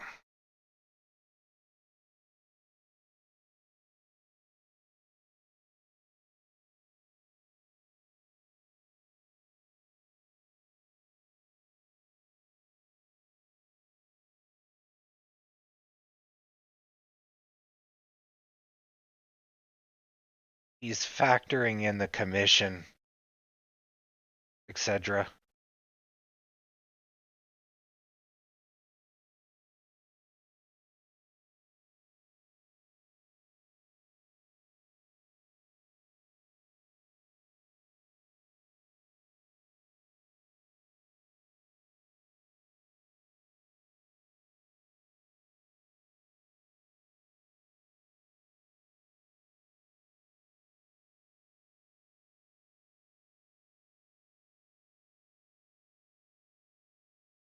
Yeah, yeah. For option traders, they're so used to working in the pennies.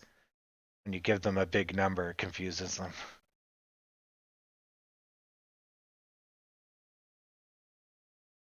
Yeah. Overkill is reciting the stock prayer. The squeeze will not happen tomorrow. Or sorry, it will happen tomorrow. Not tomorrow, tomorrow, but tomorrow. Yep, that's the that's the stock prayer. The squeeze will squoze tomorrow. Not that tomorrow. That tomorrow. Ah, I see. Yep. Slow mo.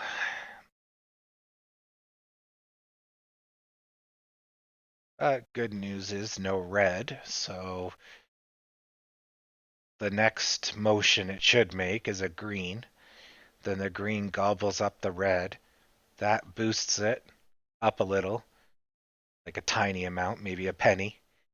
And then that should get us over the 44 line, which is the green stick to the left. So one boost, two boosts, so we should go up to 45, 46 once that's done. There you go. There's the first completion. And we just need a penny. Give us a penny and we're going up. God damn it. One penny. Do it.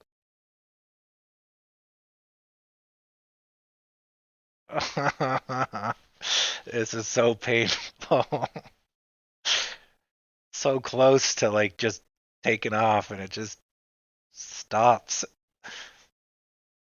It's the worst. Hate this. Come on.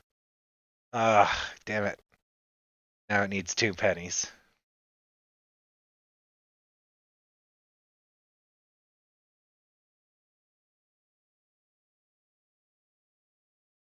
So close. So it's got to work up the energy again. Or maybe some big fish will come in. Oh, well, let's say, yeah, there we go. Boom, we're through. Now we're going to take off. Yay! Off we go. See? See? I fucking know what I'm doing here. Just God, that volume. Ah, it's good. And there's a little bit of profit taking. Ah.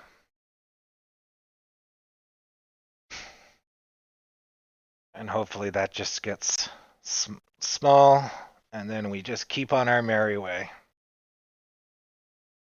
Yeah, I know. This is pathetic. We're fighting for pennies, but this is our abusive relationship. This is what it's devolved into. Maybe if I get the pennies all shiny, the stock will love me again.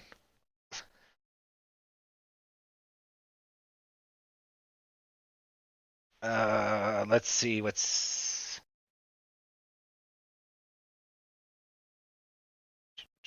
Where's the.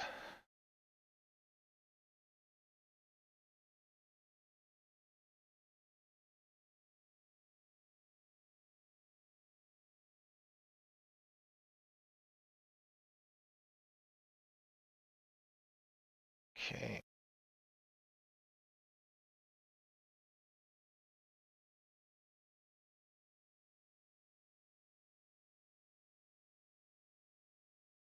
There we go. Yeah, let's get that a little bit bigger. Come back here. Okay, so 1057 should be our next major resistance. And we still got a bit of time left in the day.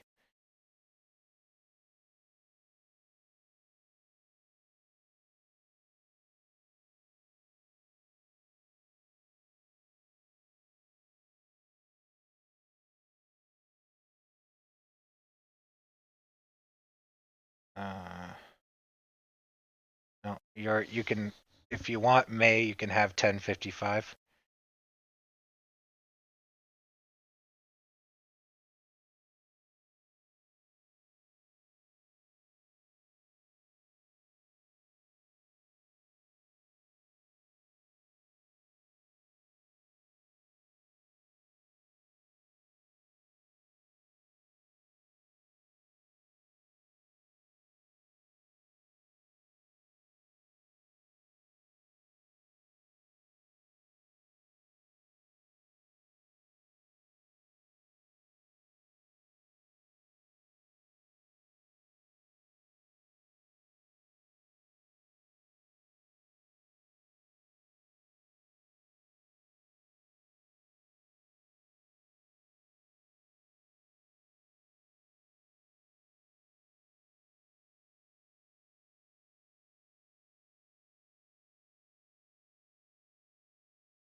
Daddy is back.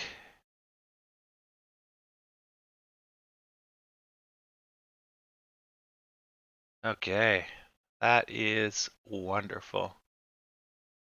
Good, good, good. All right, we're back.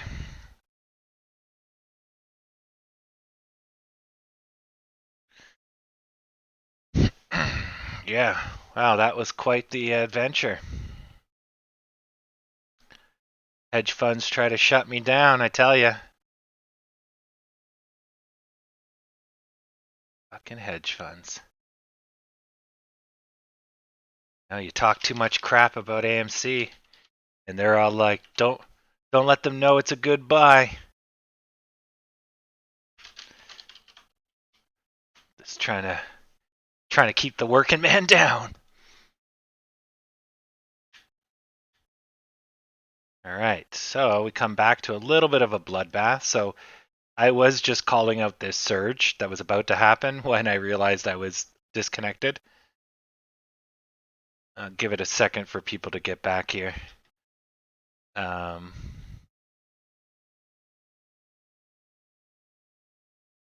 It's like my chat's broken.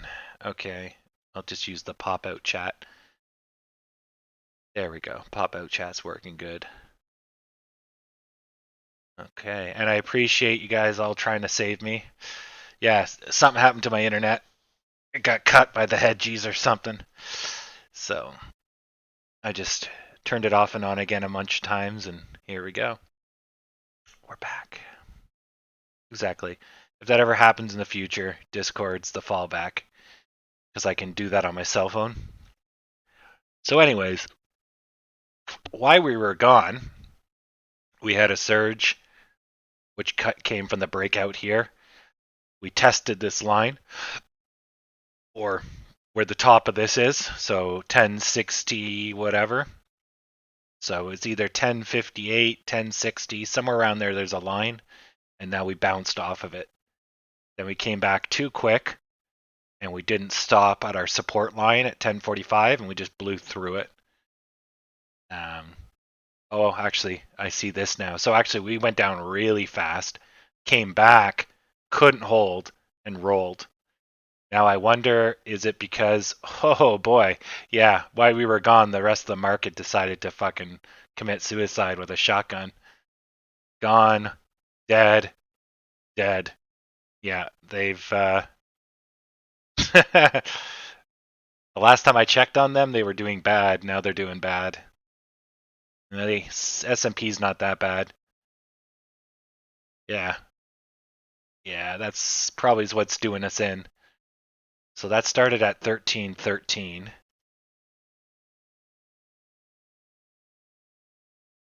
Yeah, so it started right about here. So we pushed all of this during their crash. And I guess they're starting to recover. Okay, that might be over now. So this little increased negativity right here, probably what did us in on the way down.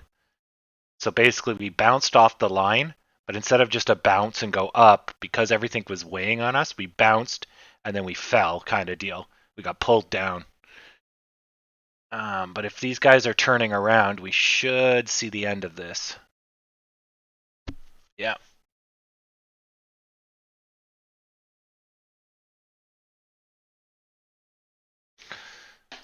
All right.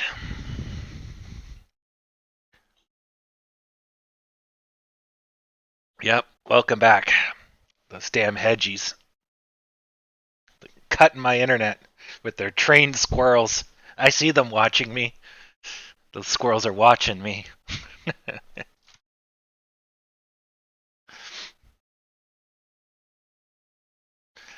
Yep.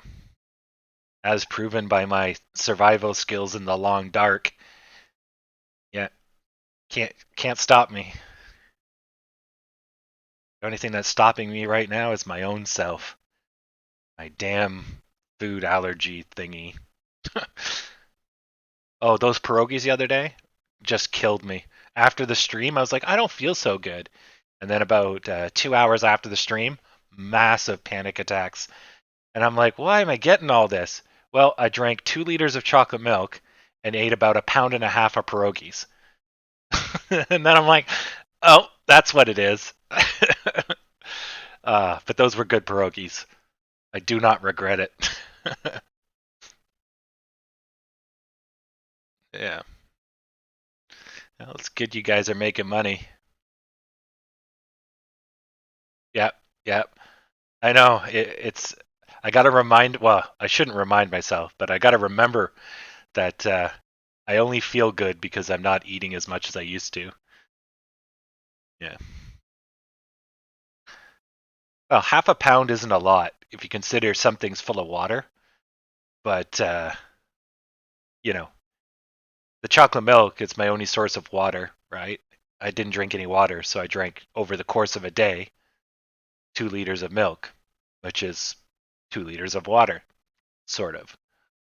The difference is milk bothers me a bit, and then with the added weight of the pierogies and my stomach issue, it all came back and haunted me.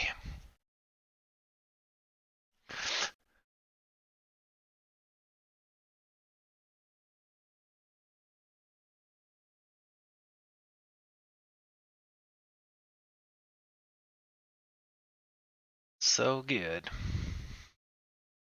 All right, so we're bouncing, it looks like, off the bottom. So now what we want to see is commitment. We want to see the energy from the rebound.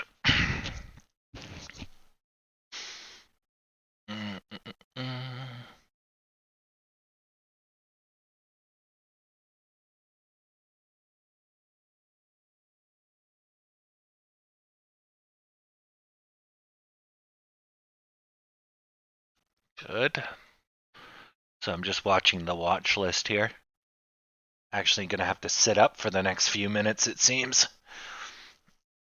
Stock finally got a little bit of volume. You can see the difference in the way I'm speaking, and you can also see the difference on the bottom. We went from slow, sleepy town to actually caring. That's good. Now, if we were really lucky, this is going to power right back up to 1061. If it does that, then it's going to blast off if it gets to that green line, because then that's the power N shape or the power S shape. And Cedra's going to poop his pants.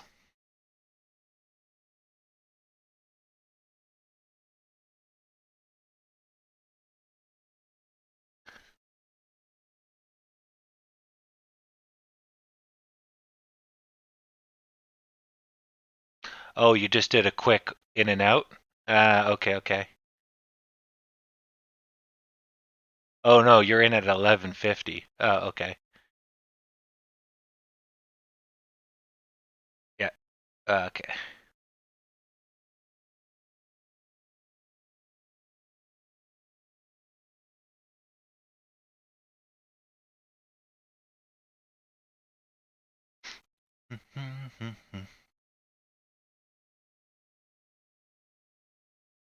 Yes, yes. I thought you bought 1050 on the way up. No, you bought $1 over.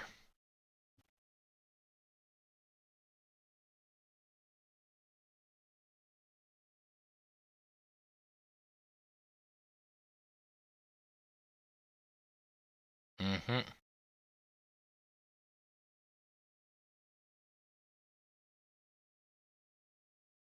And in a sea of red, we're doing pretty good.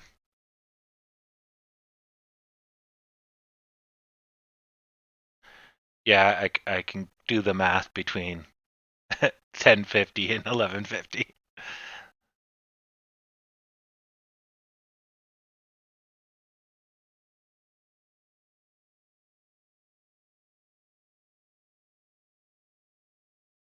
Uh, what are we doing here?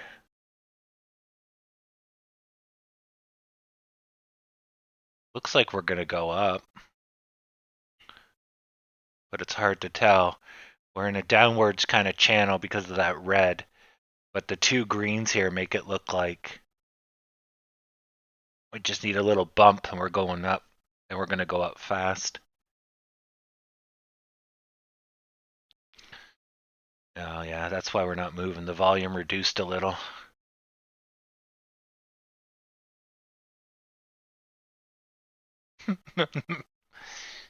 No, he's doing covered contracts. What Cedra's doing is just quick.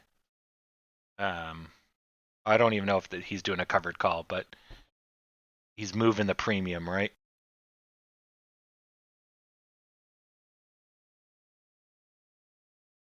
I don't think he'd do a covered call at 11. He's just doing a buy and sell it. Okay, you are doing a covered call. That's good. Okay, okay. So then, yeah, it's all based on risk. Are you willing to lose them for that price? So, yeah. But in your case, Howard, right, me and you, why would we want to risk losing them for $11 when we're not paying any penalty to hold them, right?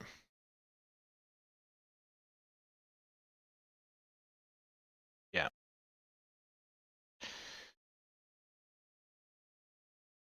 Yeah. Very good. Yeah, I got 4,220 shares now because I bought a whole bunch with my covered contract money.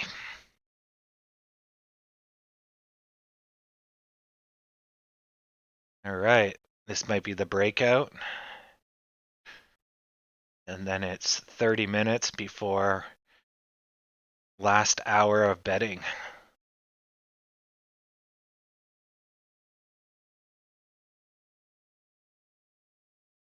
Oh, this sounds like a prelude to a very dangerous conversation, Zeus. No, I have this urge to fly big airplanes around cities. My friend actually went and became a commercial airline pilot. It's not hard. He just went to school 2 years, did a bunch of hours up in the air, and then boom, they're hiring like mad. Now he's all over the place, travels all the time. The senoritas that he sees, woo wee. That is the life. I can't say I'm feeling a big sell-off.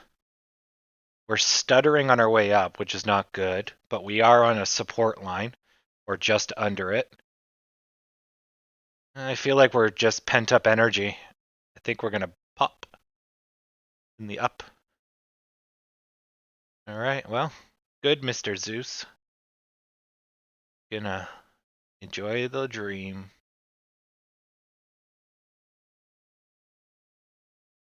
Come on, 1 penny. Oof, look at the sell wall on the bid ask.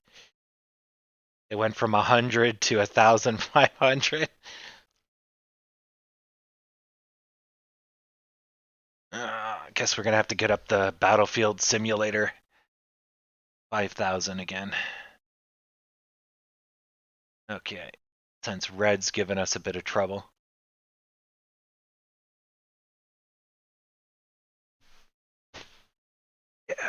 I guess you were right. There's the big sell-off, but it's not going to be big in the sense that we're going to go into oblivion, but big as in a one-time drop. Definitely. But once we get through this, up, up, and away.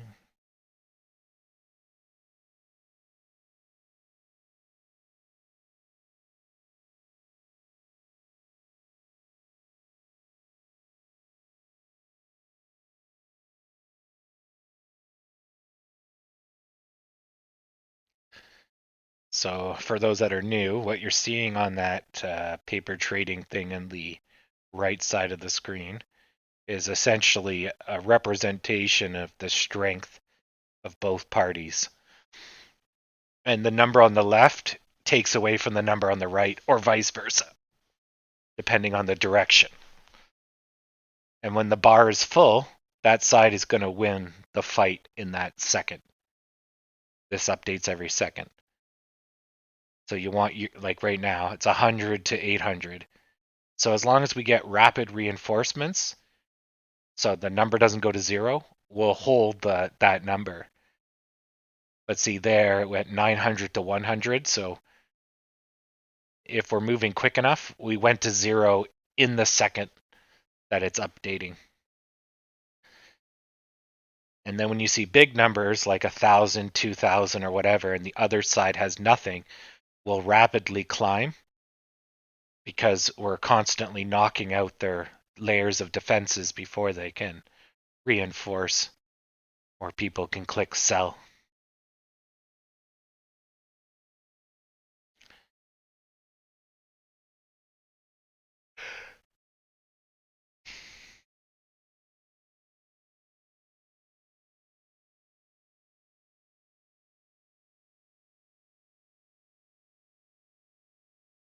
What, it broke?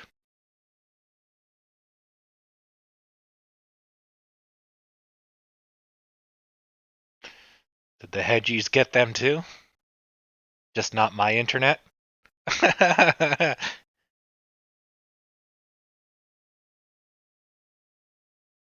Man, the hedgies are throwing everything they got. They're cutting my internet, taking out Yahoo Finance. Man, what's next? Oh, you know what? Oh, that would be great. We should take out, that airplane that flies around and says AMC to the moon? I should take out that airplane and write hedgies are the best, or uh, something adversarial. Like, just so people are like, oh, those damn hedgies. Have a sign war. Yeah. Is there a problem with my connection here?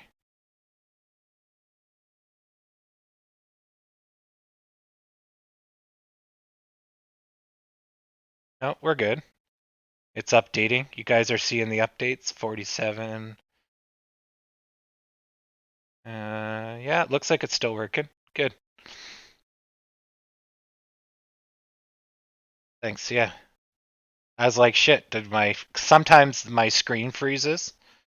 The OBS Studio loses connection to the chart sometimes. Yep. All right. So I think we're on the cusp of a breakout. We just got to get through this heavy selling pressure. Let's just curb stomp it and let's go. Get past 47. Look, the Dow's going up. Yeah, it's recovering from its negative 1.5%. Let's do it. Let's go. Let's get some tasty tendies. Ah, damn, the sell volume's so high.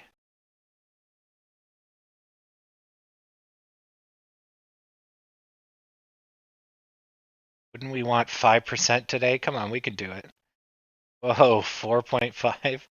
Oh, that's a brick of a sell wall right there. Oh, shit. And it's getting bigger. They're calling in the elephants. Oh, damn, and that's not a sell limit either. It's a market order. It's following. Oh, God, we're going to need a Vicar boat. Oh, shit. Our valiant warriors are mounting a ditch defense, but they ain't holding. 700, 1K against 4.7K. Rip. Oh, 1.1. Oh, maybe. It's the Battle of Thermopylae here. Gonna hold off Club Purge. Oh, we broke through. Or did we go down? No, I can't tell. It might have adjusted. No, we went down. Now we broke through. Oh my god. Whoa, this is quite the fight. Wait, was that a 0 point something I just saw? That was weird.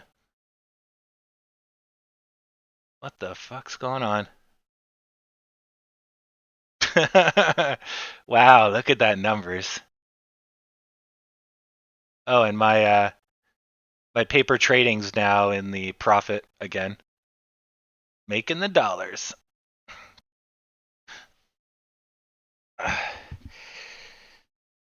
Yeah, that was weird.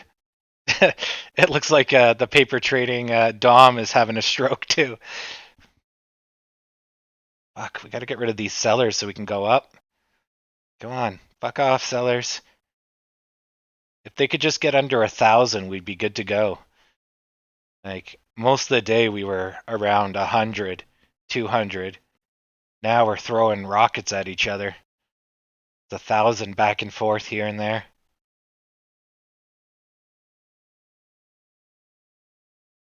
Although I'm glad for the extra volume. So much better than slow-mo. We're just in a stalemate right now because the sellers are quite strong. And so are our buyers. Come on, roundhouse kick them. Give them the old Chuck and the Norris. Do it.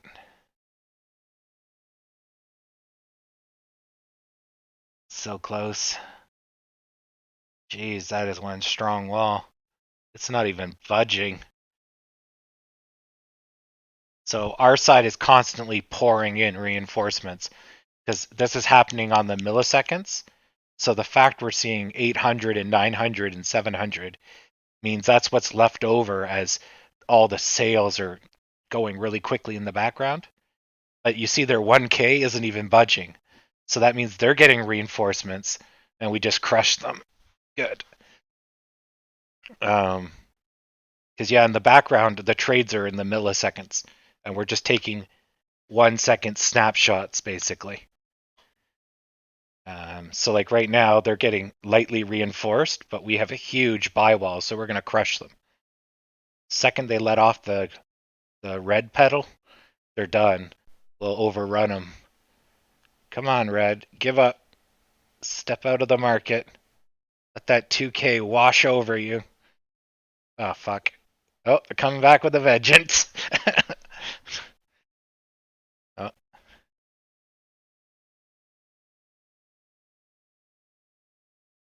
Come on, blue. Oh, damn. Well, at least once we get rid of all these paper-handed bitches, there won't be these large reds anymore. Because you can only sell once, right? Well, I guess you could sell multiple times, but point being is you can't sell something you don't have, although that's short selling. So I guess you could.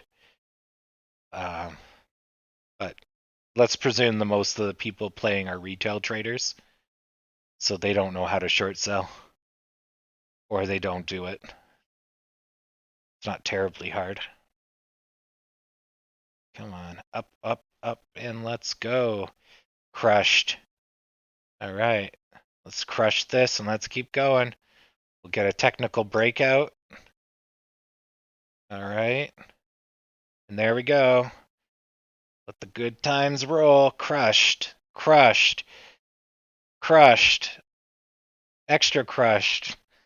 Yeah. Suck it, red. Oh, we're keeping going. Keep it going. Yeah, people are buying in now. FOMO. Gonna crush that red. What the hell's going on? Come on. Finish him. Oh my god. There we go. The red's mounting a defense.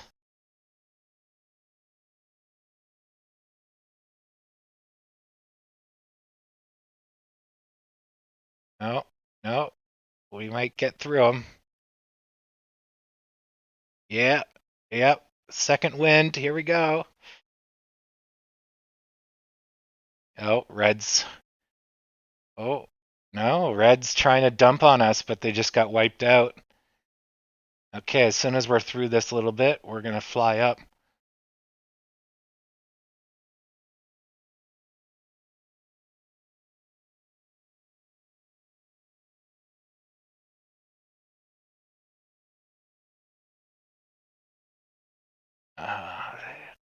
Wow, that's good.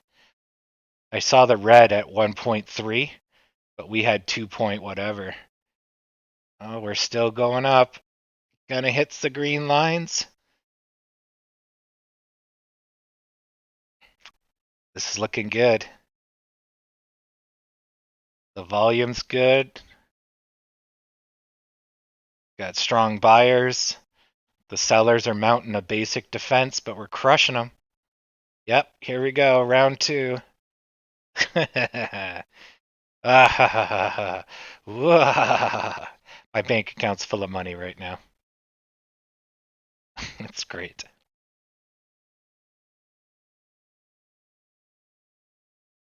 Yeah, so this is what's happening in the background. And if you had level 2 data, you could see above and below. But because we're basically in a stalemate, this is useful. But this is not useful because the numbers mean nothing, and you need to look at the technicals to know what's going on. But I've already looked at the technicals, so I know what's happening. We're heading to the green line. Whether or not red will let us get there is another story. But so we can look at it now, but that's why I don't have it up all the time. It's not that useful. But it's definitely far more entertaining than come on, green, do a thing. It's great for looking at the relative strength.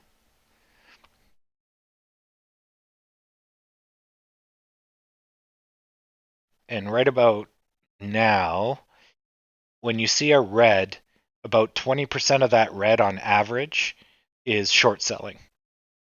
So when there's no negativity from the Dow and there's no negativity on the stock, there'll still be 20% down power because people are short selling, buying in the down direction, if you will. So that's to be kept in mind. And then when the blue seems to suddenly get strong, some of that could be shorts covering their small position. So just to keep in mind the grand scale, all the players, the 4D chest, if you will.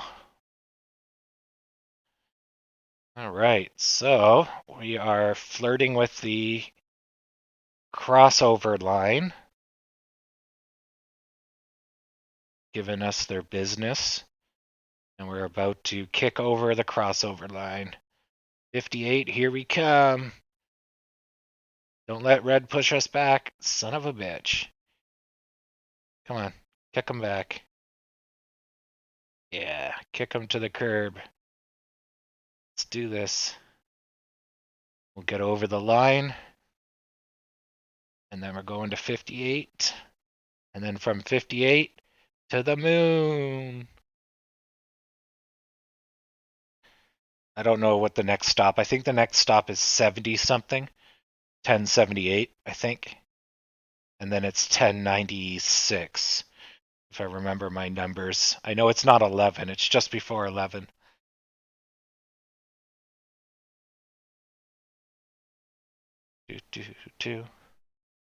So it's just us bouncing off the green line. Well, the dark green versus the light green line. We're just bouncing off of it.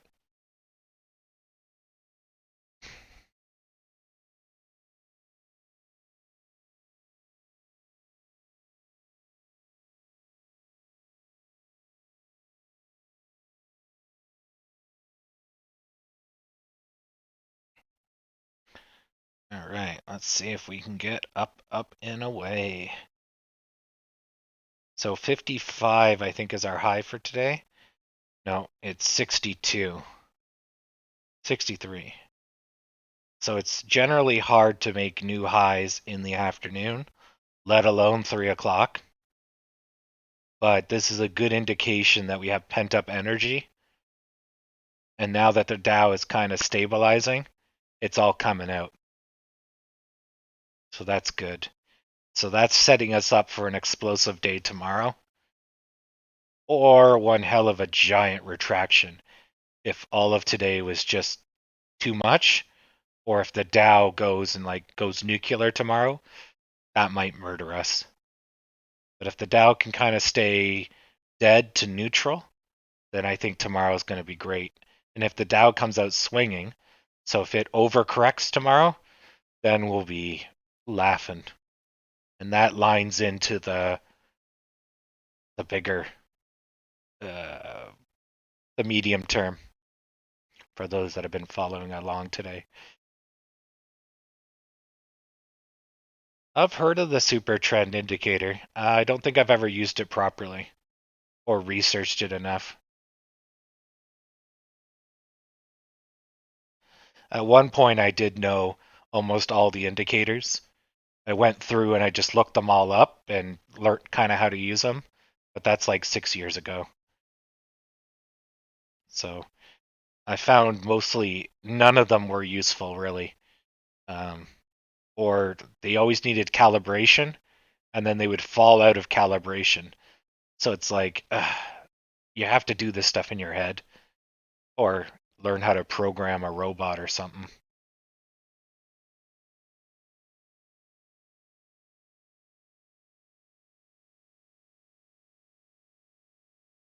I didn't see the report, but I heard about it. And if there's margin calls, then there'll be buybacks. But if the people don't have their money, which is usually the case with a margin call, you're going to see a market crash, which maybe is what's going on. I don't know.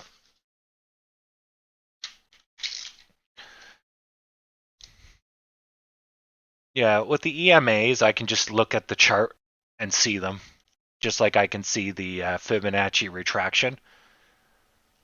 I use the Fibonacci retraction all the time. I just don't draw it for you guys because, it's in my head. But every time, like here, I'll do a 50%. It's right here, right? Then I divide the 50%, and those are approximately where your other ones are, right? So, you know.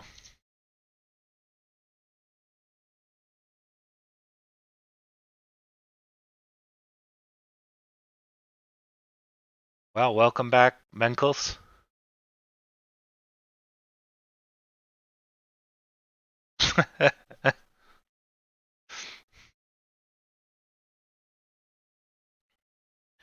Yeah, so when people do EMAs and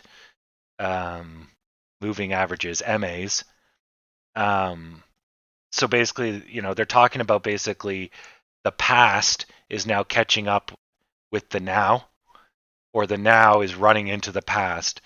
And so it's basically smoothing out what you see. So some people use that as a turnaround point and all that sort of stuff, where it kind of works because you know how a U shape is, well, a U shape, right? It starts off going down but then goes up. So if you have an average that's slowly following the down but not rapidly, at some point it's going to still be going down while you're going up. And then that's your indication that you're going up. But the moving averages are always a lagging indicator. They already tell you what you can already see. So they never predict the future.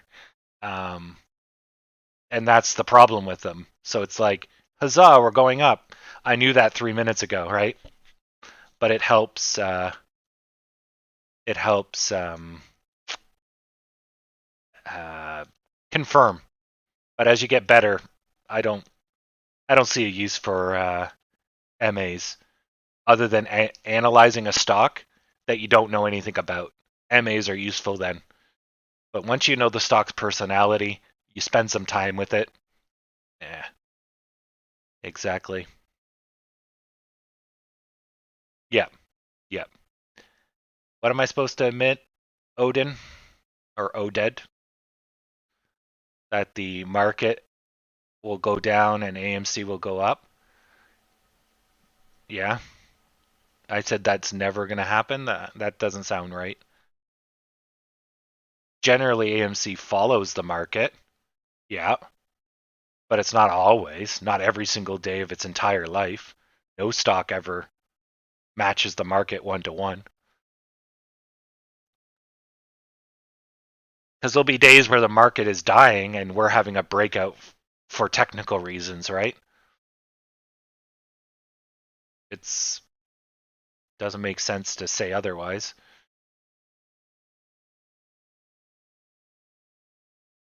Okay. So I guess we can. Why we have a little bit of a lug here.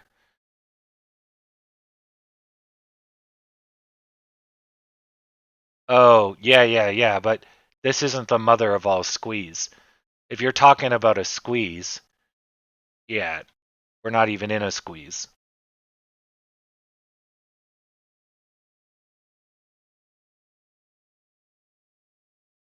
Oh, okay. Yeah, I'll fully agree that a stock can move independent of the market. That's obvious. GME is a good example. And, well, anybody on this list is a good example too.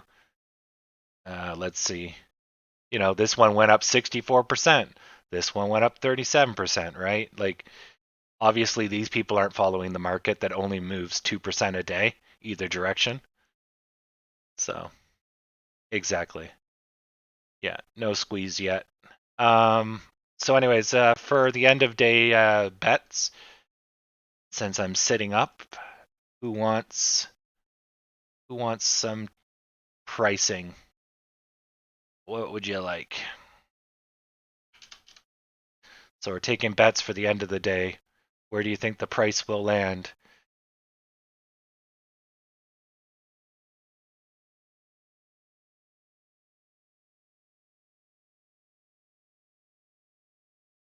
Okay, 54.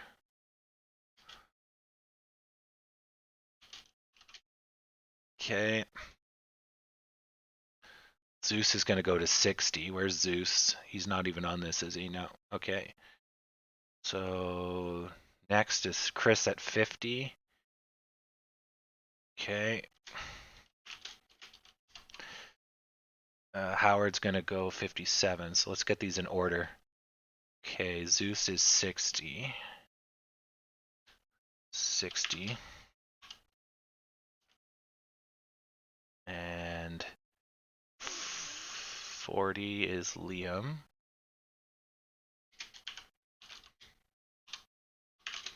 Okay. And Tau 57. Okay, but where were you previously?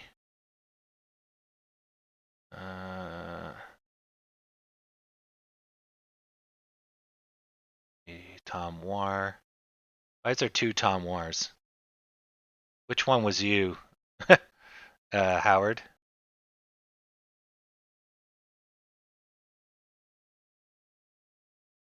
I got two Tom Wars here.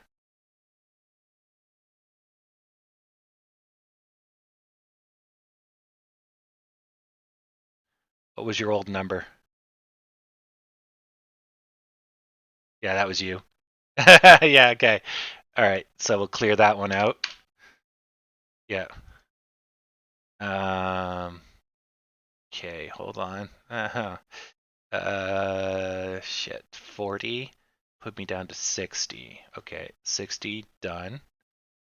Oh, Cameron can't do 60 because Zeus took it from you. I think that's what we had. 53. Dylan's got 53. So you have to find a new one, Granddaddy Funk. I'm just catching up on these. 53. Okay, Cosmo 49.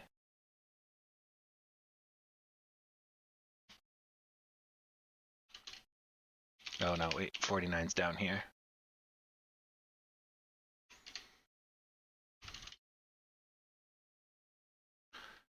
Okay. The pool closes at the end of the day. 10:45 is Zimboni.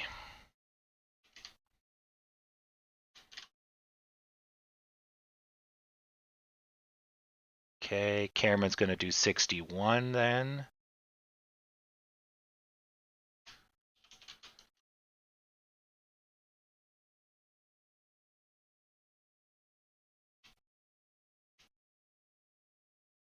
Okay. And then 65 is Ali. Okay. Cosmos 49. Yeah, we already got that. Yeah, I try to just put down a fresh name every time. 62. Okay. 62 for Jan Revolution. No, Rev Sor Gen Lucian. There you go. Instead of Dance Revolution, I merged it. All right.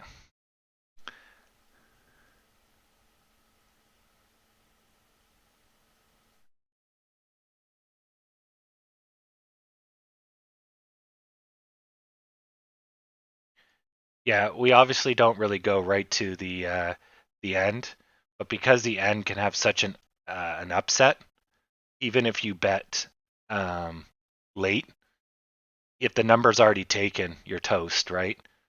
So you could try a last minute snipe, but I won't be able to type it fast enough. So you got to weigh that out. Yeah. Oh, did I haven't picked a price, have I? No.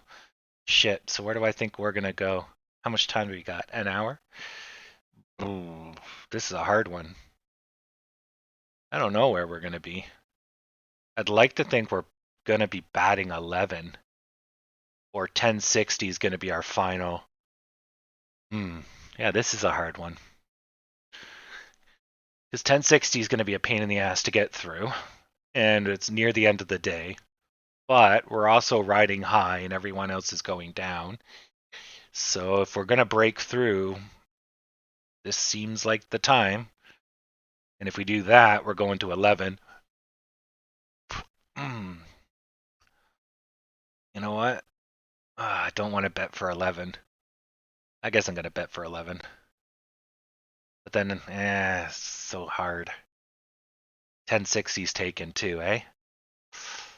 So if it doesn't do 1060 and it doesn't do 11, then it's most likely going to go down to 1020. But I think she's going to break out. I'm going to set my number a little bit closer. I have no friggin' idea, actually, where we're going to go. Freedom of culture. Yeah. Oh, I haven't even put you in here. Right. Where would you like it? 101? Okay. FOC. You can pretty much just have 11.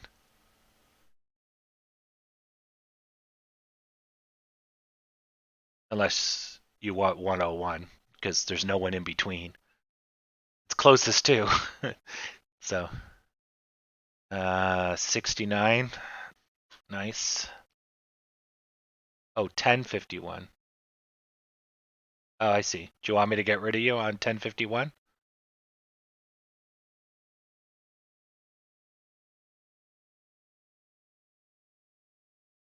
Oh, well, why would you have to change it? Is there more than one 1051?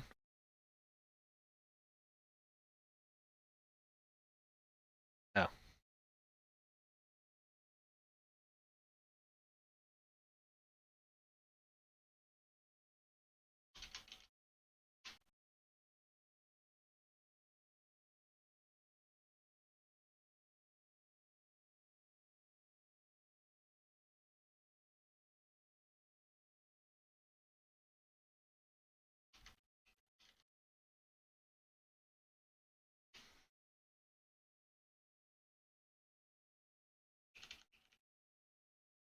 99's already taken. Tedros.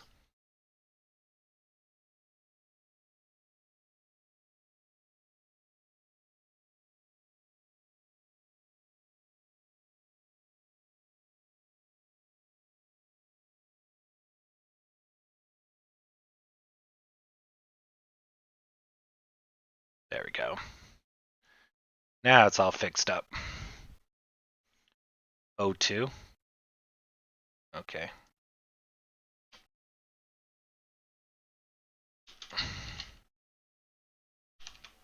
Okay, and George is 42.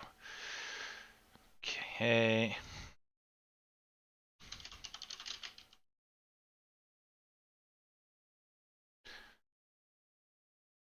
He came back from a nap. Nice. All right. Now, I'm going to close this down just because the numbers are getting small again. So it's right here if you still want to watch it. And then we'll move the AMC is not yet dead pool. Move that here. So the edge of this is the turning point. All right.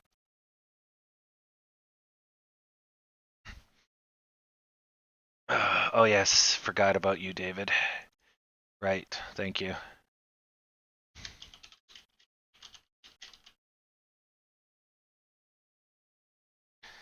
All right.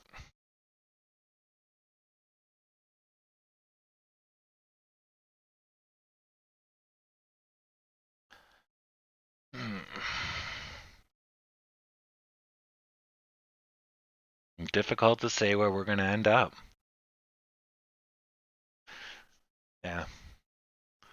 Basically, my money is somewhere between this chart, with this being a roadblock. So anything above, well, here is much more difficult than landing here. And then anything down here is more difficult because this is going to be the major support line. So in here is the probability, high probability. But if we do manage to get past that line, then we're going to fly. But what's the likelihood of that? But then again, as I've said a couple of days in a row, I've seen weirder shit. So who knows, right? Howard wants 57.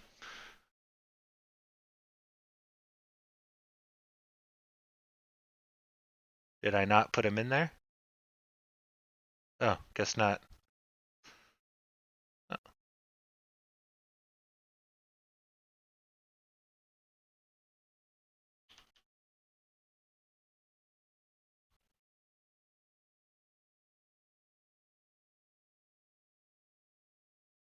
Oh yeah, I guess I just deleted him and didn't put him in.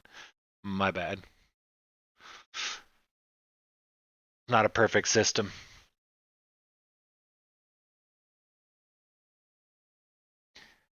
Secretly, we're just trying to make sure he doesn't win again.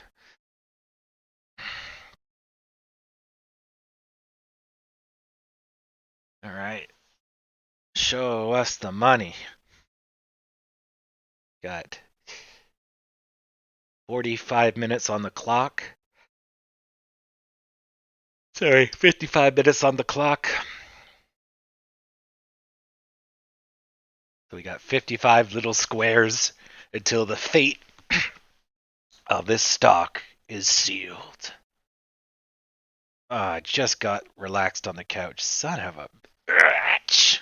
All right, 43. Damn, people wanting 43 is already taken. The volume is moderate, high. It's not garbage right now, so probability of going up is decent. The total volume is currently at 44.53 million, which is better than average. We're actually steaming along in the last hour or so. Yep. You'll need a different number, Barry. Your old news, Barry.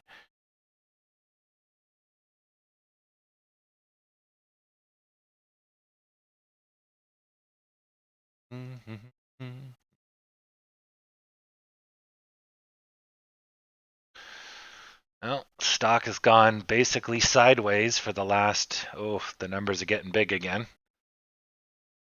Looks like we're going to try to get pushed down.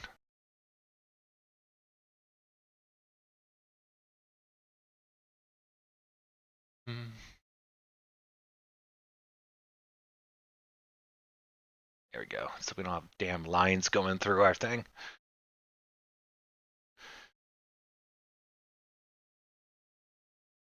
Do you have a different number there, Barry?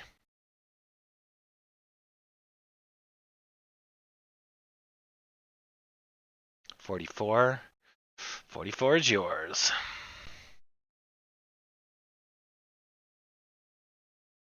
And King George was in the wrong spot.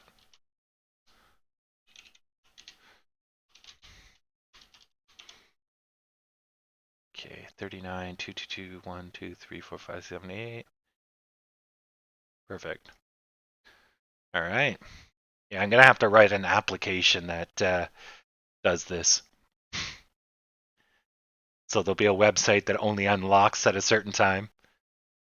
And then I can also lock it, the last 10 seconds or whatever. And that'll be awesome. That actually wouldn't be too hard to write. I could probably write it in an afternoon if I felt like it. Just do a simple JSON, wipe the file. I like it. Jarvis Baldwin, 1045. Wonder if gambling's illegal on. Well, there's no money being exchanged, so I guess there's no real gambling. You're not betting any money, so. Yeah, I could see YouTube banning me for gambling. Limbo. Limbo's already taken that, Jarvis. Yeah, but there's actually plenty of games where you're supposed to guess A, B, or C. Is the gopher in the hole? Place bets now. Yeah. Those aren't banned, so.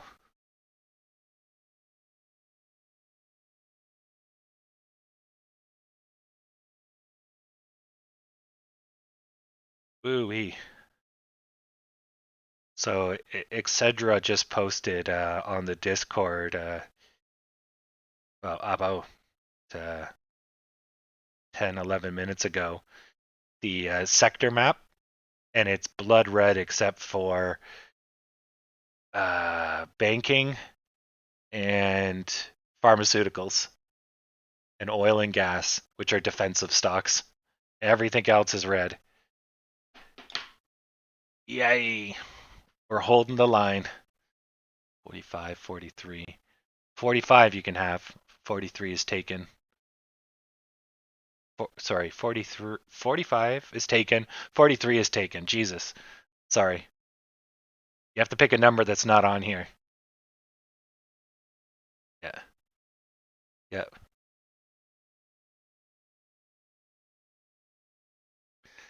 Some. I gotta figure out where I'm gonna place my bets. It's looking like we might go down to 20. Take a look in a book.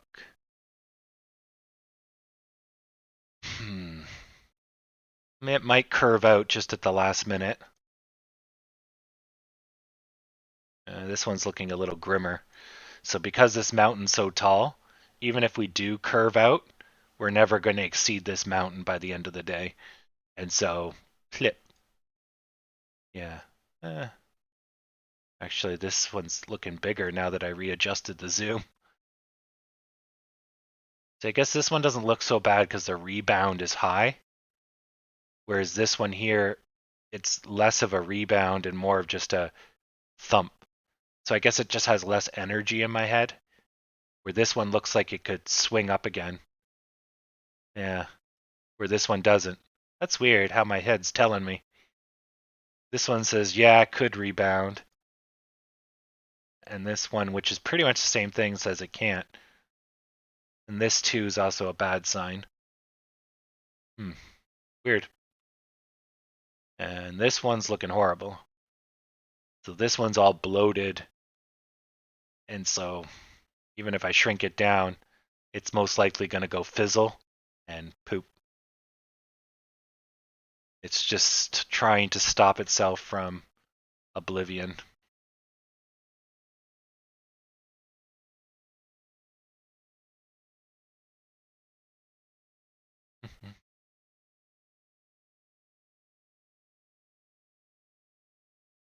All right.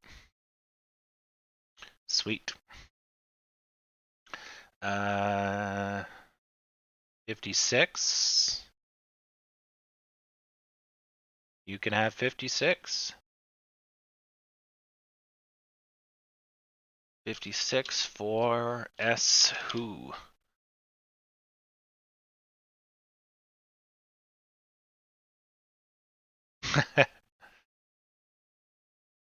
Well, wait till the last 30 minutes. Then we get the squoze. The final squoze. And we'll see how that plays out. Okay. There, we'll get it nice and big. No problem. Yeah, this is a nice way to end the day. Because our power hour, which we refer to as sour hour, has been pretty shitty for like 3 months. So this is a good way to round off the day.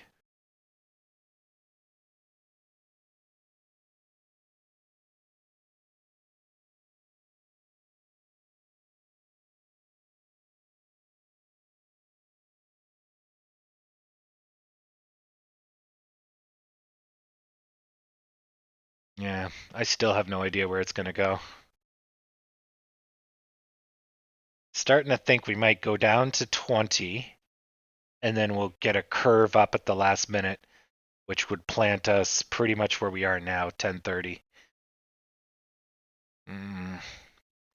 Hard to tell. I guess I'll know after 15:30 how much of a surge we get.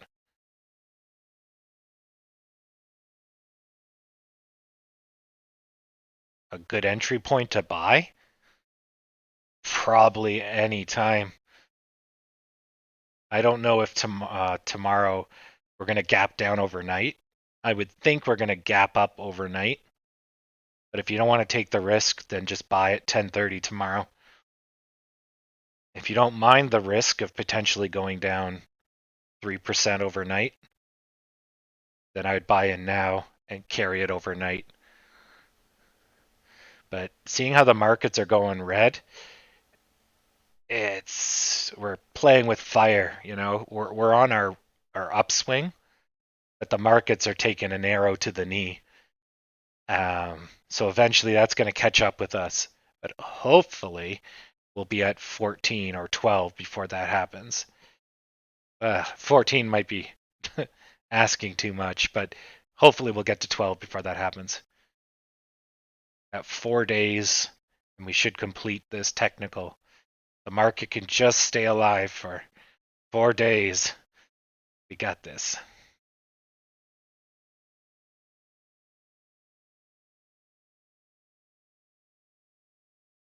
War with the aliens?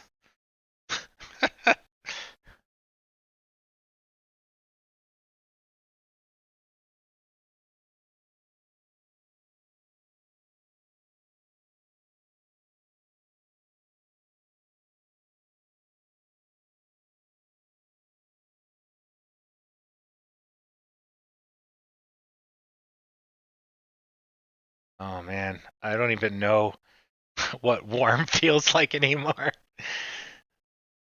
I'm up in Canada, so it's just starting to get to 20 Celsius, which I don't have any idea what that is in Fahrenheit. But scorcher for me is around 30, 40 Celsius. 40 Celsius is nuts. The highest I've ever felt was 53 Celsius, and that's insane. That was in Australia. Holy crap. My shoes were melting. Couldn't touch anything made of metal. Couldn't get anywhere near anything made of metal because it radiated so much heat. It's ridiculous. Or let me do the conversion for you.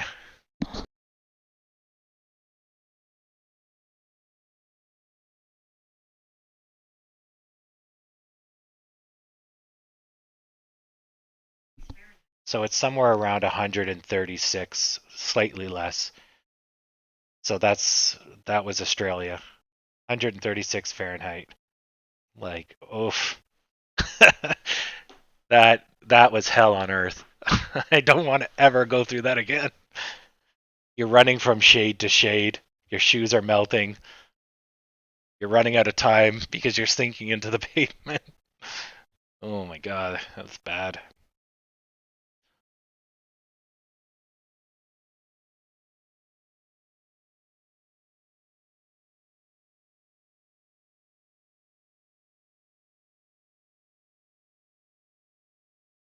It's currently 17 degrees here. Yeah.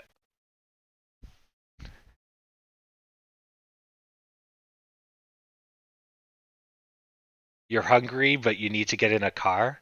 Man, you gotta cook. Just cook at home. Well, so much for our good volume. It's taking a dirt nap. Not too bad, though. On a blood red day, we're going to come out with about 2 to 3%, maybe more. Not bad.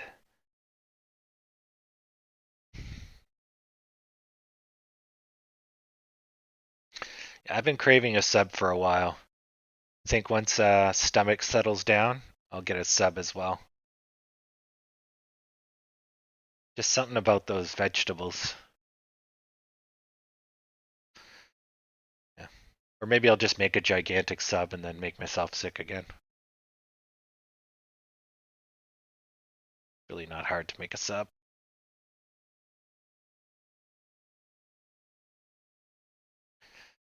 All right.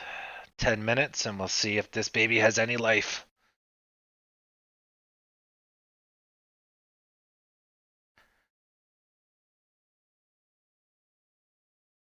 Then I can fire up some long dark. Take a nap. Ugh, and I'll be 3% richer. So that's we're up about 15%, I guess, this week. Or are we up like 12, 13? Somewhere around there. We're up a lot of money, regardless. Life is good.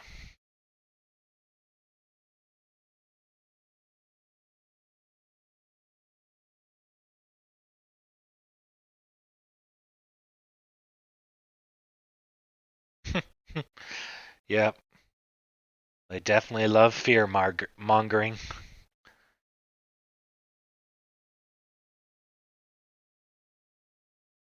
Yeah.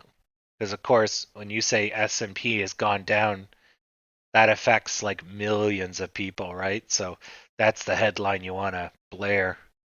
Get them clicks.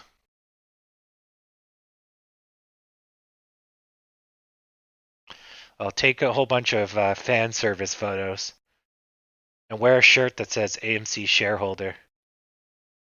I should get those shirts produced. I'm an AMC shareholder.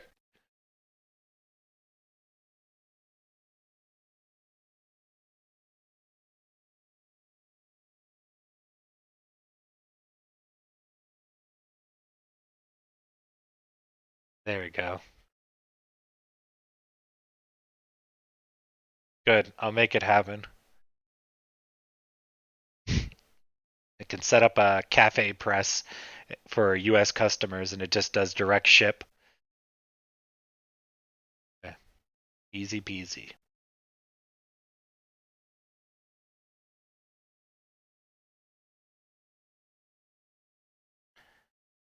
Make it. Yeah. Again, eh? Nice. Yeah, I heard it's doing good. It's killing it overseas. It's going to bring a lot of money in for AMC. Yeah, yeah, there you go. Farm that karma. Yeah, put that right up on main page of our AMC stock. and then see how quickly you get banned. Yeah, exactly. Exactly.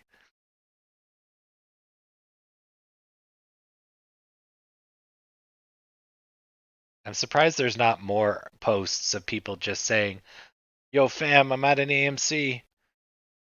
Like, has Trey or all those people made a pilgrimage yet? Like, they must have. They must have gone and to a reopening, filmed themselves outside of one. Just need to get that YouTube clout. I watched a video yesterday, like 10 seconds of it. The guy bought out entire stores, cleared out entire stores, just comes in, 40 grand, 50 grand, clears out the entire store of all merchandise, and then donates it to the Salvation Army. And everyone's like, "Oh, you're the greatest." And it's like, and the guy's just swinging his dick around and hitting everyone in the room. And the only reason this kid that's like 12 years old has this money is because you're giving it to him. So it's like, shit, I'd be doing charitable stuff if I had a ton of free money too. Yeah, exactly. There's no AMC's here, or I would already have gotten that. Yeah.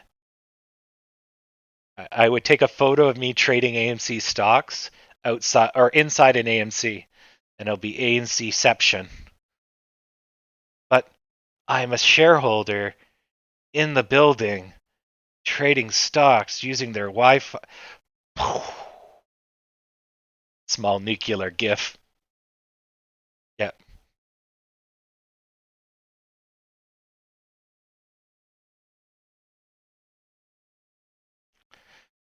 Oh, I could make a pilgrimage card.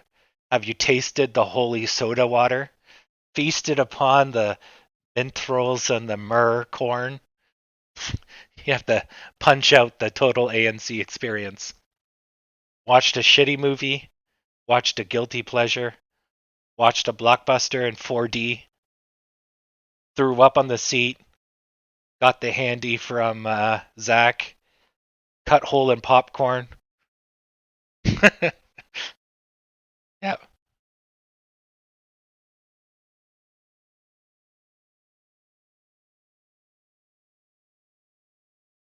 All right. So we're going flat and we're leading up to 10 or sorry, 10, 15:30. So that's starting to look like we might get the boost. Okay, time to get the war chart out. So there's definitely a lot of selling pressure, but we haven't collapsed yet. So let's see this volume pick up.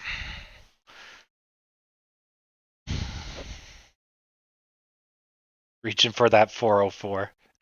Error. Spy not found.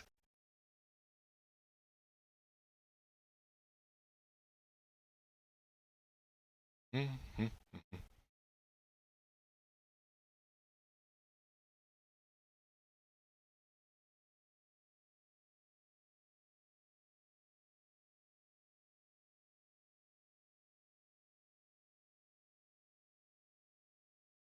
Okay. 4 more minutes.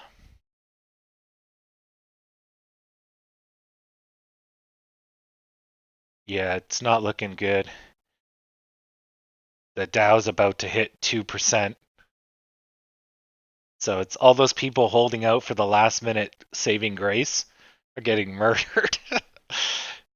So it's not looking good. The Dow is starting to go right down the screen. So the Dow is yellow for those that are just joining us. The Dow is yellow. And the blue on the screen is GME. If where is GME? 144. If GME gets below 138, then we're going to go with it. So that's when we have to care. Right now, whatevs. GME's volume's so low it doesn't matter anymore. So even though GME throws us out when they go out, the volume's so low that they're not really having an effect on us. Our bigger problem is the -2 that the Dow is looming and the whole market is blood red. Yep. That's not going to stop us. All right. We got a surge of volume. The Dow is still creaking down.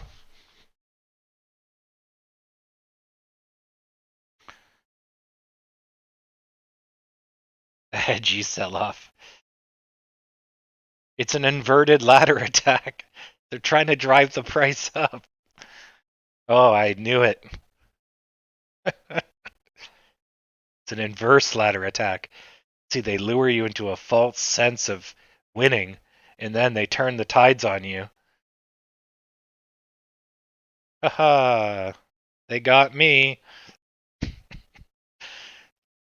Oh, man.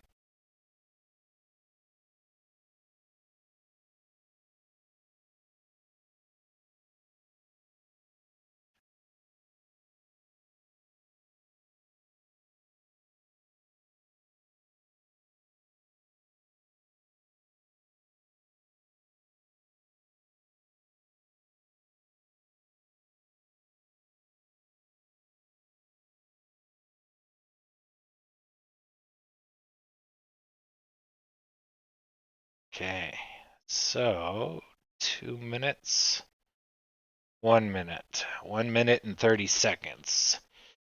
So we might start seeing the burst. So these numbers are about to get real big. So right now it's the sellers hitting us hard.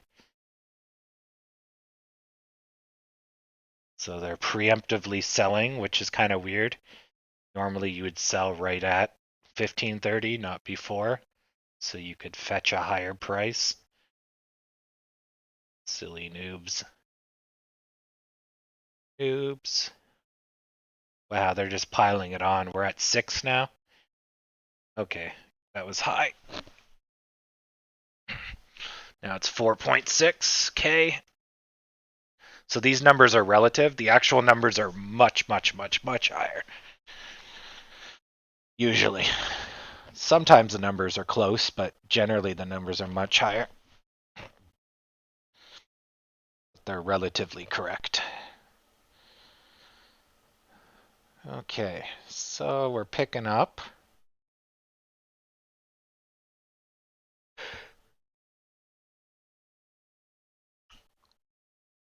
We're still evenly matched.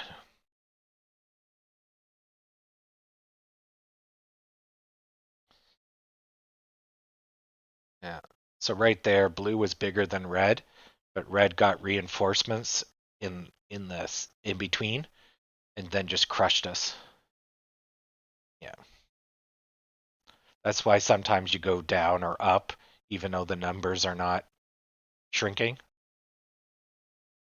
Yeah, because stuff happens in the background. There's bazillions of trades a second, and we're only seeing the results of one. It just takes a snapshot of one every second.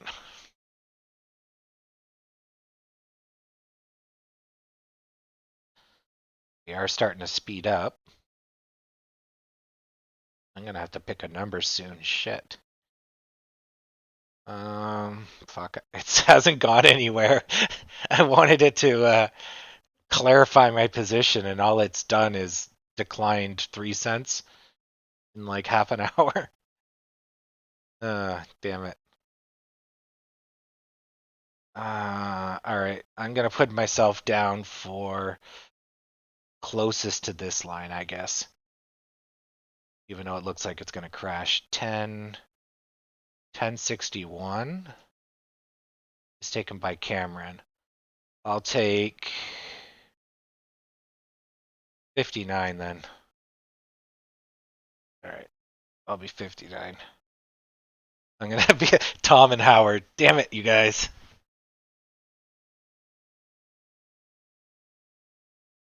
Yeah. All right.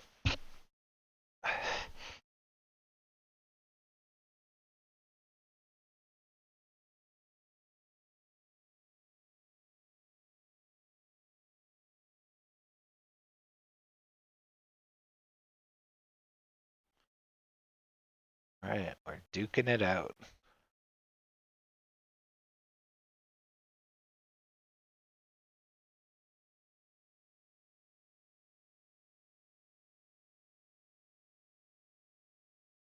No, I was looking at where it could possibly go, and then I'm like, oh, all the good numbers are taken. You picked a good number.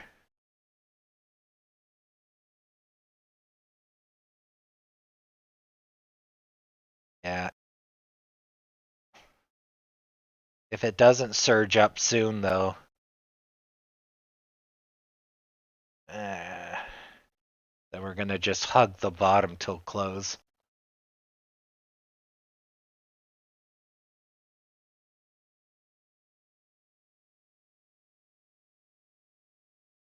Currently, everyone is losing on this list. Oh boy.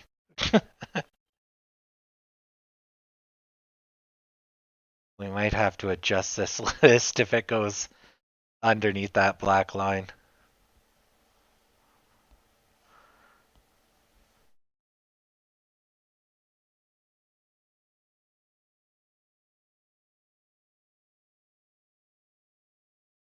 No, it's good. It's good.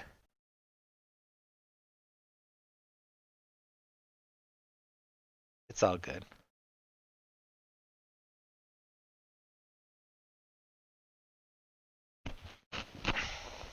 Who's got 28? No one.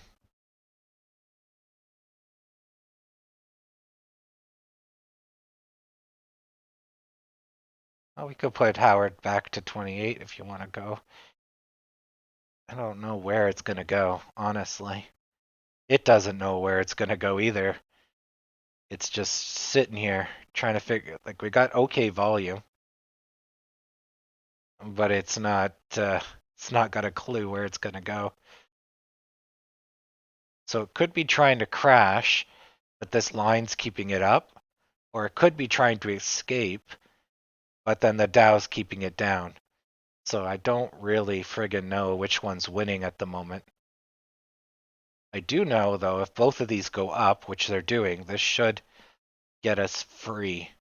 And if it doesn't, then that means we're trying to crash. And it's really this line and not the markets. Oh.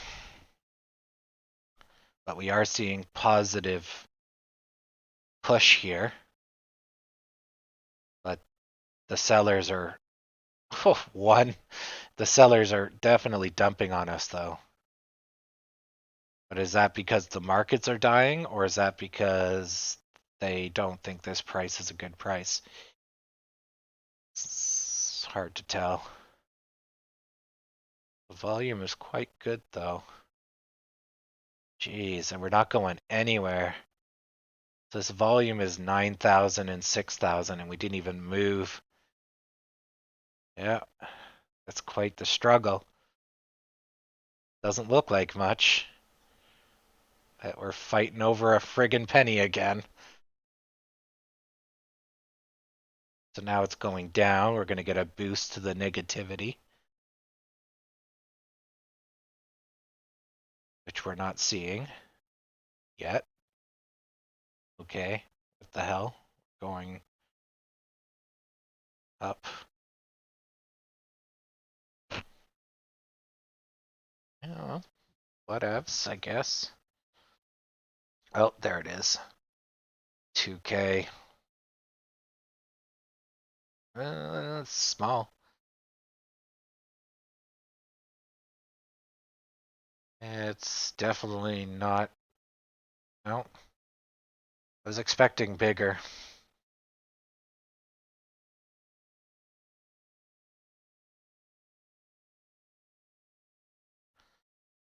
TW at 38.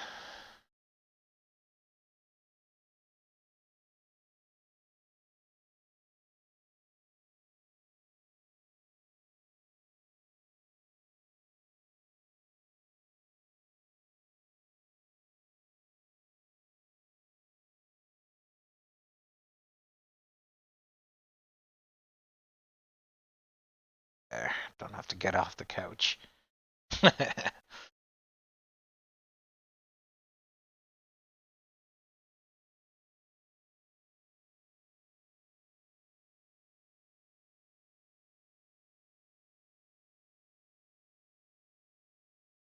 Yeah, it's really hard to tell where it's going to go.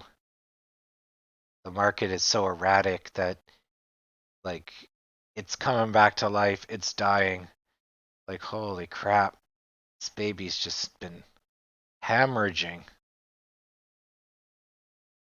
Oh, man. Oh, boy. What a sea of lines. Okay, there we go.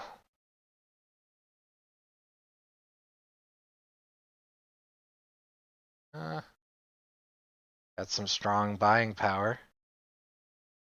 Can they hold it?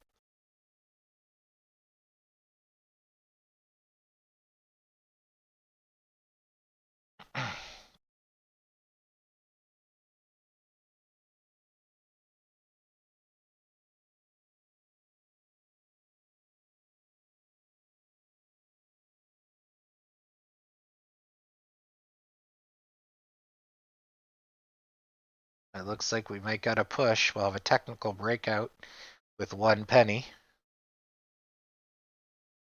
Come on, 32. Got 20 minutes left. Let's make the most of it. Let's go for a run. The sellers are crapping on us. 1 penny. That's all we need. Oh, we might get it. This might be... The sellers are losing here. We might crush them. They don't get reinforced. Damn it. They got reinforced. All right, come on, blue. Crush them. We need to get to 32. No, not 30. 32. Up. Up. Up, you bastard. Damn it. Ugh. Now, the reason you see it doesn't move, but it changes color, it's because this is on the bid and this is on the ask. When it flips, it's basically on their side, and when it flips, it's on our side. So there's like here, there's 2 sides to the price. This is the best price offered for sale, and this is the best price offered to buy, and then the gray will come up and meet it. But for some reason, this thing hasn't updated yet. So the chart's just moving too quick. That should have come up. But if you see it temporarily not right, it's just because the bid and the ask have moved. But there hasn't been an agreed upon price to bring up the gray. That was kind of weird. That should have come up. Because sometimes you'll see like the sell way up here and the buy down here, and the gray will move around in here. And then that's your spread between your 2 numbers. Because that's the lowest they want to sell at, and this is the lowest they want to buy at. And then eventually they meet somewhere in the middle. One person or whatever decides to go down. So if these 2 numbers are apart and this doesn't move, it's a thin market and no one's agreed upon a new price. This only updates when the price is met. But that should be happening rapidly because they're dumping money into the market and we're buying from the market, or vice versa. The market makers should be sucking up all these shares. So we don't get a thinly traded market or an illiquid market.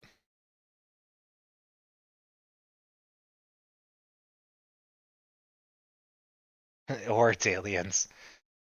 Fucking aliens. We got we got about 4 new subscribers today, so that's 4 less bodies the aliens can't have. Step by step, we're slowly saving the internet from itself. Maybe I can get sponsored by, ooh, that's a good idea. So Canada has a financial intelligence arm. So a certain amount of money goes into teaching young people not to fuck up on the internet. Wonder if I could get some of that sweet, sweet dollars. Oh, I probably could. Oh, I'm going to send them an email. Do you think aliens are stealing your money? You're probably crazy or drunk. or both. Watch this instructional video to find out which one it is, with a free bipolar test at the end. No, that's the United States. It's in Canada. So it's operated by our security exchange, which is the SEC, basically. FINRA is the enforcement arm of the SEC. In Canada, the enforcement arm is just built into the SEC. We don't have a lot of that legal mumbo jumbo, needlessly complicating everything. Christ. You gone done and effed up? The SEC's coming to kick your ass, which is actually FINRA, since the SEC doesn't do any enforcement. They just write the rules.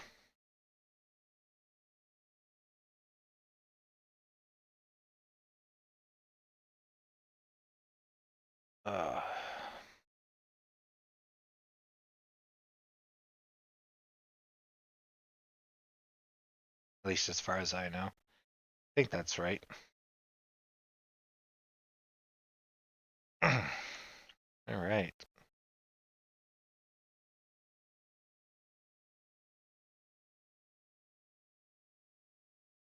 I don't know what you wrote. Jella Rock?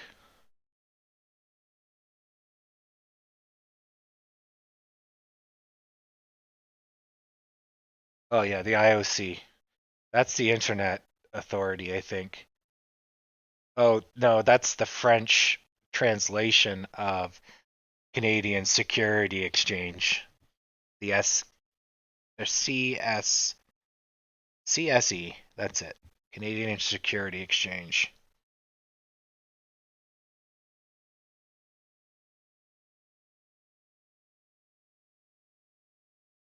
The investment industry. Oh, okay. Yeah, those guys are the ones that control banks. Don't know if they might control the SEC. So then that would be what would they be? They would be like the Senate House Committee for financial whatevers, right? Are they? Oh,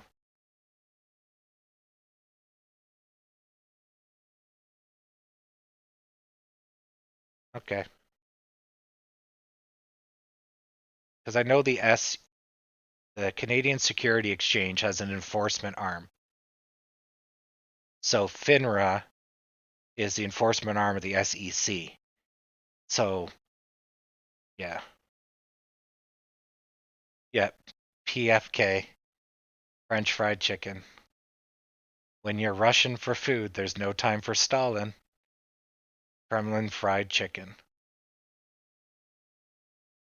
Well, it doesn't look like anyone's gonna win. So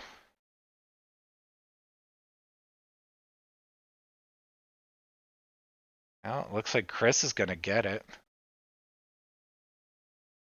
Unless there's a surge, last minute surge, I guess. Yeah, I doubt it's gonna go into the 60s. Where's the 60s? Up here. It's so hard to tell. Look at the Dow's on a last minute tear. Again, weirder things.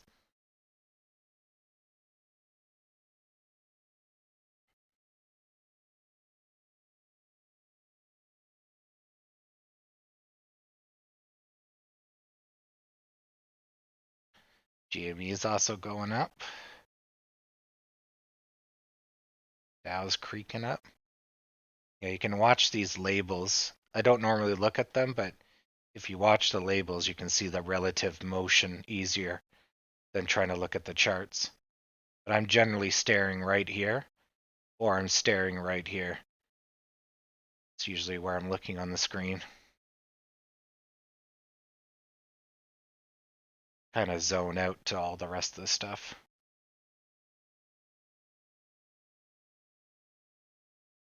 Yeah, I want to see bigger blue. It's like the sellers are going to go for a last minute push.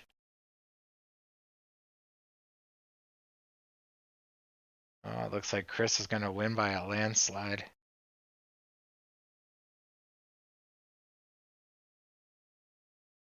Yeah, Tard money inbound, exactly.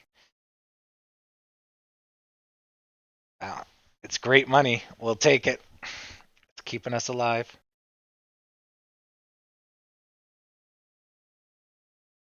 Yeah, we're definitely good to stream on a TV. That's what I designed the format for.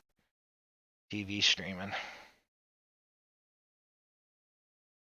Where were you when the stock market dies?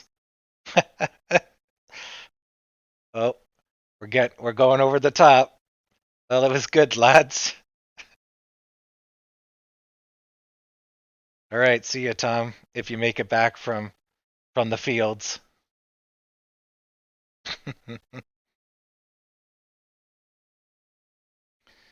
If Jerry doesn't get him. 27. Okay. You're gonna snipe it at the last minute? All right.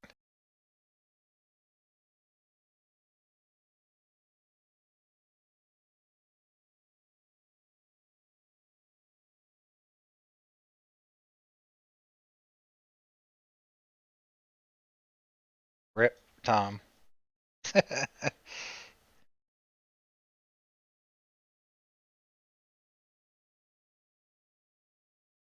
There you go, so I don't have to get off the couch.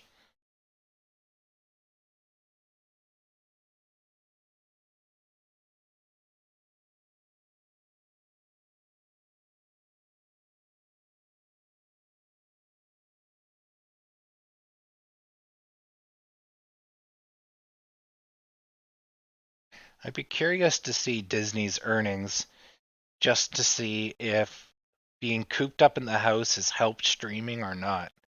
And I presume it has. As people spend more time in the house, they're willing to spend the extra $20 to get Disney all day to entertain the kids or themselves. And then, you know, they're not spending that on restaurants or AMC.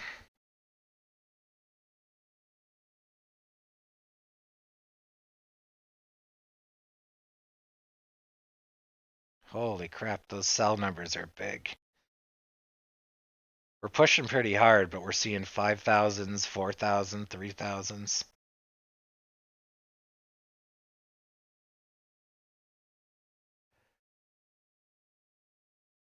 Ugh.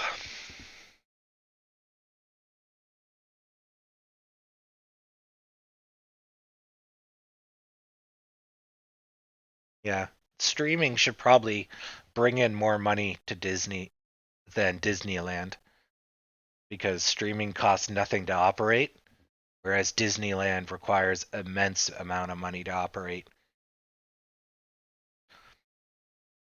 So if anything, if they close down the park, they might actually come out better. Although reopening the park would cost them a lot of money because they have to go clean everything, rehire, etc., etc. Yeah. That's why you have to weigh down shutting things down. Because rehiring people is a bitch. Very expensive.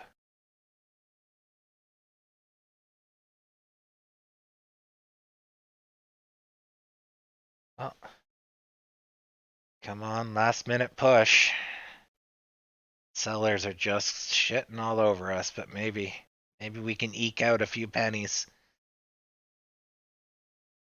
I'm rooting for Chris here. Tasha's gonna try to steal his thunder at 27.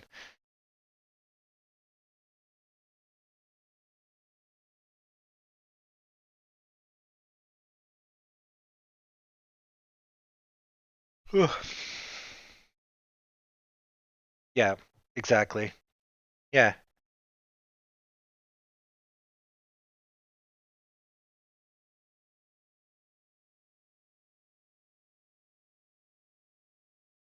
Yeah, the 50% capacity would murder them. Exactly.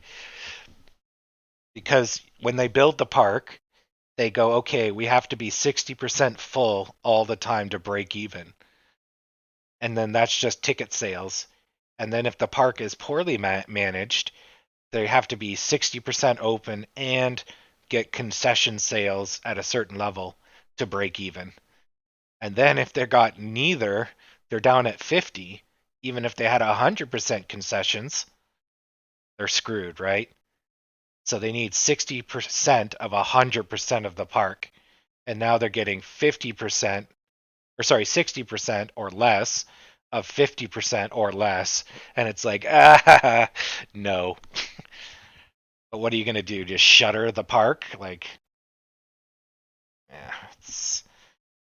yeah, that's sucks for them. The good news is all their competitors are probably out of business or hurting like hell.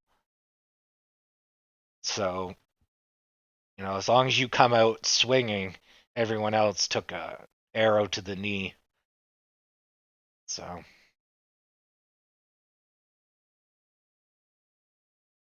and I bet you all the communities that are around Disneyland, all the hotels, motels, restaurants, all the discount diners that leech money from Disney, all are kaput or in trouble.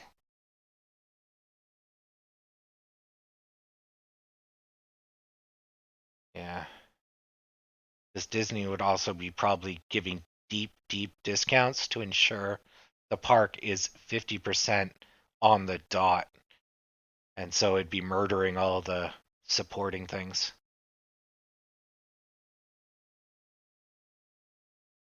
Yeah, yeah. I mean, I think the parks would always survive, but they'd probably take longer to reopen, or they wouldn't have opened at 50%. They would have just kept it closed until they can come back 100%. They couldn't afford to take the half loss. But they must be making money, or at least there must be some fiscal reason to open the park at 50%.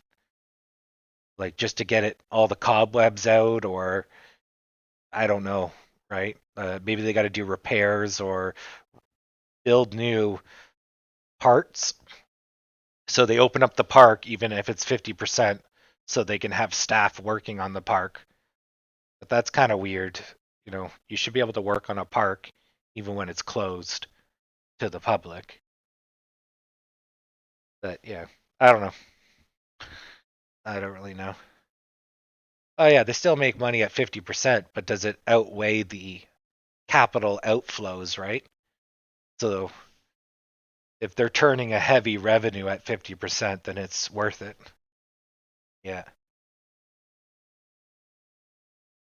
Yeah, so they're doing like AMC where it's okay, we're coming back, Hobo Edition, which is good, but you can't sustain that.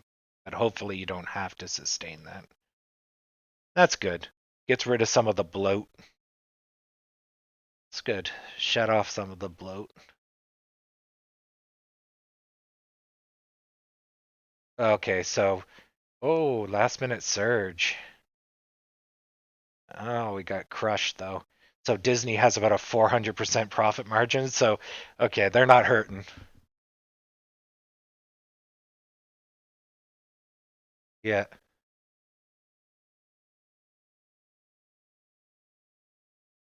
Yeah. Okay. Exactly. So they're doing good then. Yeah, like parks in Canada, they probably run about the same cost, maybe 1 million a day, and then they only make like 1.2 million a day or 1.3 million a day. So they barely like the wind blows and they're insolvent. But apparently Disney's got it down to a science, so good on them.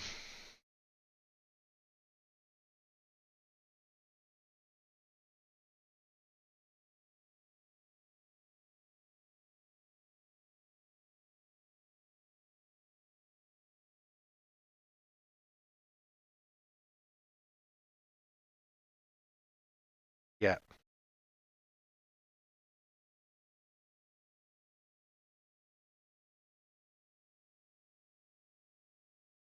That's what we did with all of our transit employees in Ottawa. So instead of firing them and rehiring them, we paid them basically minimum wage to not do anything. And then we put them back to work as driving empty buses as soon as possible. Yeah.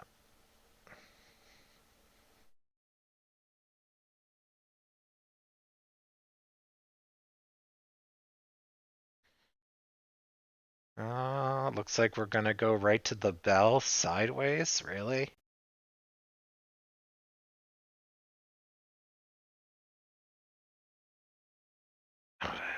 Come on, stock. Do a thing. Selling pressure is huge. Everyone else is going up. Our volume's up really high, but we're just holding off the selling pressure.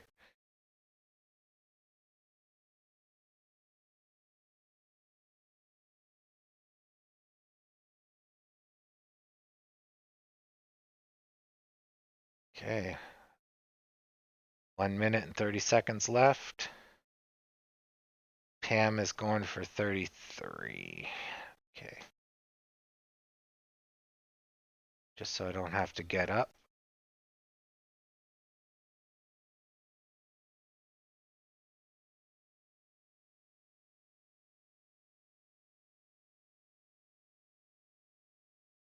Good enough. I think they might get a last minute gas. So even if you're going for 30, which is Chris's, if it punches it, I think we'll land somewhere closer to 40. So overkill might still have a chance here. But holy crap, 16,000. Oh my lord, someone just dumped a turd. Oh, it's growing. Oh my god. Well, I think we're going under 28. Oh, we're still holding. What? We're pushing back? No way. Yeah, that's gonna crush us. Oh, and it's crushing us. Oh, in comes 20,000. Someone just made a big buy. And it got completely destroyed. And that's market. Oh, wow, that was a bit of a thrilling end. Jeez. There was a last minute buy of 20,000 and a last minute sell of like 18. Wow, that was a lot of volume right there. Yeah, that's a 27,000 on my volume. And we normally get, under 10. That was doesn't look like much, but that was some huge numbers.